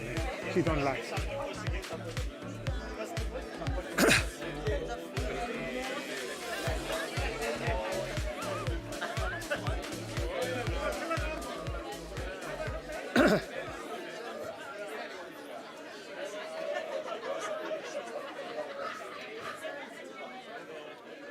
If I can please ask everybody to take their seats.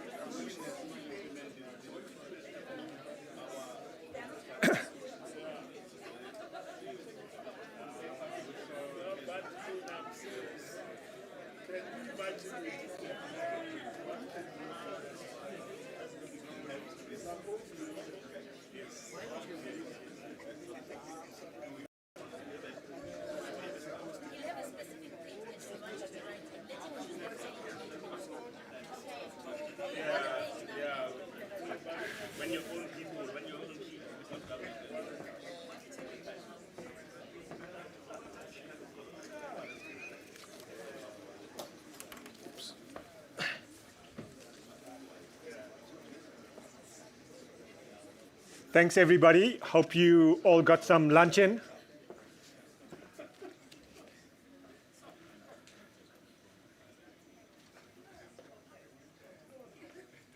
I just want to thank the panelists from our last session. Some of them are still in the room.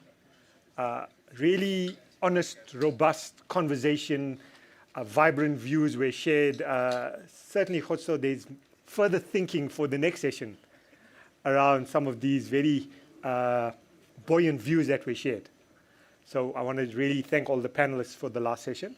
So we are now into session 4, where the theme is what would a third wave of BE deals look like in terms of developing an entrepreneurial culture, building and growing the economy, as well as job creation. What next? So somebody's joining us online. I'll get to that. So for this session, I'm going to ask Gugu Mpufi to join us on stage. She's going to moderate the session. Looking forward to another vibrant session. And as she makes her way up, I would like to call the panelists from Standard Bank, Kenny Fischler. Kenny. From the National Empowerment Fund, Zama Kanyile.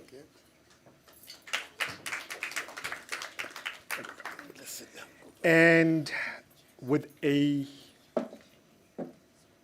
same hat, Oren. Which hat do you want?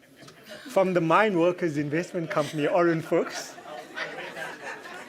A different one. And joining us online is the chairperson of IDF Capital, Polo Leteka.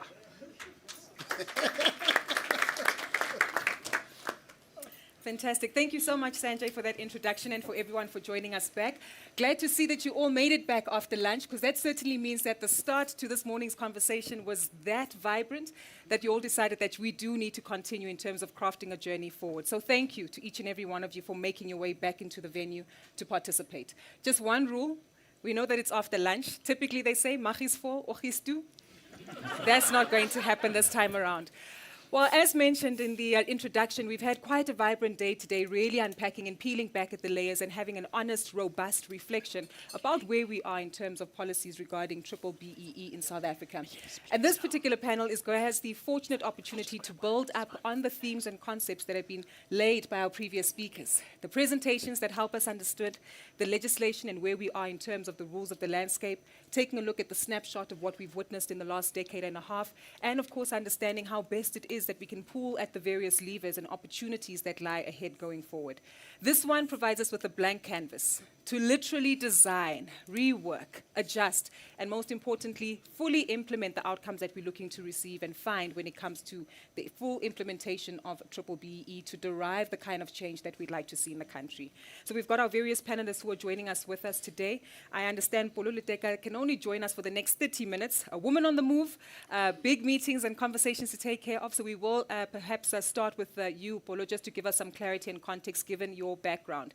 Naturally, allocating capital within the private equity and venture capital space. But a few years ago, Polo, you were one of the critical South Africans who sat at the forefront of drafting the legislation regarding triple BEE. We've taken a look at the numbers, we've seen some of the outcomes, and perhaps before we actually craft our way forward, we just need to pick up on some of the insights that you might be able to share with us, that with the benefit of hindsight, looking into the rearview mirror, as we craft a journey and trajectory going forward, what's your analysis of the progress that has been made, but most importantly, the sweet spots, the tools, the parts of the legislation that we should prioritize to continue with going forward? Good afternoon, everybody, and thank you so much, Google. I'm very honored to be part of this esteemed panel.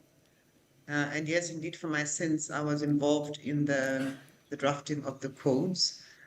And at the time, we had very lofty ideas, of course, of what we would achieve. We thought that, you know, each of the 7 elements that you see on the scorecard feed off each other, and that. Oh, is technology failing us? Sorry.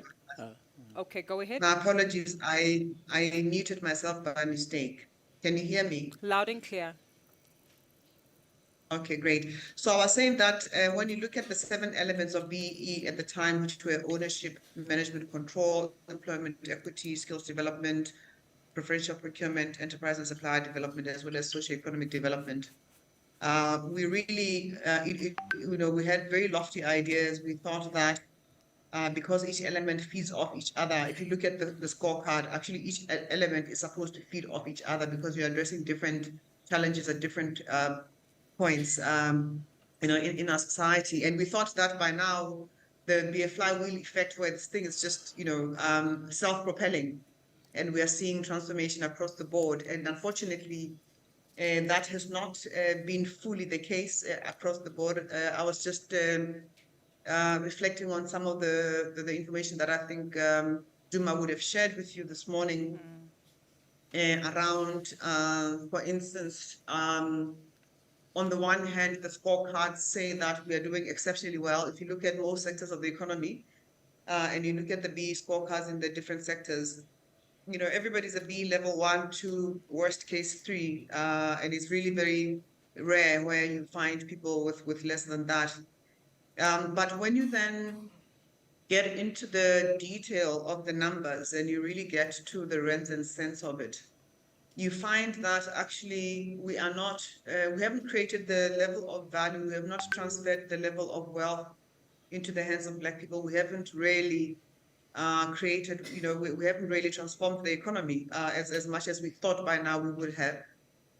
I think that, however, having said that, it's not all doom and gloom. I think we have seen some shoots, especially in the entrepreneurship space, and maybe because I spent a lot of time in this space. I've seen we've seen what can work, what can be self-propelling, what can be sustainable. And this is the one area that, for whatever reason, we're not doing enough in. And yet that is, so this is on the creation of Black business. I think the preoccupation for a very long time has been around be transactions where we acquire minority stakes in traditional businesses or white-owned businesses. And I'm sure good Kenny will attest to this, or maybe he won't want to say it too loudly, so I'll say it on his behalf. The reality is that when you fund BE transactions using whatever instruments, whether it's preference shares, debt, quasi-equity, MES, whatever you want to call it, typically the guys who benefit the most financially from this are actually not the B shareholders. That's just the reality of it. Out of a 25% transaction, we did a study, in fact, when I was still at the DTI, we concluded that at best, only 5% of real value will go into black hands, even though we celebrate 25% stakes, because we first have to service the loan. If you've got a loan which is bearing interest on a monthly basis, you have to, service that interest. Then there's a hurdle, potentially in other instances, there's a hurdle that you have to meet. And then there's some form of carried interest participation between yourself and the people that provide you with funding. Yep. So the economics of it are such that it benefits mainly the funders and everybody else, the lawyers and the consultants and the BE shareholders. I'm not saying there has been zero benefit, but the bulk of the benefit has actually gone to everybody else other than B shareholders. So my sense, and from what I've seen, is that we need to be intentional about backing black business and maybe de-emphasize to a large extent the minority acquisition of stakes in white-owned businesses, but actually emphasize the backing of the establishment and support of black-owned businesses, which not only transforms the economy and creates wealth in the hands of black people, but actually that's where we create additionality in our economy. We create jobs. There's innovation. There are new ideas. There are new solutions. So let me stop there. But for me, that's really where the opportunity is. I think the opportunity is on the enterprise and supply development side, but not so much thinking about it as, poor, small black people, but actually providing proper funding behind even significant black business, like ourselves, for instance, who are a fund management firm, 100%. have been doing it for 15 years. And until today, the big guys still don't want to touch us. They look at us as if we don't have, we've been around for 15 years. Surely that should speak for itself, but we're still treated as if, we are some small, inconsequential entity, whereas we stand, I think we are equal to the task. We've proven ourselves, but we are still treated as black women owed small, and therefore nobody's going to give us a proper amount of funding. And that's just a very sad example of what I've seen in the market, that black business, we don't take risk on black business. We believe white is safer, less risky, better returns, and black is high risk. We're going to write off our money. That's just my personal observation over the years. And I'm speaking, having, wearing my previous hat at the DTI and now being on the other side and seeing how this is unfolding just in front of my own eyes. But let me stop there. Thank you very much. Thank you so much, Pula. And I think really putting it into context, because we want those honest reflections from both your personal journey, but of course also reflecting on the realities on the ground. And this potentially ties into some of the takeaway themes we saw from Duma as well as Holu's presentation, which not only spoke about some of the aspects that we need to monitor as we craft this journey going forward, the macroeconomic environment, the policies that need to speak to each other, of course understanding how it is that we set up in structured deals going forward, but capacity for this new stream of talent that needs to come about in order to lead industrialization in South Africa. And that leads us to a theme and a concept where many have actually mentioned that the third wave of triple BE needs to be entrepreneurially driven. And this does speak to the opportunities that we need to identify. Perhaps as we craft that picture going forward on what it is that we can change, an open question to the panel, but Zama, I'll give it to you, given that you do speak on behalf of the NEF and you work fundamentally with empowering a lot of women within business. Maybe you can share some of your perspective with regard to the opportunities that exist within crafting a new view of black industrialists, and also not leaving behind entrepreneurs who might be lower down the supply chain to make sure that they actively participate in the third wave of triple BE. Thank you for that, and good afternoon, everyone. Our starting point has to first look back in terms of some of the lessons we've learned in terms of what the first and second wave of BE represented, and some of the lessons learned in our portfolio. So we obviously fund, transformative deals, but we also fund new ventures and expansions. And we're seeing that there's a lot of uptake for funding for new ventures and expansions from Black-owned and Black-owned managed businesses. And that's where we are seeing the opportunity for growth to play a meaningful role in supporting SMEs. But I think, like the likes of Bulu's IDF, we are constrained in terms of, what can be achieved with the available resources. Duma did highlight earlier on that only 0.4% of bank assets are towards Black-owned SMEs, and that overall there is this 360 billion rand funding gap for SMEs. So the question is, how are we directing the available resources so that they reach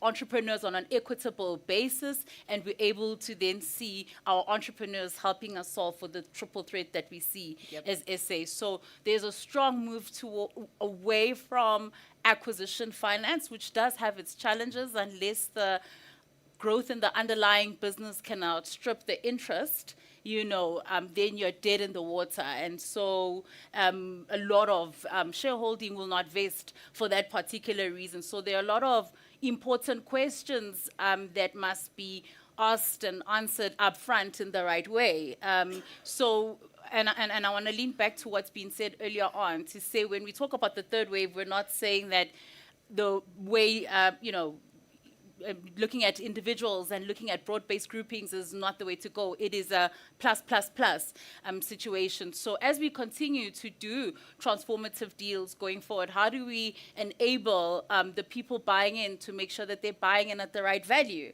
And how do they motivate their value add at the table such that they're not found in funding structures that don't make sense, and they're paying off debts, and and what we don't want to see is what we saw before with passive investments where people aren't even adding value. There's some participation at the directorship level, but 100%. No one is really involved in the underlying operations of the business with the real impact on the profit and loss. And maybe you can make it a little bit more practical for us, because this obviously speaks to the kind of capacity we need to build, right, before we get the perspective of some of your other panelists. But in terms of your views, how do we ensure that that conversation shifts when one gets to the table? In other words, giving entrepreneurs here in the room quick, 5 key notes on, how to make sure that those conversations are tangible. Yeah.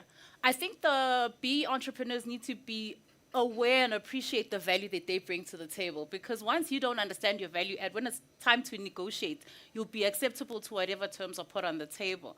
And also not to be attracted by, large sums for a valuation. I think it's easy to attain or attach value or determine value on the listed entities, but in the unlisted space, there's a lot of room for manipulation. And so to understand that you are buying as a Black partner into the business, you're buying into the value that has been created to date. You're not buying the discounted value of the value you're going to unlock because you've helped the business be empowered. So once you use that as a strong negotiation tool, you're actually able to say, let's look at what the company's been able to achieve without me and any Blackness, and that is what I'll buy in ads, not what I will derive in the future. What we jointly derive in the future will help us service for the finance cost that enabled you to have that.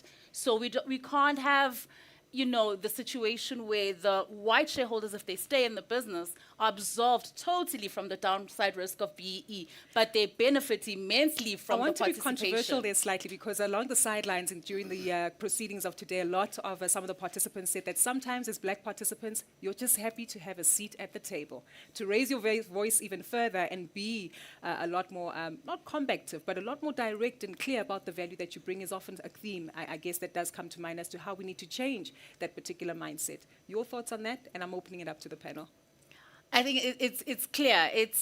You need to know what you're bringing to the table to be able to motivate, and you need to be operationally involved in the business so that you have see-through, because there's a lot of leakage that would then happen, or value leakage at the operating company, that you're not privy to if you sit at a board level. So you need to make sure that you are involved in the roles that impact profit or loss. If you're not, I don't think we're doing BEE the right way.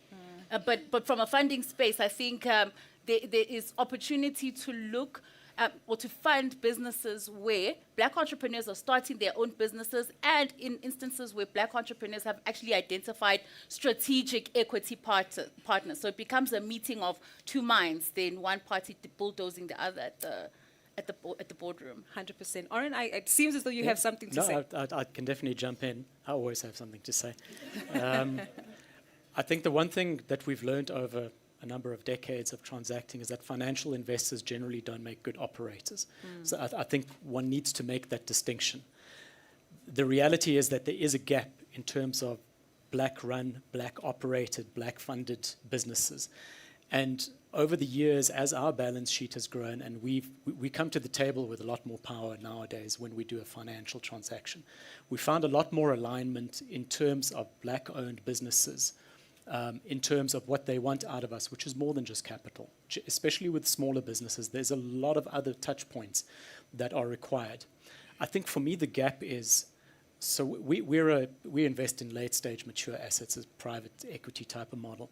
We've recently launched basically a venture capital Series A type of fund. It's very small relative to our overall balance sheet, but we felt that from a legacy point of view going forward, that was the gap in the market.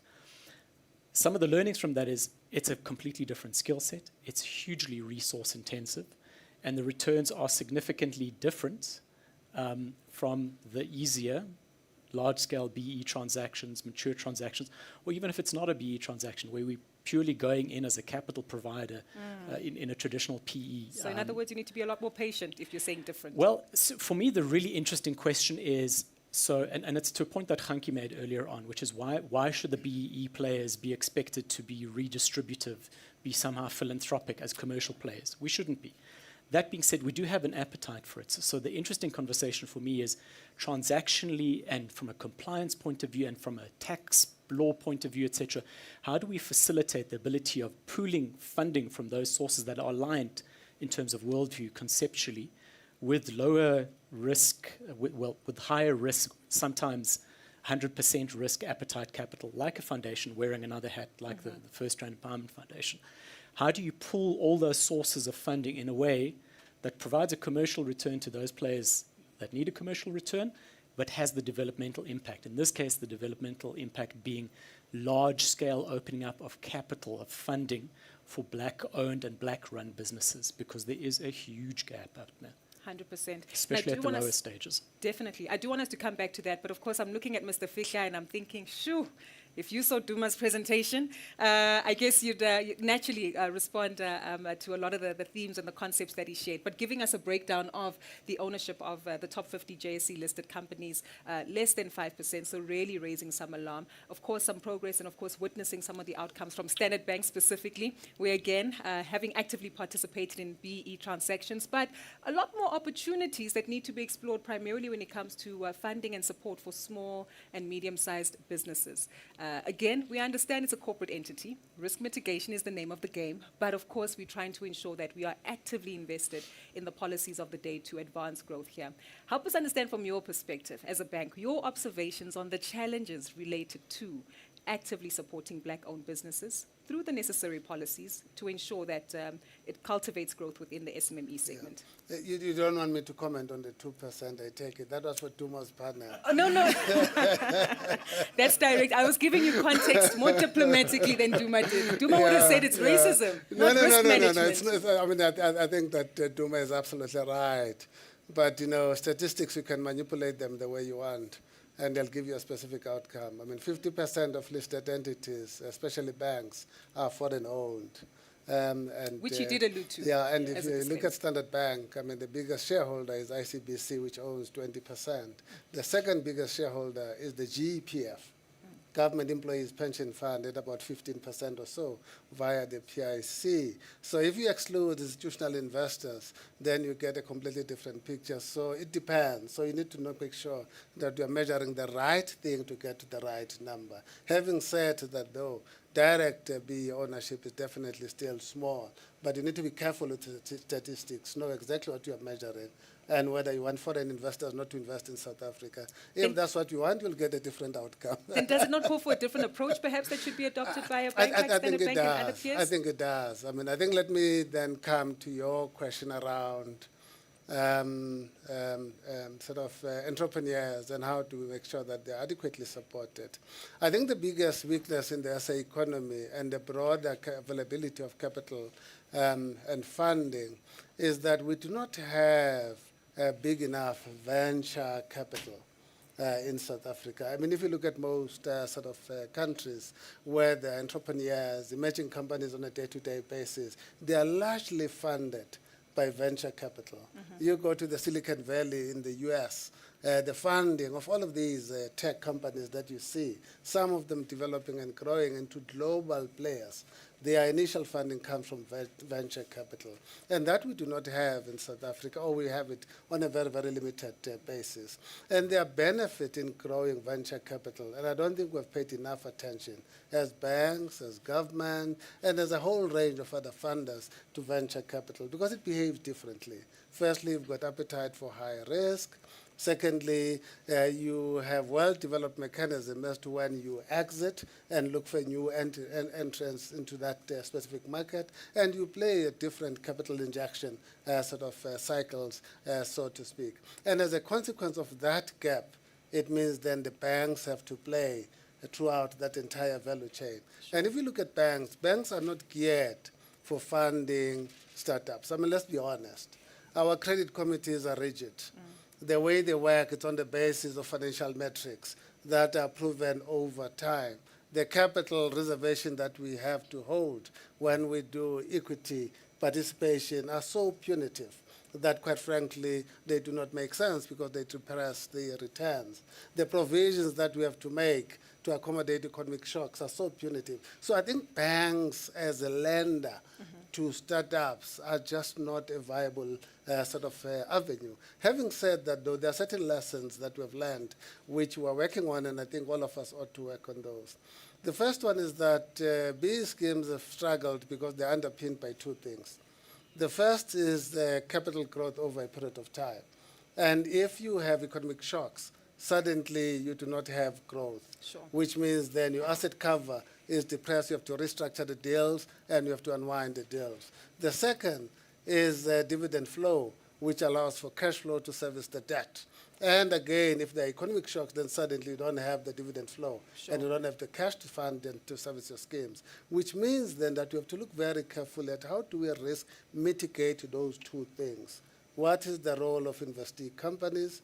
What is the role of development finance institutions in order to be able to risk mitigate economic shocks, and secondly, shocks that could impact negatively on the ability of the company to pay dividend and consequently service debt. And I think the focus ought to be on that. How do we de-risk these schemes, and how do we de-risk new players in order to make sure that these structures are sustainable from a capital structure point of view and consequently can withstand economic shocks? Got you. It calls for a different approach and, of course, advanced participation of other peers in the industry, but it doesn't renege the responsibility for big institutions that are listed to still participate in transformation. I'll have you linger and think about that one. I'm aware Pulu's under pressure for time. We've been told that she has about 2 minutes before she has to go.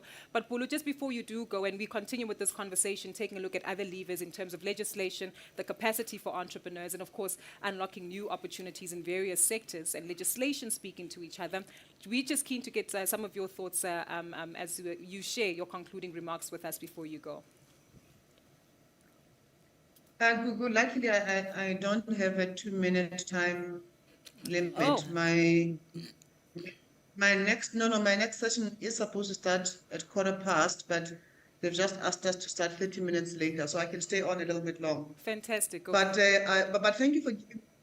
Yeah, so I'll stay on until about let's say 22, because I need to move on to. I'm speaking there as well. So I would like to, if you will allow me, to say a few things which are very, very important, because these are matters we think about quite a lot. So but Kenny, on the banking side, there are two areas that the banks can actually participate, in my opinion. You've got enterprise and supplier development as part of the requirements of the Financial Services Charter. So I run a venture capital fund, by the way, Sis Kenny, and you know how I started running a venture capital fund? Because Telkom used their enterprise and supplier development funding to give me to manage and to back black tech-owned startups. So my challenge would be to say that the banks actually do have pockets on their scorecards to actually participate in the very area that I appreciate that from your normal balance sheet financing perspective as a bank, you wouldn't be able to, because I understand the risk profile that banks are allowed to assume. But you've got pockets in your enterprise and supply development component of your scorecard that actually allow you to take a bit more risk, because that's what enterprise and supply development is about. So there's that aspect, that component of the code. There's also something that APSIP, I'm the president of APSIP, and when in 2014, I think, we negotiated very strongly with the financial services sector to say, the next wave of BEE is not about us buying 5 or 10% of banks, but it is about us creating black business. So let us, instead of replacing old BEE ownership transactions as they came to an end or as they were wound up, we said, let us rather create something we call the Black Business Growth Fund. And in that concept document, well, it's not a concept document now, it's now a guideline. We were very specific again to say that we want the funds that are supposed to be spent for transforming the financial services sector to go to black business. We were even very, very specific about, the level of shareholding of black businesses, because one of the criticisms that I know Duma would have is, the codes allow you to use the modified flow-through principle. So in this Black Business Growth Fund, which very few banks, I'm only aware of one bank in all of South Africa that has actually adopted the Black Business Growth Fund. I'm not saying others haven't, I just haven't seen, I've spoken to them, and only one has responded in the positive to say this is what they're doing. Sure. That aspect, again, of the BE codes was supposed to then help to start driving capital from these traditional sectors, which is your banking sector and your insurance sector, towards backing black business, but under the auspices of BEE. We are not seeing the financial services sector responding to that. I do want to challenge the banks in that regard. I think that we also have a second problem around now your large asset owners, your government employee pension fund. In fact, that's what I'm speaking at now after this. Your PICs, who are the asset managers, the big asset managers, the guys who are managing assets or funds that belong to our mothers and fathers, by the way, because these are pension funds. And they prefer to allocate those monies to established white asset managers, who then in turn invest that money in certain and highly developed areas. And they do not allocate and drive that capital where the people who own those funds actually are resident and can benefit. So we continue to challenge the notion that if you give money to black fund managers, you're going to lose it. We are trained in these asset management firms, in these fund management firms that were started by white people. We've got the same skills or even better. When we start our own firms, we are more risky, but if Pompi starts his own firm, he's less risky. I don't know how that works. There is an important need for us to be intentional about how we allocate capital, and we have to be intentional in ensuring that that capital goes into what I would call the real economy, which in turn will create jobs, which will in turn have economic impact, which will in turn contribute towards the fiscus, which will in turn contribute towards our economic growth as a country. But we'll also start assuming the gender, which is women and men and the various other genders that we are now having in the world today, but also the race. It will be representative of the people who actually own those monies. The notion that pension funds allocating capital to black fund managers, who in turn allocate capital to black entrepreneurs, is more dangerous than when we give it to somebody who's going to give it to Steinhoff. It's a problem, and we have to challenge that fundamentally. So I do think that there's a role, and we have created the framework for the banks and traditional financial services sector to play in that regard, but also Got our you. traditional asset management firms need to change their patterns of Polo, I'm going to capital jump in there allocation. so that we can solicit some feedback from some of your peers and panelists. Of course, Kenny, perhaps you can respond to the first concern, of course, as to how best banks can play a significant role. But I do want to tie this back to one of the earlier themes and concept that was shared with us through Duma's presentation, that this really reminds us then that it's not just one big exam in terms of BE compliance that we're writing, but going back to understand the opportunities that are present in the various verticals. And just by talking about ESD development, already it's one exam, but having cross-pollination of various sectors, banking and, of course, venture capital and private equity, having an opportunity to interrogate how best we tackle that one. But perhaps if you can respond to that one, and I'm very keen to get Oren as well as Kangile's views on deal management. I think I agree with Pulo. There's no doubt that there's a huge transformation in the culture and decision-making processes that is required in large institutions, probably to moderate on the conservatism that still exists by and large, and make sure that increasingly there's a much more active role that is played in allocating capital to drive transformation in a much more aggressive sort of kind of way. There's no question about it. I think the point I was making, though, was more in macro, and that we have to recognize that there are macro challenges in South Africa, irrespective of transformation or not, that we're just not allocating enough capital as a society and developing it as a country to start up to entrepreneurs and to venture capital, broadly speaking, as a theme. That's the point, really, I was making. I think the second is also I agree with Pulo around the legislative framework and so on. Unfortunately, we don't allocate capital based on politics.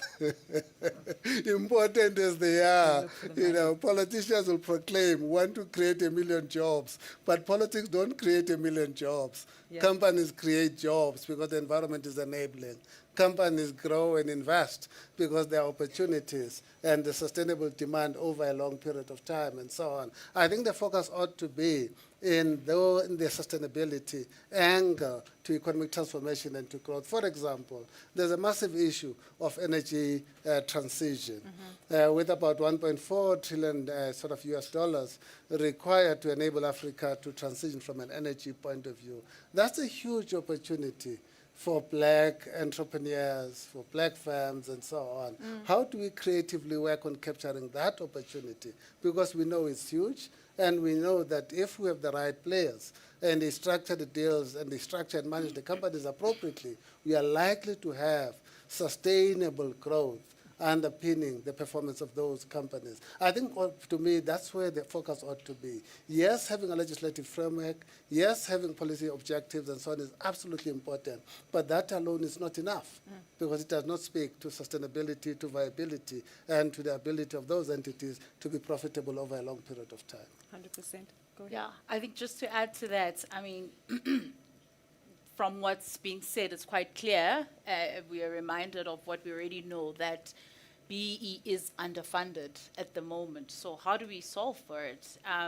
Because Ken is telling us about his challenges, and if black entrepreneurs, approach the bank or any other commercial lender, they need to answer questions about how they're going to fund that equity portion, and we don't have funding for that. And he's mentioned even venture capital. So how do we, through the Triple BE Commission, coordinate efforts towards having some sort of a BE equity fund to solve for these problems? Because if we're going to be tripped up by those issues of equity, then black people will never be able to knock on any other commercial bank's doors and knock for funding. So we need to see black people as being able to play across the continuum, from the SME level, what kind of support level, and how do they transition and grow, and what support structures through collaborations that are meaningful between government at a national level, government even at a provincial level, and partnering up with the local economic development agencies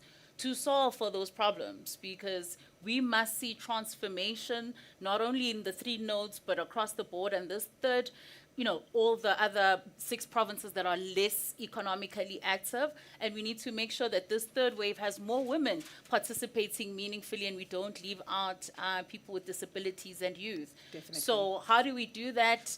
Understanding the typical balance sheet of a black person is we do need blended finance. And so government, we need to come to the party. There's the COVID guarantee, 200 billion. Now it's been repurposed into the energy bounce back. But perhaps if that's not fully utilized by August next year, that is an instrument that we can use to make sure that black people can access the banks through the 20% first loss being absorbed by the states and funding being given up to 6%. So if we can't make good with that money under the current purposes, I think we should be looking sharply to say, come August next year, we must have a real discussion as to when is this guarantee scheme going to deliver value for black people whilst allowing banks to support SMEs and to grow the broader economy and, fight the issues of the triple threat that we're faced in South Africa. Definitely. I do want to remind you that we will take a few questions from you as audience members in just a moment, but Oren, I've kept you quiet for way too long. And my mind's already been triggered thinking about some of the examples that we've seen on the MIC website. Of course, also taking advantage of the opportunity that you have through the First Rand Empowerment Foundation.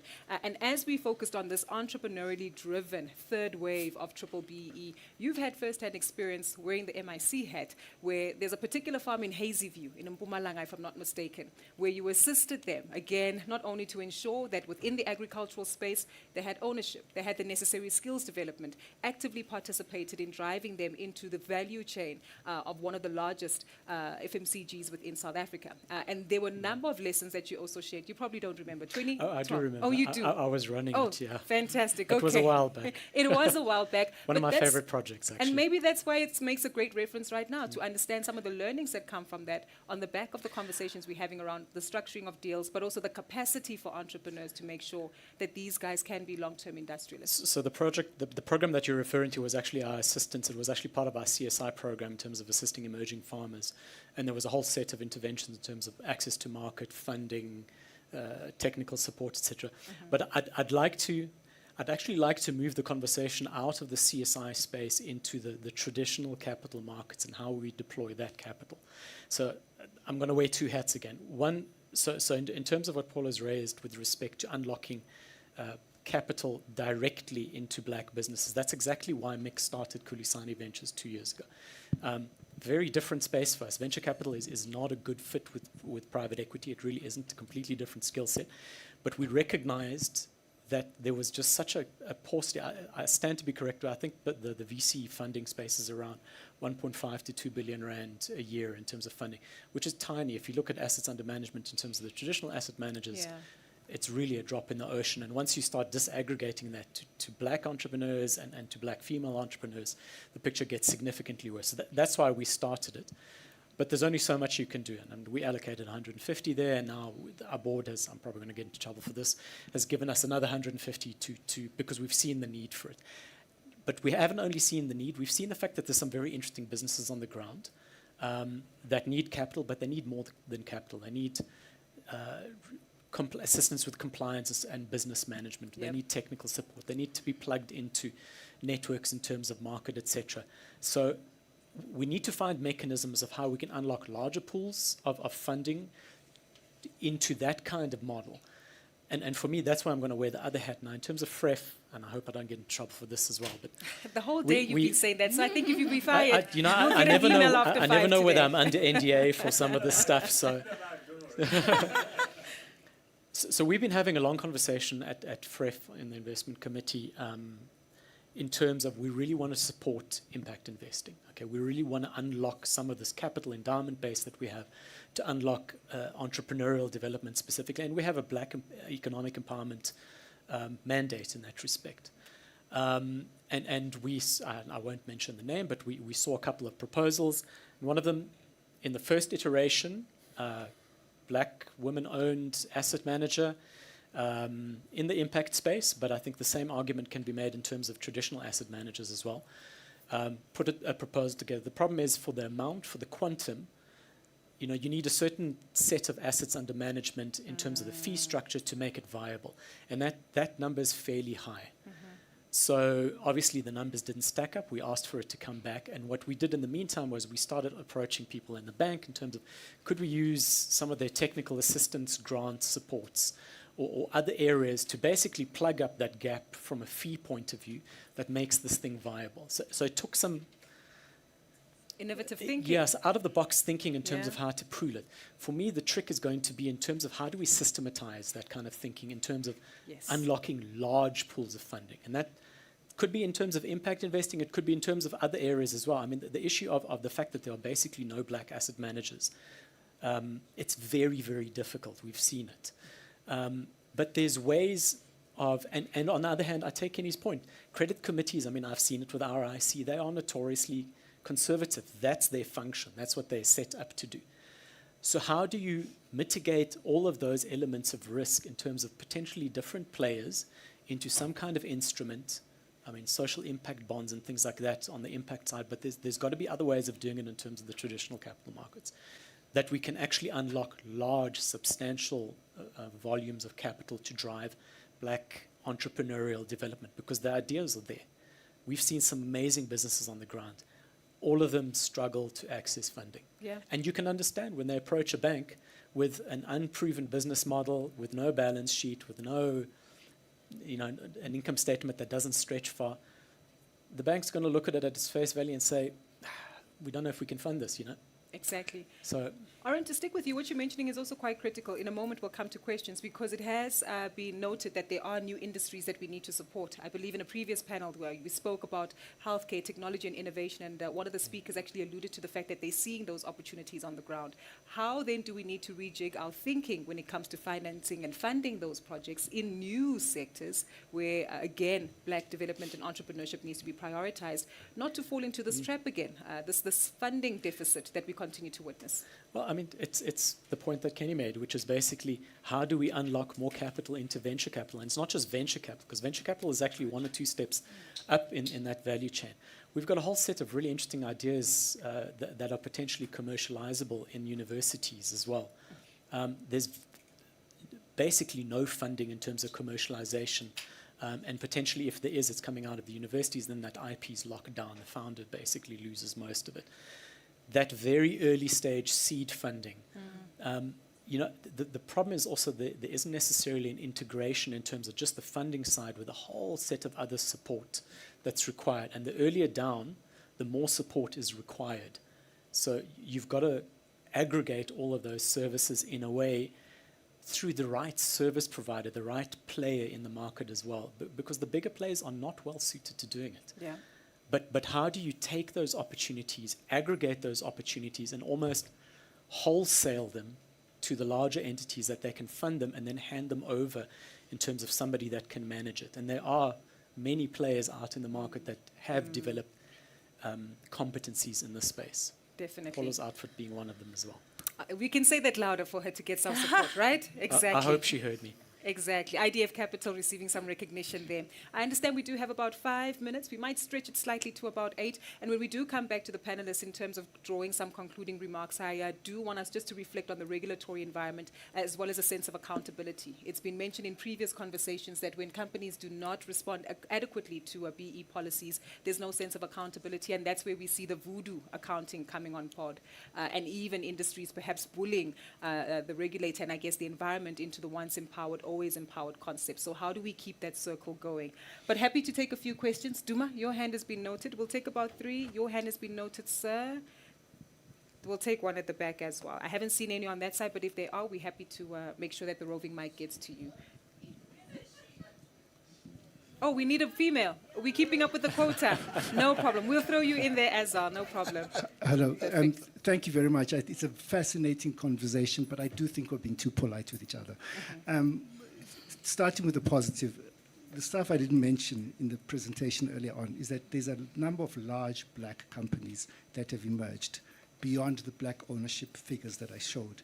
And what I'm seeing is a lot of collaboration between the black companies. I'm also seeing a lot of collaboration between the black family offices as well. So that's on the positive side that I was talking about. Now, in terms of what we're talking about, I think people are not listening to what Pulu's desperate plea is saying. You're not taking it seriously. She said there was supposed to be spent 100 billion rands on black business growth funding. Only one bank has actually made a commitment to that. That's number one. Number two is that in terms of the measurement of BE. Standard Bank is at 29% on the scorecard. In the annual report, it's 0.5%. The only thing that you're allowed to exclude in terms of the codes, there's two things. Number one is the foreign assets, which is about a third of Standard Bank, according to my calculation. And then number two, it's mandated investments.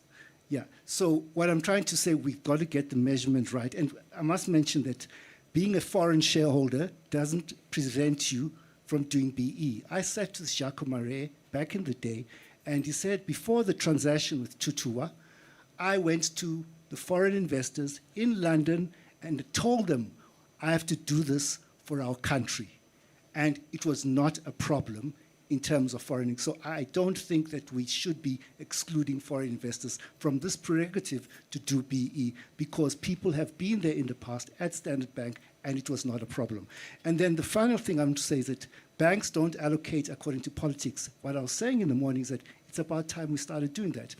We must have policy lending principle, because there was the guarantee fund, 200 billion. So little was taken up. There was free money not taken up by the banks. So why? All the excuses that they came up with. And so what I'm trying to say is that we need to introduce, like what you have in Asia, policy lending guidelines, not even guidelines. We need to have quotas for lending, to policy areas. That's what I believe in, yeah. Fantastic. Because the challenges of our country are so great that we cannot give one sector a luxury of not contributing to the challenges of our country. Thank you. Straight to the point. Happy to take another question. Your hand has been noticed, sir, Mr. Fisher. If you can prepare yourself for those responses in the interim. Your hand was noticed, sir, as well as the hand in the back. If the microphone is on, you can have. Hello, can you hear me? Loud and clear. Yeah, if you can allow me to bring a spiritual side here. I need to say that the Lord told me that we need to change the way we're operating in BEE. We need to emphasize BEE. BEE is very important. But as you guys spoke, the Lord showed me a vision of you trying to, with a Bobbejaan spanner, trying to fit the wheels of the nuts of a wheel. It doesn't work, and let's do something new. Why am I saying this? Yesterday, I went to sleep thinking I'm going to listen to you guys and not speak at all. This morning, the Lord gave me Ezekiel 3, verse 17, and told me I need to be his watchman, saying something. We are in BE since 2010. I'm a agriculturist, and the Lord said, go and do BE. So BE is very important for the future of South Africa, and we cannot go away from BE. I know people want to stop BE. God don't want BE to stop. But we need to change the way we are operating. I want to introduce something. You talk about a new level of BE. What is our Heavenly Father want for BE? He wants us to decentralize. He wants us to become self-sufficient. He wants us to promote capitalism with social means. So the institution he asked us to establish is Forgiven Ways. I can't think of such a beautiful name. But so what we are doing, we are establishing businesses with social means and capitalism, with broad-based ownership, also individual ownership in one. But not going big, going small. He said, go back to small. For example, Soweto needs to produce, 15 families needs to produce peanut butter for Soweto because you can. So if I understand you correctly, so just to make sure that we're on the right page, you are helping to support these businesses with funding or with skills development? We are doing ourselves. We are advisors, but we also are implementers of the solutions. Forgiven Ways is implementer of the solutions, and we're working with other people who are doing advisory services. And in that, for example, we will establish a business in Soweto doing a peanut butter factory. Because at the moment we're living in a sick environment. The fathers and mothers are not with the children because we are centralizing instead of decentralizing. You guys are talking about ownership in big businesses. We're promoting centralizing and not decentralizing. And entrepreneurship on the ground. Understand? Fantastic. So we need to go back to small business. I'm going to And- ask you to pause it there, but I Yeah. do believe that we get the gist of your conversation as well as the theme that you're mentioning, that BE Yeah. is not going away. Everybody needs to be a active participant, and we all need to make sure that we Yes. prioritize social development Thank you for the throughout time. that journey of entrepreneurship. Thank you so much, sir. There's one more question at the back, as well as your hand has been noted, ma'am. I have noted about 3 other hands, so we will try to get to them as speedily as possible. Go ahead with your question, ma'am. Okay, thanks. I think hopefully I'm going to be brief, but I want to support mainly the points that were advanced by Duma around the BE. And I think probably it's a bit premature to start creating these waves in terms of description of the BE, that first wave, there's a second wave, there's a third wave. I think we just need to look at it as a continuum. A process that started in '94 that is going to continue and be with us for some time. And I just want to address probably myself to a point that was advanced in a session before break by Gert particularly, when he cites the lessons from the Afrikaners. Probably, I don't know I hope I'm not wrong, because what he was advocating for, in my interpretation, is advancement for the race, which means what we are advocating for under BE in terms of the inclusion is not what happened under Afrikaner. Because the Afrikaner lesson that he was breaking about, it was just about Afrikaners for themselves. And the new era post-94, we are talking mainly about inclusion, which means all of us, we should play a role in the empowerment and advancement of our country. And maybe a short history to him as well is that between 1652 and 1994, it took, that's 342 years of colonialism and apartheid. So the 1902 project that he spoke about, that happened, the Boers after they won in the Anglo-Boer War, when they started recognizing themselves. It took them 46 years, by the way, between 1902 and 1948, for them to emerge and concretize this apartheid, which took it another 46 years, which means Got you. the So we don't want to get too the totality political, of but I understand what you're trying to say. yeah, That the you need totality time, of it though was and 92 in this years particular context, of this Afrikaner domination. If you'd and allow me, sir. building an economy for themselves. And under this new epoch, we should be talking more about inclusion and building this economy for it to be sustainable, and we should do it together. So I will also invite him that he should start thinking for other people as well, not for themselves as the race only, with that solidarity of his. Thank you. Got you. Thank you so much, sir. Ma'am, we'll take your question. There are a few other hands that have been noted, Thank and we will try to come to them. Go ahead, All ma'am. right. So I think the benefit that we have now, sorry, my name is Mposidibe. The benefit that we have now is we are looking back. The BE Act has been in place for 20 years, but the codes have actually only been in effect since 2016. So realistically, we're only 8 years, or 2015 rather, we're only 8 years down the line. But what I want to say is that, you know, we are talking about people. We're not talking about policy. So it's not about, you know, commas, full stops, what is right, what is wrong. There are people on the other side of policy. And the point that I want to make is that we have an opportunity to reflect on the true data that says we did ESD this way. What economic value has it actually created? So when you go and you take a sample size of however many beneficiaries through ownership, through enterprise development, and you track back, you know, what did they do with the capital? What induced economic effect did it have? What did they do with the dividends? Then we can come back and have a conversation that says which part of the scorecard needs to be amended in which way to achieve the objective of sustained economic value. It's not a textbook exercise where we can thumbsuck percentages of this SED must be 1% in this sector, but in the other one it's going to be 3%. But there's no scientific data that backs up why we are making those decisions. There are human beings that have placed expectations on the successful implementation of these policies, and we have the benefit of the data to go back and make informed decisions. The second thing is that we need to also give consideration to how we make and consider the commercial viability of the implementation of what we are saying. We all complain about having to pay taxes. Why?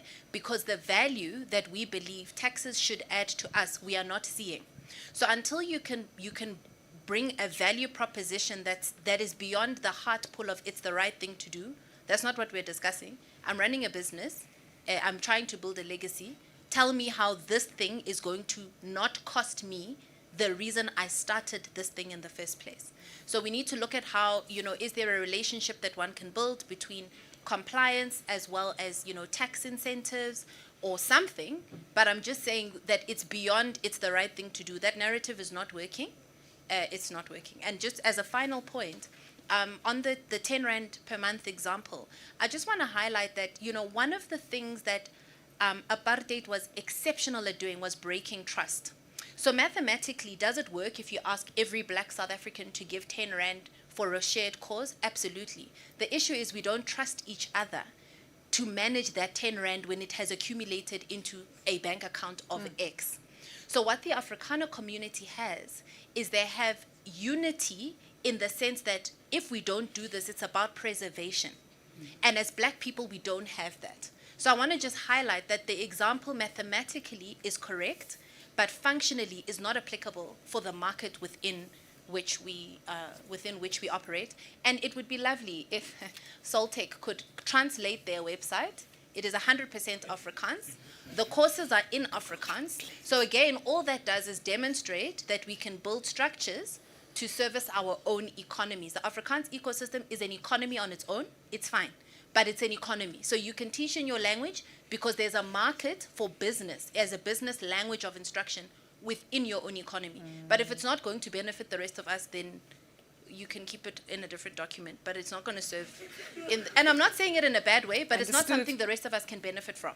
Otherwise, we'll just all go build things for ourselves and then come praise ourselves. Which leads to further isolation and not the sense of unity that we're trying to forge within the country. Mpho, you've really raised a number of critical points. I'll keep checking how much time we have with yourself, Sanjay, but I do want us to get to some of the major themes that were highlighted. I think Mpho really raising some key themes that we do need to be mindful of in terms of people at the end of the policy and also understanding, again, the commercial viability of some of the solutions we bring to the fore. Oren, I might pass that to you together with Zama. I'm going to hand over to Zama to start. I'm still collecting my thoughts around the Mr. response Fisher, to happy that. for you to also respond to Duma's themes and concepts that were shared in terms of the measurement, outcomes, and of course making sure that we might have to consider policy and changes in order to direct capital to the spaces that it needs to make a positive impact in. Yeah.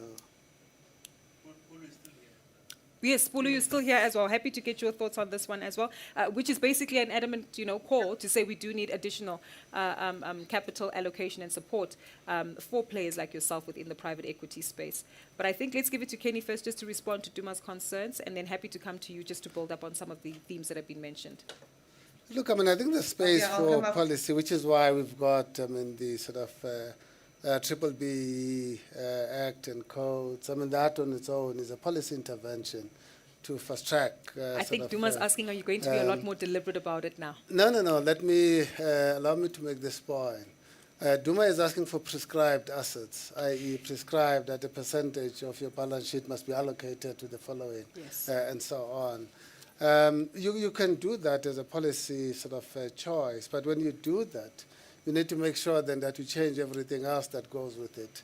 You can't say to banks, allocate a percentage of your assets in the following way, and then force them to still hold capital on the basis of your Basel III, because the implications for that are dire for investors, and you're going to achieve the exact opposite, in that effectively you'll have capital flight, and you effectively cut your nose to spite your face, which is counterproductive. So when you take a policy position, you need to change everything else that goes with that policy in order to make that policy sensible and to make sure that it's sustainable into the long term. There are many countries that have tried, prescribed assets.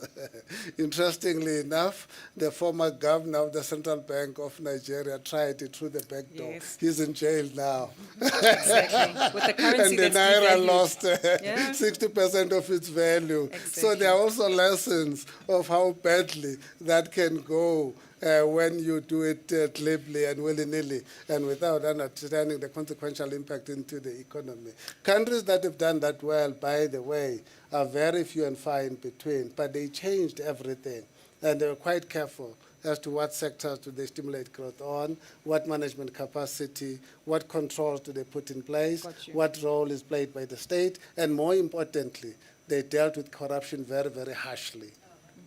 Very true. Very quick one. Duma did mention just the foreign exposure in terms of shareholding, still not necessarily blocking an opportunity to implement BEE. I was not suggesting at all that it blocks it. I was simply talking about statistics, that you have to be careful as to what you include and you exclude. I mean, foreigners have a choice. I mean, they will either invest in South Africa or they will disinvest. In fact, part of the challenges that we're having now with the rand fluctuating is because foreigners are net sellers of South African assets.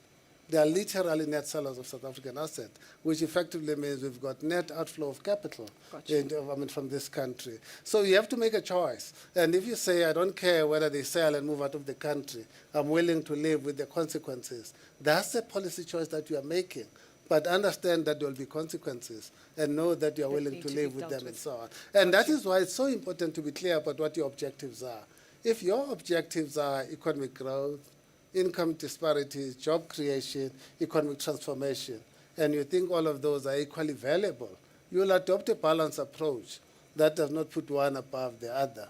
But if your objective is only economic transformation and you do not care about economic growth, job creation, and income disparity, you will adopt different policy options. I'm not at all defending lack of transformation in the banking sector and the economy, broadly speaking, but be careful what you ask for and be clear about what the policy objectives are, and make sure that we execute diligently, because you may have unintended consequences that will be far worse than what you think you have today. Got you. I think I can confidently and diplomatically say that the both of you do agree in terms of the closing remarks and the macroeconomic growth and the big scope of what the objectives are. As it was highlighted in both presentations we saw earlier, that we do need employment to also come about from this, and of course significant economic growth and ongoing investment in the country. Polo, happy to come to you very briefly. Then we'll come to you, Zama, as well as Oren, just to respond to the roundabout of questions we had. Yeah, thank you so very much, Gugu. One of the other reasons, but Kenny, that we have capital flight is because we have the most unequal economy in the world. And the inequality is as a result of lack of transformation. I think we need to acknowledge that. I think one of the policy decisions that was made in around 2003 through the Financial Services Charter was the intentionality around banking the unbanked. But Kenny, you will remember this. We, at that time, were sitting with about 20 to 30% of our population banked, meaning that 70 to 80% of our population was unbanked. Today, South Africa boasts one of the highest levels of the banked on the African continent. Why? Policy decision. It was a good decision. What we should have done is to take that decision one step further and say financial inclusion. We are failing on financial inclusion. And that is what is also contributing to our high levels of inequality. We are seeing a lot of entrepreneurial innovation around how we improve financial inclusion. But again, we don't have a strong enough ecosystem to provide pre-seed funding, angel funding, seed funding, to see those businesses grow and help us to promote financial inclusion. So I'm advocating for transformation, intentional transformation, so that we can improve levels of financial inclusion, so that we can improve levels of economic activity, so that we can improve job creation opportunities in this economy. That is my hypothesis around why we need to be intentional about transformation, and we therefore need to be creative around it. One last point. I have seen banks launching private equity funds internally. I know a few banks run private equity funds, not for Black people, for their own balance sheet. They have found ways of getting around prudential limits and all of those other things. I do not know why it is that we are afraid as banks to get around, to find creative ways of solutioning for this very desperate situation, which will help us to close the gap between the haves and the have-nots and reduce the levels of inequality. Thank you, Gugu. That's it. Thank you so much, Tepulu.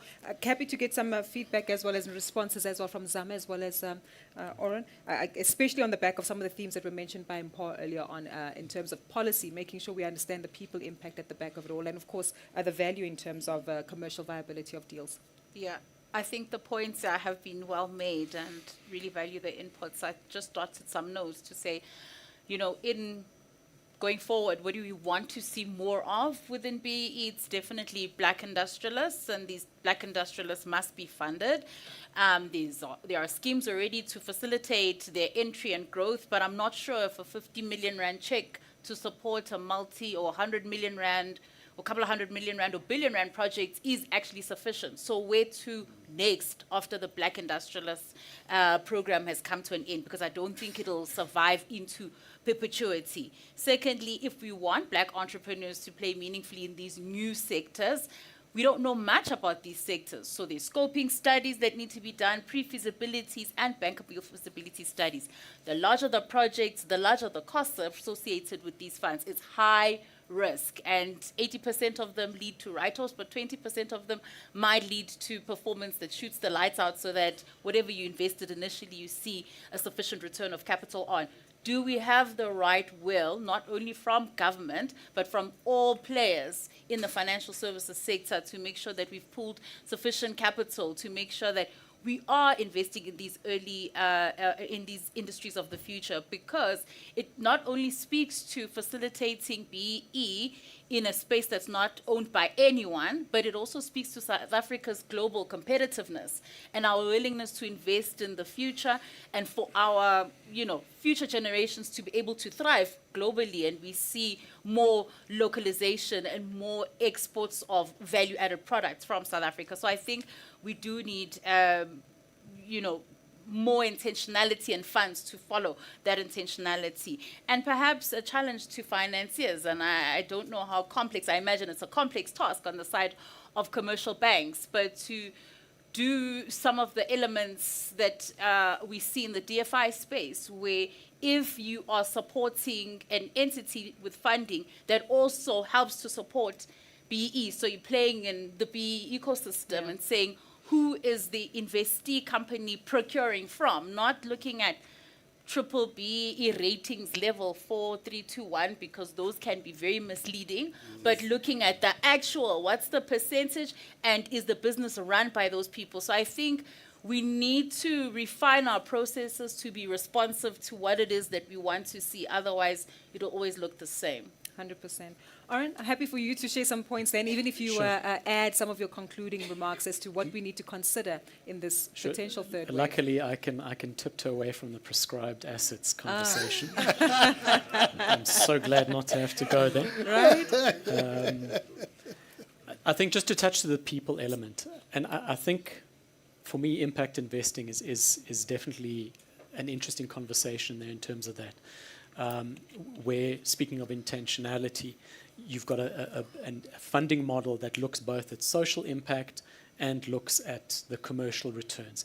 I think for me, the trick, and I keep on coming back to this, is you've got players that operate at that micro level and they are effective and they have a specific skill set, and you've got large-scale funders somewhere at the top that need to deploy that capital. And I'll speak to an anecdote that I heard. Somebody from an impact investment, I can't recall exactly who it was, and I probably wouldn't say it, from an impact investment, was trying to raise funds for an impact investment fund, went to go and see one of the large asset managers, had a 45-minute conversation, basically gave the whole spiel.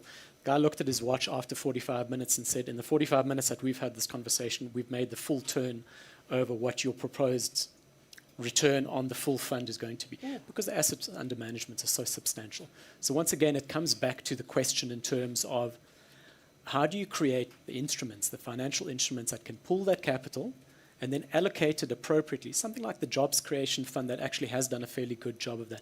And there's other players, Harambe comes to mind. There's a couple of other entities that have managed to take fairly substantial amounts of capital and deploy them in a micro way, to have that impact, and also to have the monitoring and evaluation in terms of measuring the impact, etc., so that you get that kind of granularity. I think we need to allocate the right responsibilities to the right players in that respect. So for me, that would be my concluding remarks in that respect. I think we talk a lot of policy and ideology. I think we need to start looking at process systems. You know, there was a suggestion to look at work streams in the way that the BEE codes were initially drafted. I know that there are conversations, for example, in terms of impact investing happening at the national level in terms of specific work streams and in terms of the mechanics of that, so tax law, funding instruments, you know, who in the ecosystem is out there, etc. I think we need to get down to that level of granularity if we want to unlock funding for black business development at a micro level, which I think we all agree on. Yeah. The question is how. Definitely.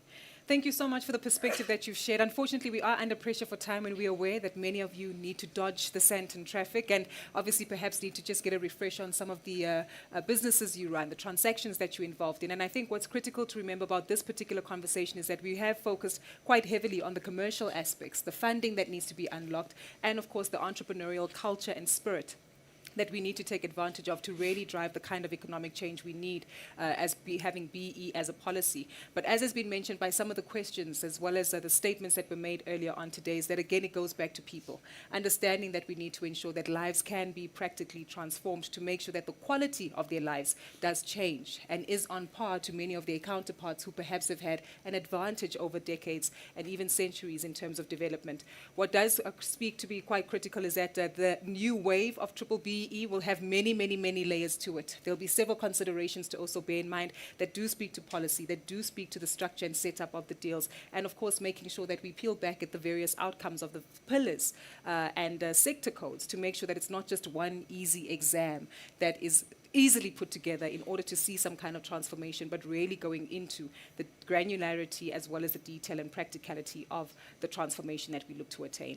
I look forward to seeing how this conversation does develop in the months and in the years to come, and of course, most importantly, the implementation, because ultimately these do need to be conversations of consequence that derive the change that we're looking to see in society. So to Polo, to Oren, and of course Zama and Kenny, really appreciate the insight that you've shared with us today and for the bold and robust conversations that we've been able to have throughout the interactions of today's session. Sanjay, I think you might fire me today after Teresa fires you for running over this morning, because I've done exactly that, but it's back to you to take care of the program before we wrap up with our concluding remarks. We're just going to make our way off the stage. Thank you.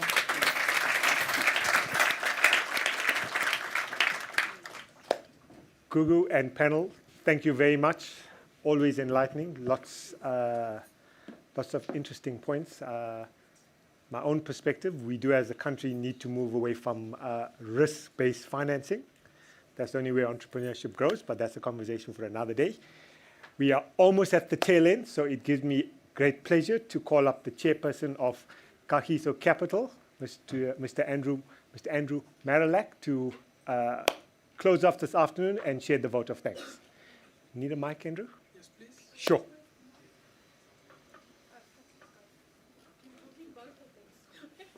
One would be great. Andrew, you have the last word. One's good.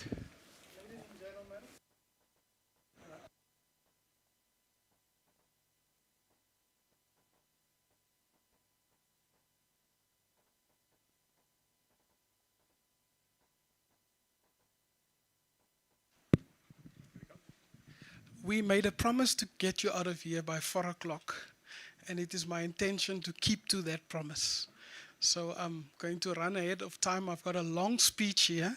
I've got a number of people to acknowledge, but you can help me today. If you put your hands together for everyone that contributed to this program today, from our program director to our BE commissioner, if you give us a resounding clap in this room.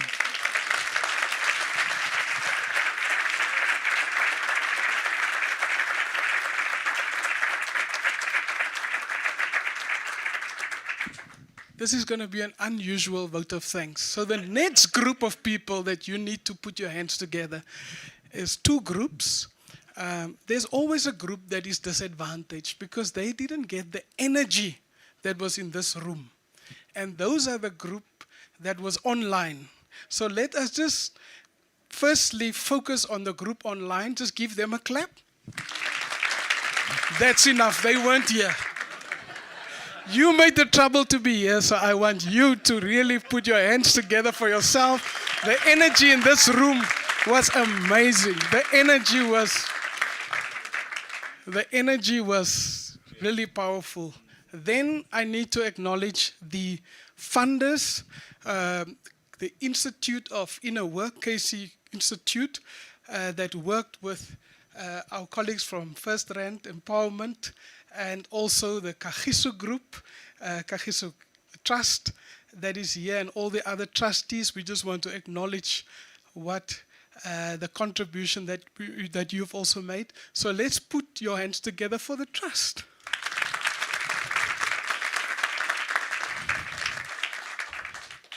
Then the last group is everyone that helped with organizing our sound people, the team that organized the registration, and everyone in the background. We really just want to acknowledge the work that you've done also. So let me organize and thank you also.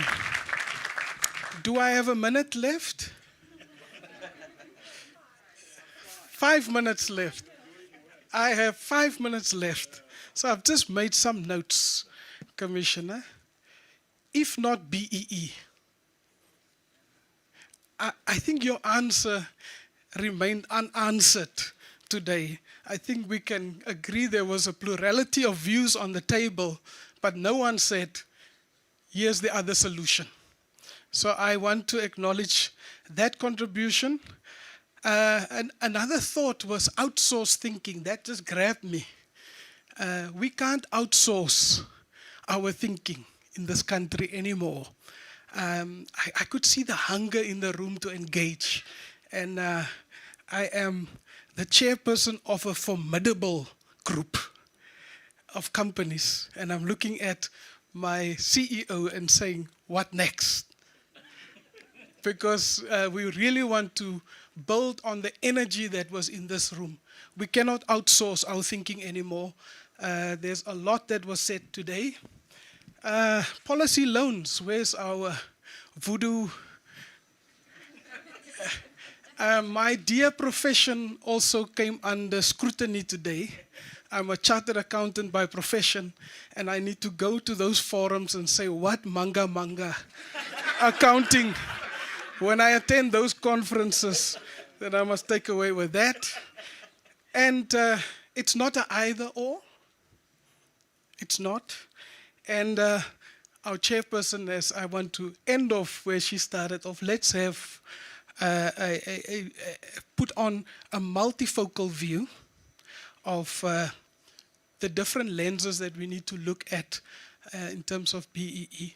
Ladies and gentlemen, you have been an excellent audience, and I look forward to the next engagement. Travel safe. Thank you.